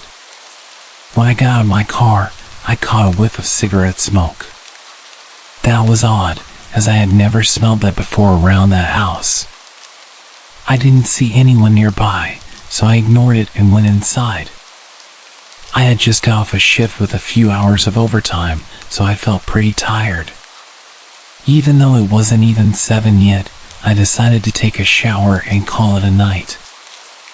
I woke up sometime later, sure that I had heard a noise inside my house.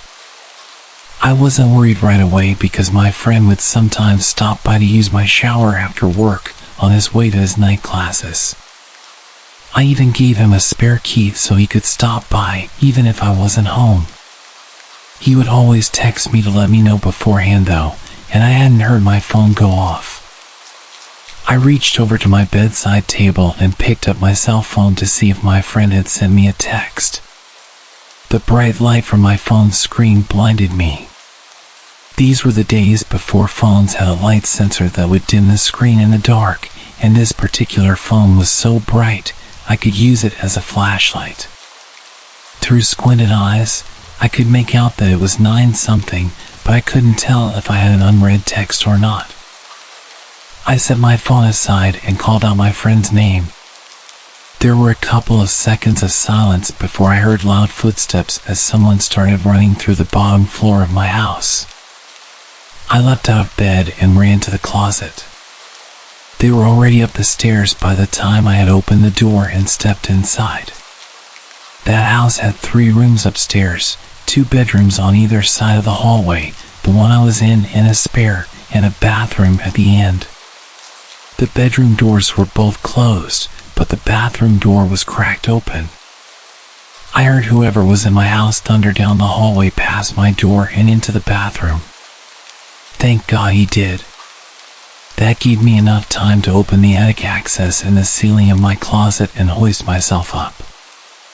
I had just started to lift myself up when the person ran back out of the bathroom. My feet were barely inside of the attic when my bedroom door burst open. I heard footsteps run into my room and stop. When they didn't see me in that room, they ran back to the hallway and into the other room, which just had boxes stacked in a corner, some weights, and a table where I painted my miniature models. I guess they decided that if someone were hiding, it would be in the bedroom because they charged back into my room and turned on the light. A moment later, the closet door was ripped open.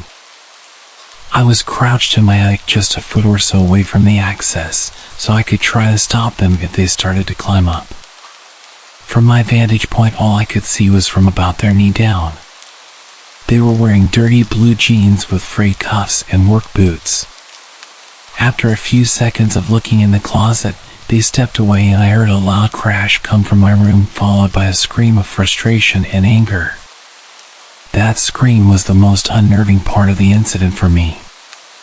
It reminded me far too much of my stepfather, who would scream in a similar way when he lost his temper. He would eventually be placed in a mental hospital for several mental disorders that resulted in erratic and violent tendencies.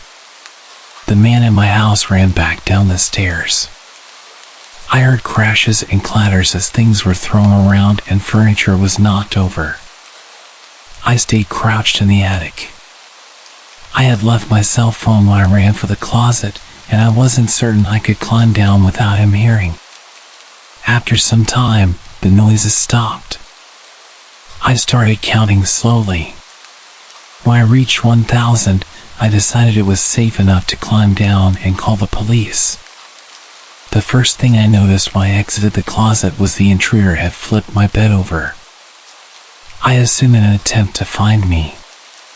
That was the loud noise I had heard after he stepped away from the closet. I couldn't find my cell phone, so I went to the landline by the bed and called the police. I waited in my room until I heard them call out from downstairs. The first floor was a mess, but I had expected that. Chairs had been knocked over, the sofa had been flipped. All the books, pictures, and knickknacks I had on my shelves were strewn across the floor. The cupboards in the kitchen had been opened and all the boxed and canned foods had been thrown to the ground. As far as I could tell, though, the only thing missing was a single knife out of the wooden block in my kitchen. The police checked the house from top to bottom. They found that the side door had been forced open by something like a crowbar. They also found a few cigarette butts along my fence line, along with some foil and an empty pen, which the police said people often use to smoke meth, so they think he had been watching my house for a while. I realized that he must have been out there smoking a cigarette when I got home. They collected up the evidence and told me I should stay with family or friends that night and get that door fixed as soon as possible. I opted to just not sleep. I moved a shelf over to block the broken door and spent the next couple hours cleaning things up. I would often go to the window with a flashlight and shine it along the fence line where the police found the cigarette butts and foil, but I didn't see anything. The next day I called to have the door fixed and get motion lights installed at the back and sides of my house. I ran a phone cable up into the attic and added a landline. I never wanted to be stuck up there without a phone again. Nothing else happened at that house, though. I lived there another 3 years without incident. One more precaution I took was practicing getting out of my bed, going to my closet and climbing into the attic as quickly and quietly as possible. I even practiced doing that at my new place, except now I go to a crawl space at the back of the closet instead of the attic. I try not to think about what would have happened if I had been a bit slower getting to the attic, or if he hadn't gone into the bathroom at the end of the hall first.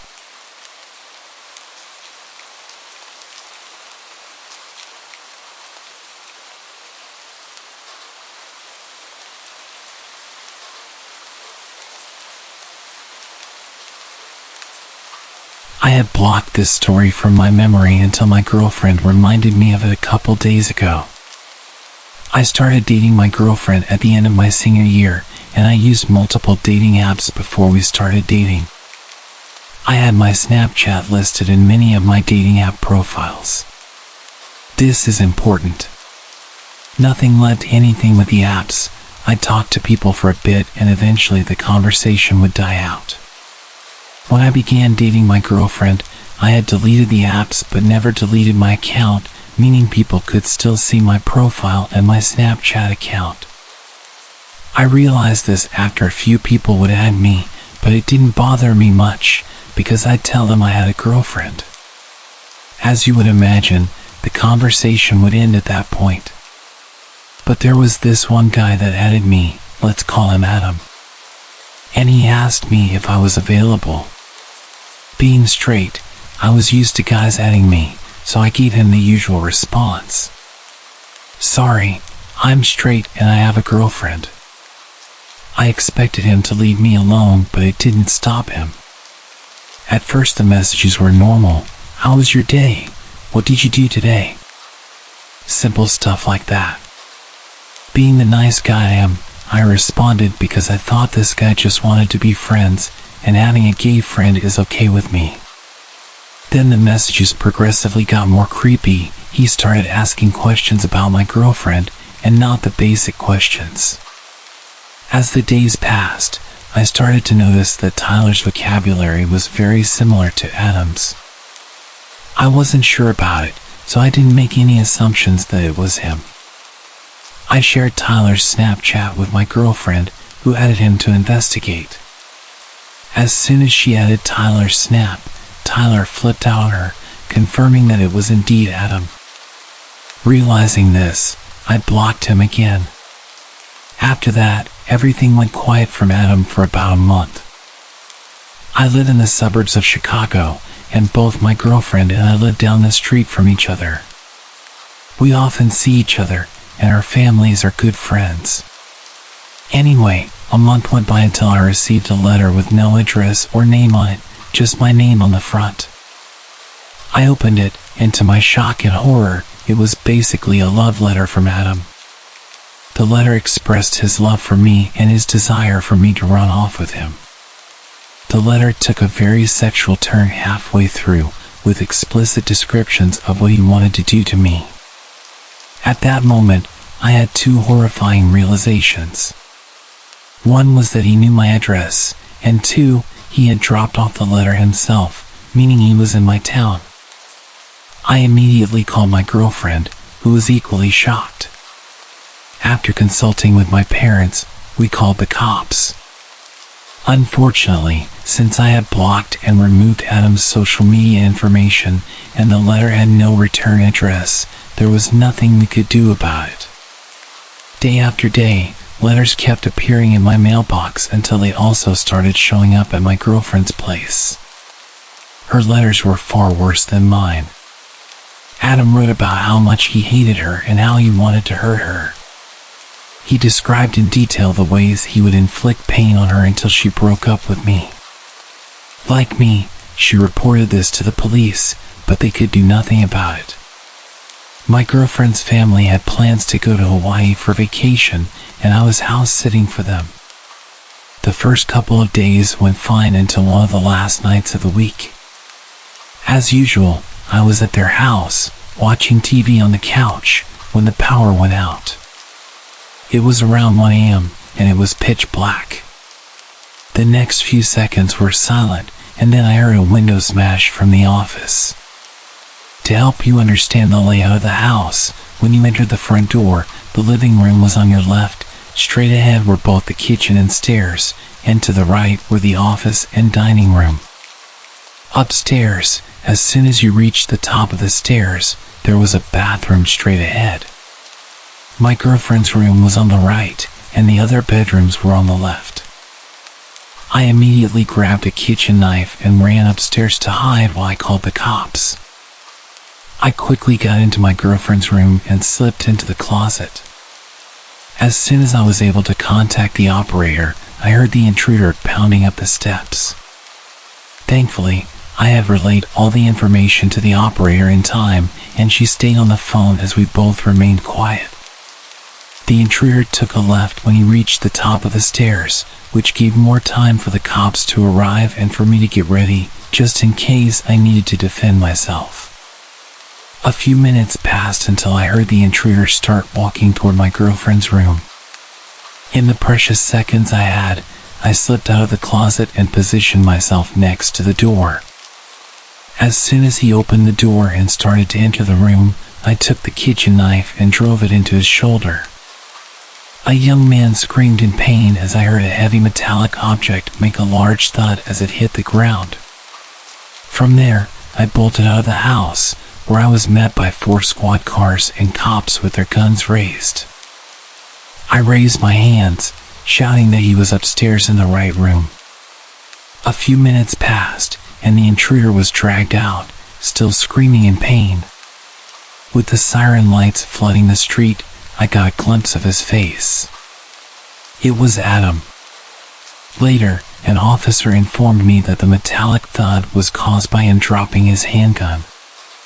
Adam was from Texas and had traveled up to my state to be with me. He had rented a room at a local motel and would put letters in both my girlfriend's and my mailbox daily. He was doing this in the early hours of the morning. This was confirmed by the security footage from the motel he was staying at. On the night of the break-in, Adam had plans to kill my girlfriend and her family so that I would choose to be with him. He managed to pry open the power box, switched off the power to her house along with neighboring houses, and broke in with the intention of her being there.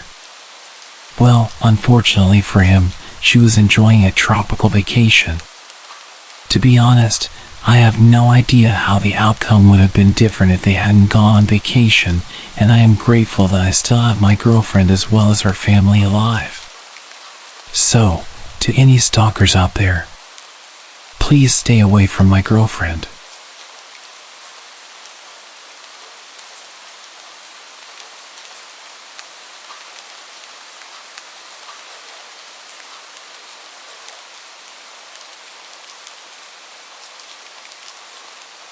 This happened to me over a decade ago, but I will never forget the feeling deep in my chest. Both that night and the next morning when the true nature of the situation became apparent. It was late December in a small Texas town. We just received 5 inches of snow earlier in the morning. I can't remember what time it was. All I remember is it was dark outside, and I was playing in my room. It's important to note that my room was made up of 2 parts, a mudroom with a door leading out front, then my actual bedroom. The door was an older style wood door with all the old hardware and had a window on the top half. It had a window shade, but that wouldn't stop anyone from looking in if they wanted. My room was the frontmost with my parents' room being in the back of the house. Suddenly, the knob was not being gently moved. Someone was turning it with force. This door was one that had to be locked from the inside, so the knob could turn and open freely. Luckily, there were 2 deadbolts. Whoever was on the other side just figured out the knob was free to open. As soon as I heard it turn all the way, I sprung up to the wall about 5 feet from the door, my back to the wall. The door fell silent. I found myself glued to the wall, unable to move. Then, the knob turned slowly. I remember watching, waiting for it to turn all the way. When it did, whoever was on the other side started trying to budge the door and pry. At first, it was easy going, but then they started pounding into the door with their foot. They got only 2 kicks in when I unfroze and screamed for my life. I sprinted to the back of the house to get my parents. They asked what was wrong, and I said someone tried to break in. They ran over and checked, not bothering to look outside, which I pleaded them to. They just said my imagination was running wild and it was an animal or the old age of the house. They took one final look in my mudroom, not bothering to investigate any further. I was told to go to bed. It took me hours. I don't even remember falling asleep. All I remember is staring at the door from my bed, never taking my eyes off the doorknob. Suddenly, I was woken up by my parents, who were obviously distressed and seemed to be scared. My mom grabbed me by both shoulders and got right in front of me. She asked very sternly why I thought someone tried to break in. When I told them this time, they seemed to listen. I was worried how serious they were as they asked me about everything. When I was done, they said they had to show me something. They took me to the front door and out to the front yard, pointing to my door near the driveway. You could clearly see the boot prints in the snow, walking along the street through our yard and straight to my window, then my mudroom door, where I had been playing the night before. The police showed up and took a report, but nothing ever came of it. I was never able to sleep well in that house. I can never forget what it felt like as a child to go through this and not have my parents believe me. I'm just glad I was not home alone and very thankful for that strong door.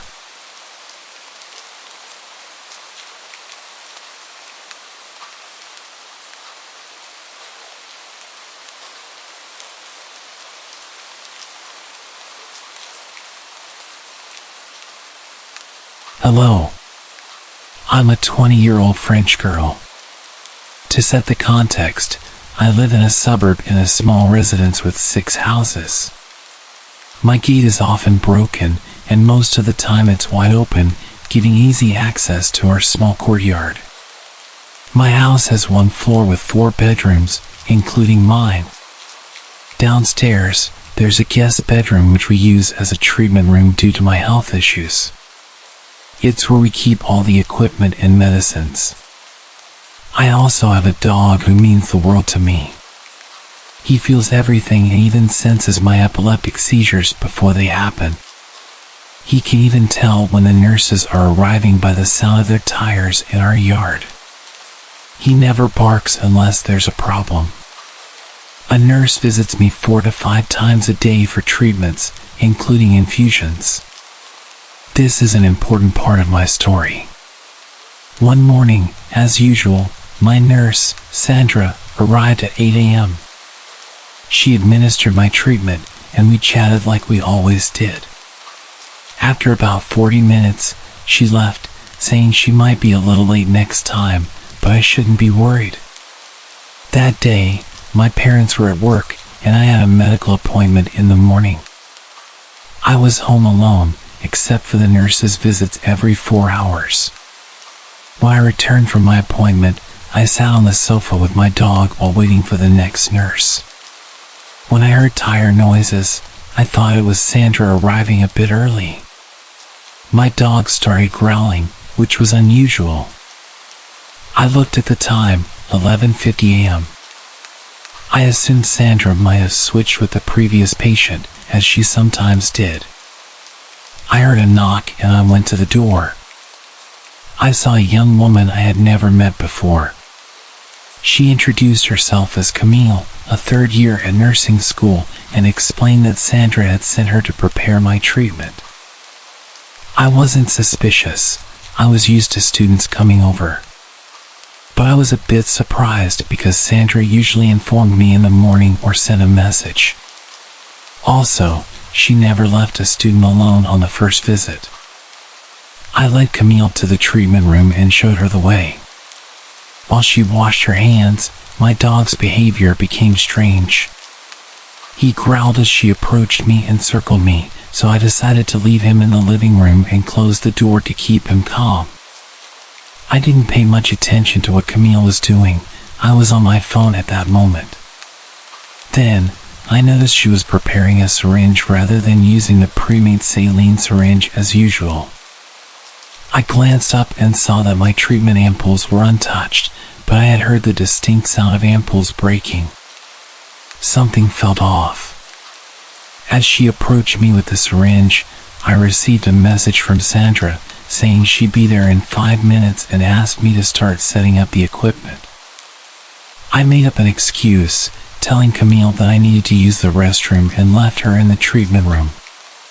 My dog kept barking and growling. When I reached the toilet downstairs, I sent Sandra a message telling her about the woman, and she had no idea what I was talking about. I was terrified and started crying in the bathroom. Camille came to check on me and asked if everything was okay. I assured her it was, and that's when I heard the front door slam shut. 2 minutes later, it reopened, and I heard Sandra's voice. I left the bathroom, still crying, and Sandra asked me what had happened. I explained the situation and showed her the treatment room. We called the police, who arrived, examined the evidence, and took samples from the syringe and other items prepared by Camille. The test results were shocking. The syringe contained a paralyzing substance, enough to paralyze a 120 kilograms man, and the IV contained a highly concentrated medicine that could have stopped anyone's heart. To this day, we don't know who Camille really was. Thankfully, I never heard from her again. She had stolen all my opioids but left my tablet and computer untouched. Looking back, I realized my dog had sensed Camille's ill intentions. I should have been more vigilant, especially since she was a stranger and on her own. My treatments are far from simple. I often wonder what could have happened if I hadn't checked my phone that day.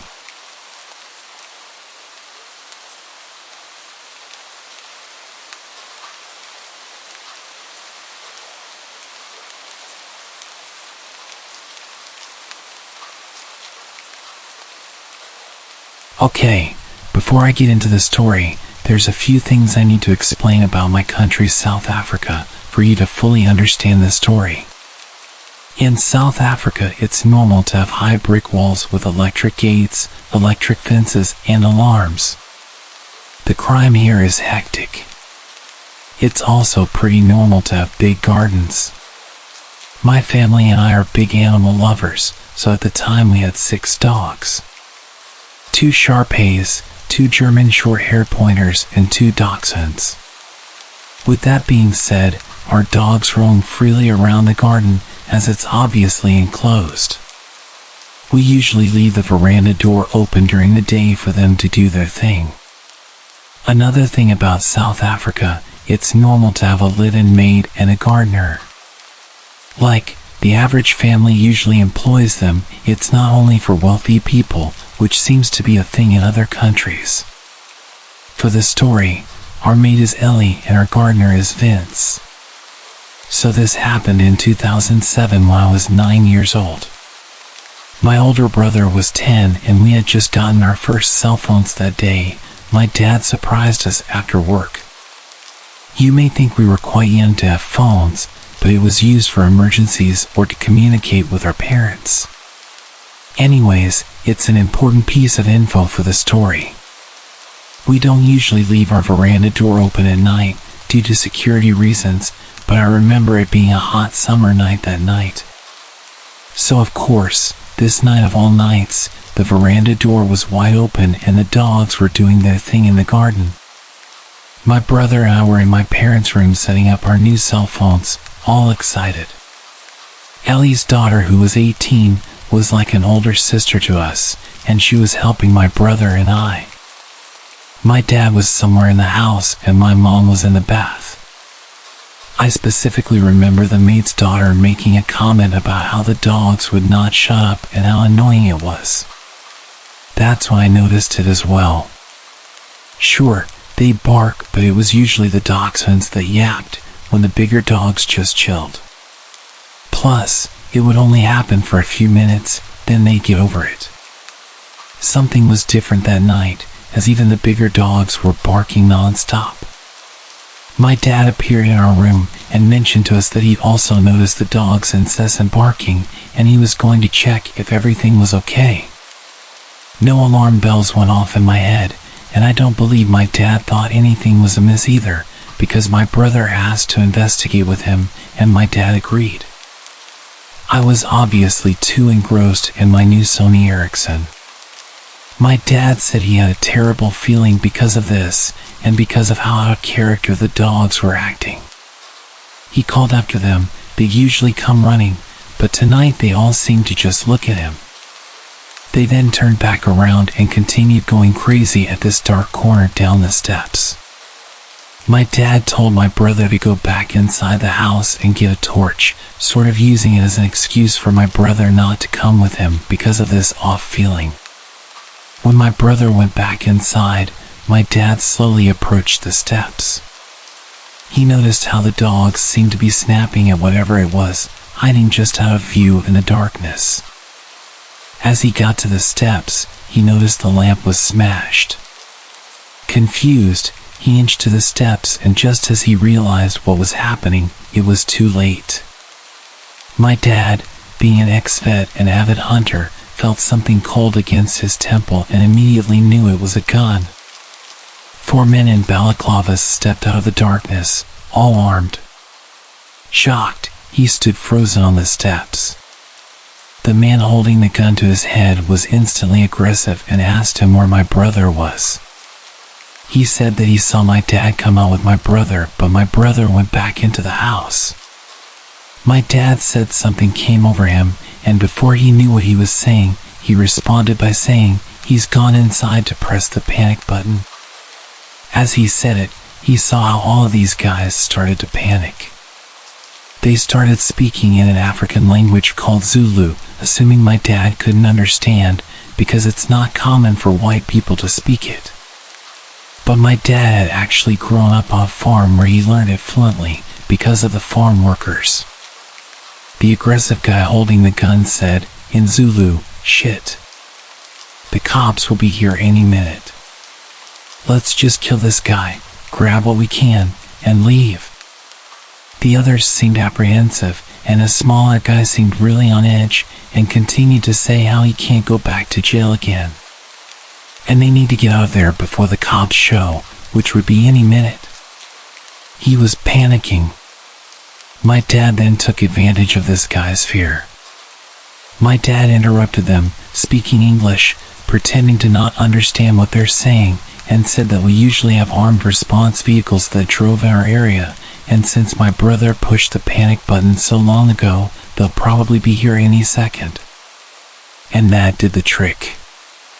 My dad watched as their plan unraveled before them.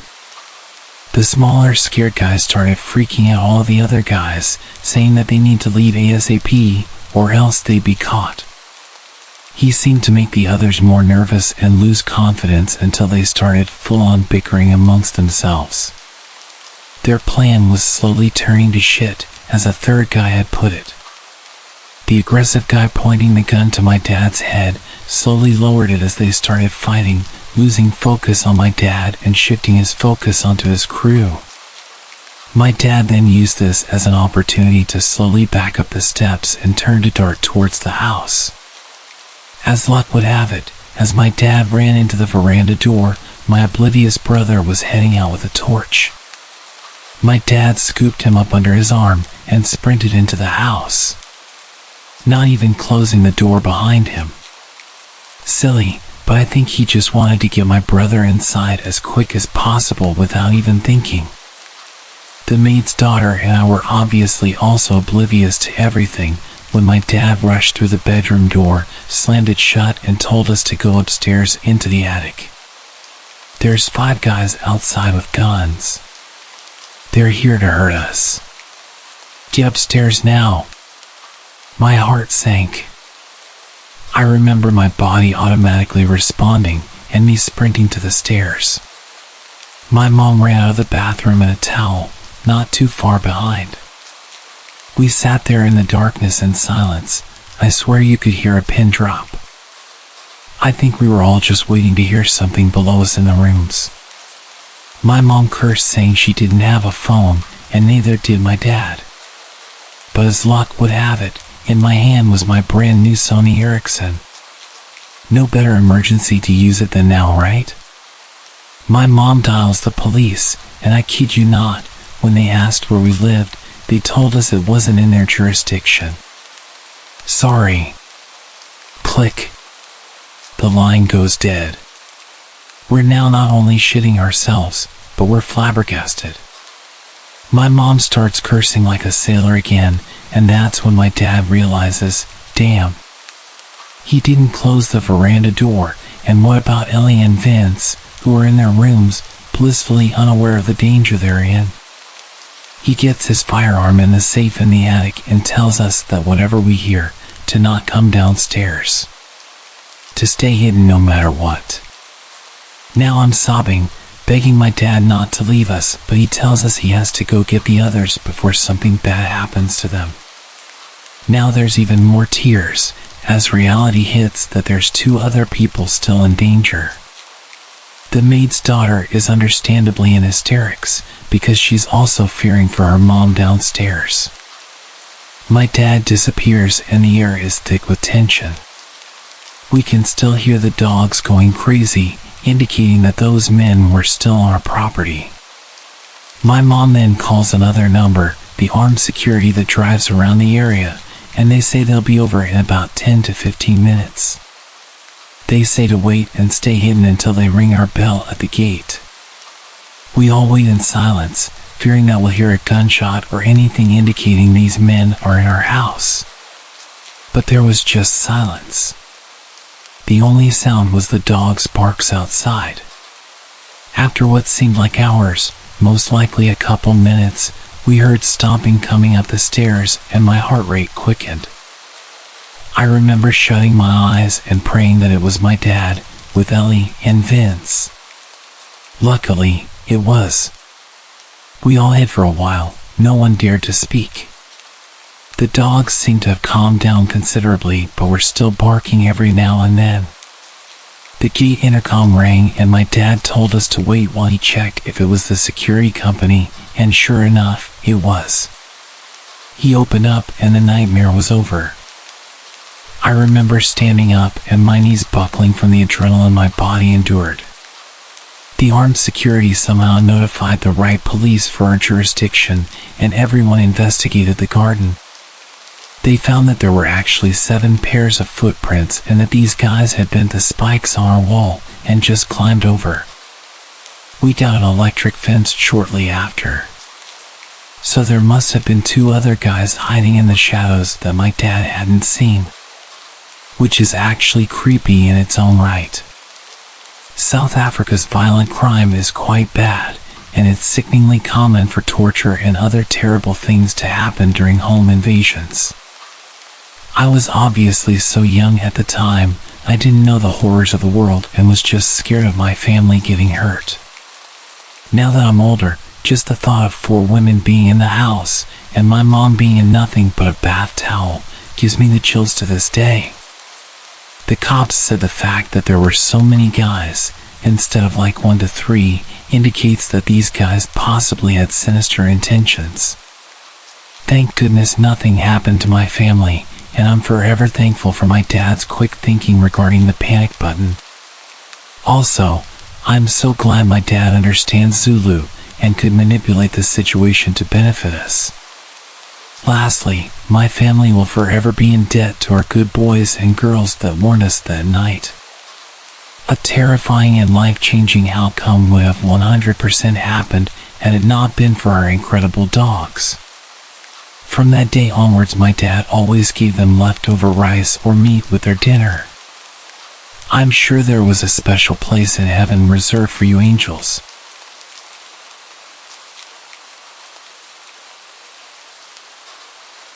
I was just 14 years old, and it seemed like an ordinary night.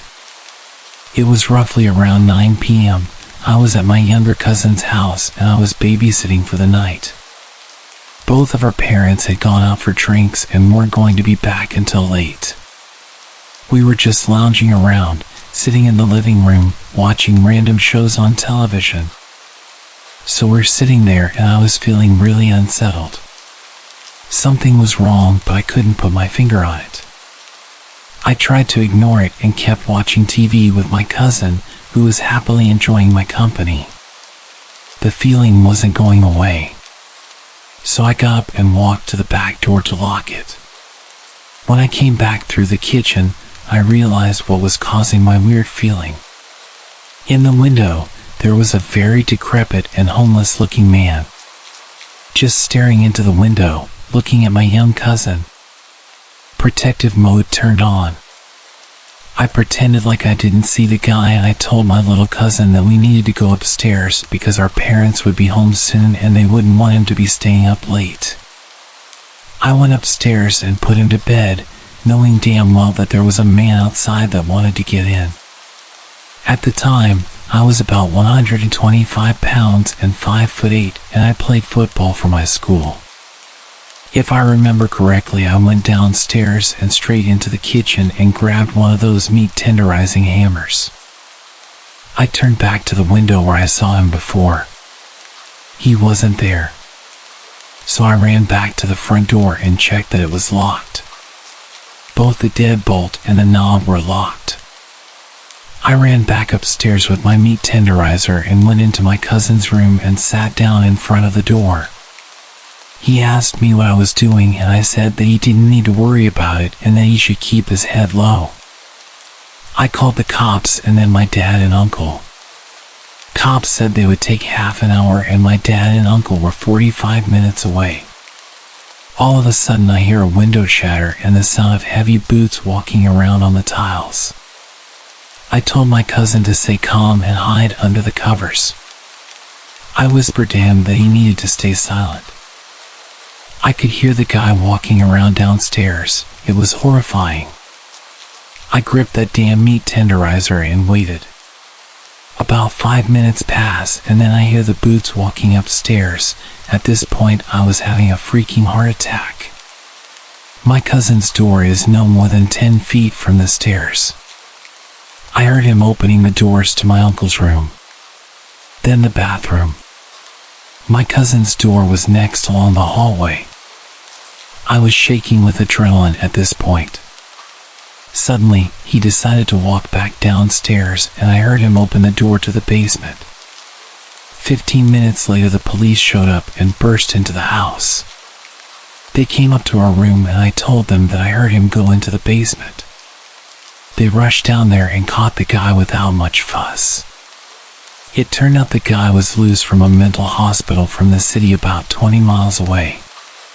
He had the mental age of a child and had broken into a few other houses in the area.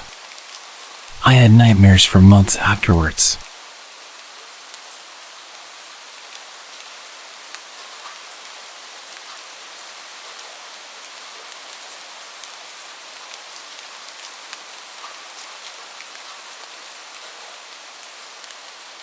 About 10 years ago, I lived on my own and didn't have much company. I was quite depressed at the time after losing my girlfriend to a drunk driver. I was enjoying a beer and watching the sunset on the back porch when I saw a large, scruffy man emerging from the tree line. My heart skipped a beat as he stumbled towards my house in a menacing way.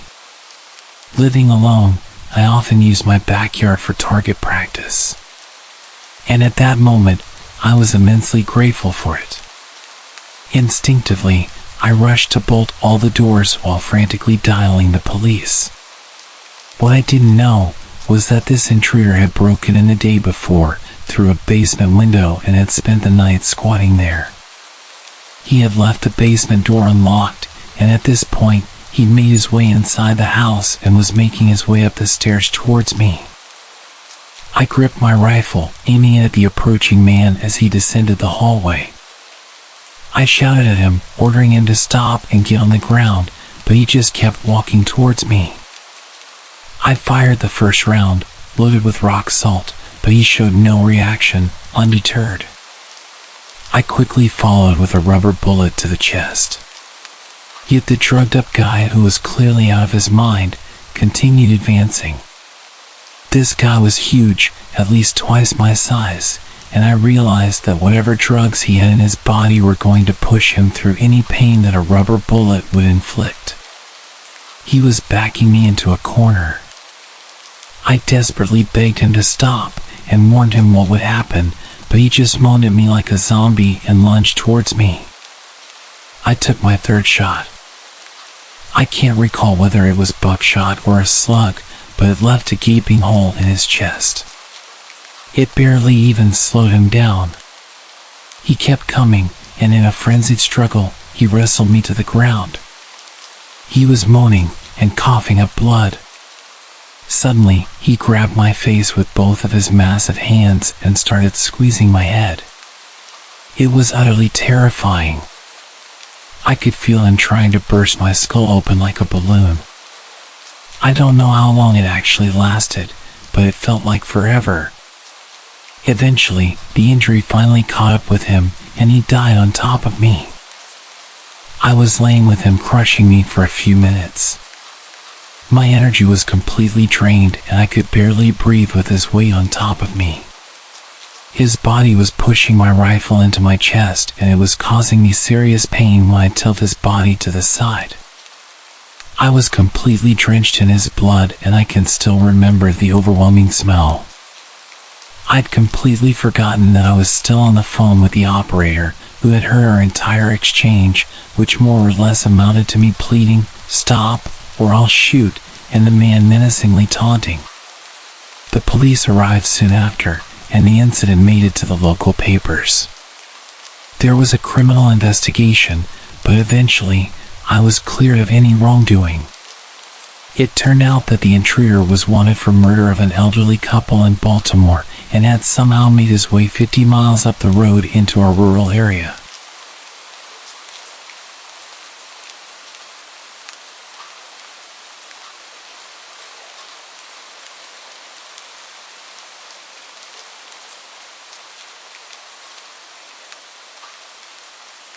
I was 18 and chilling in my friend's apartment alone. We lived in a duplex. He was on the top floor and I was on the bottom. Ironically, I was watching a horror movie when I hear something huge come through the front door and into the kitchen.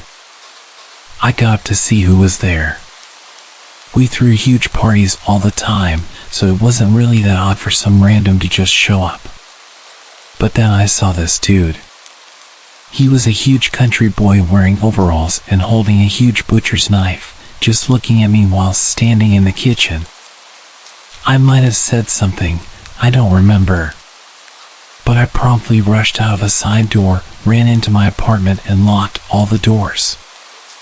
I don't remember who I called or exactly what happened, but I know I waited until I couldn't hear anyone moving around upstairs anymore and crept back in. Big guy was passed out on the couch. Turns out he was on parole for domestic abuse charges, had gotten super sauce downtown, and made it to the apartment where he used to live. He was arrested and we never heard from him again, so I assume his parole didn't go too well.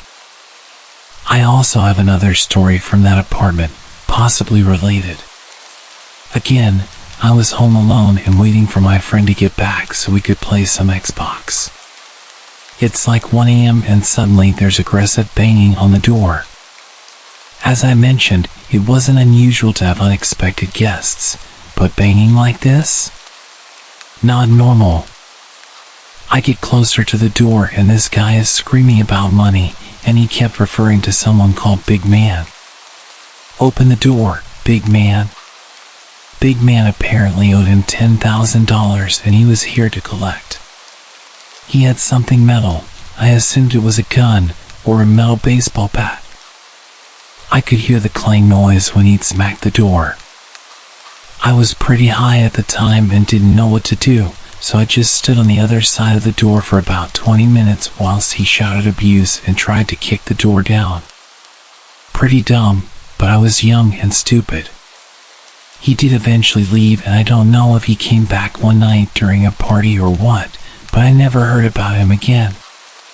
One final thing that happened in that apartment. It was the day after a party. My flatmate was once again out and it was just me at home. There was a knock at the door and I looked through and could see a delivery guy. I opened the door and he says he's got a delivery for me, already paid for. He's just carrying a delivery bag that seems suspiciously light. He asks where's Jason and I ask who that is. He tells me Jason ordered it and says he can only deliver to Jason because he paid for it. I didn't know anyone with that name and the guy didn't look like your typical delivery guy. I told him he must have the wrong address and this guy shoves his hand in the door and pushes it open whilst I'm trying to close it. We have this intense standoff where I'm trying to tell him that Jason doesn't live here and he insists that I let him in to check. He gives me this serious stare and tells me it's just Jason he needs to see. He decided to drop the delivery man act, and it was clear that he and Jason had business. I was about to let him in to prove that Jason didn't live here, when my flatmate came home and celebrated the fact that I'd ordered pizza. The guy dropped his bag and left. It took me a while to put all of the strange encounters together. The guy on parole who'd broken in originally was probably the guy that owed people money and had people showing up to get him to pay. We both moved out a few weeks later. That place was too much trouble.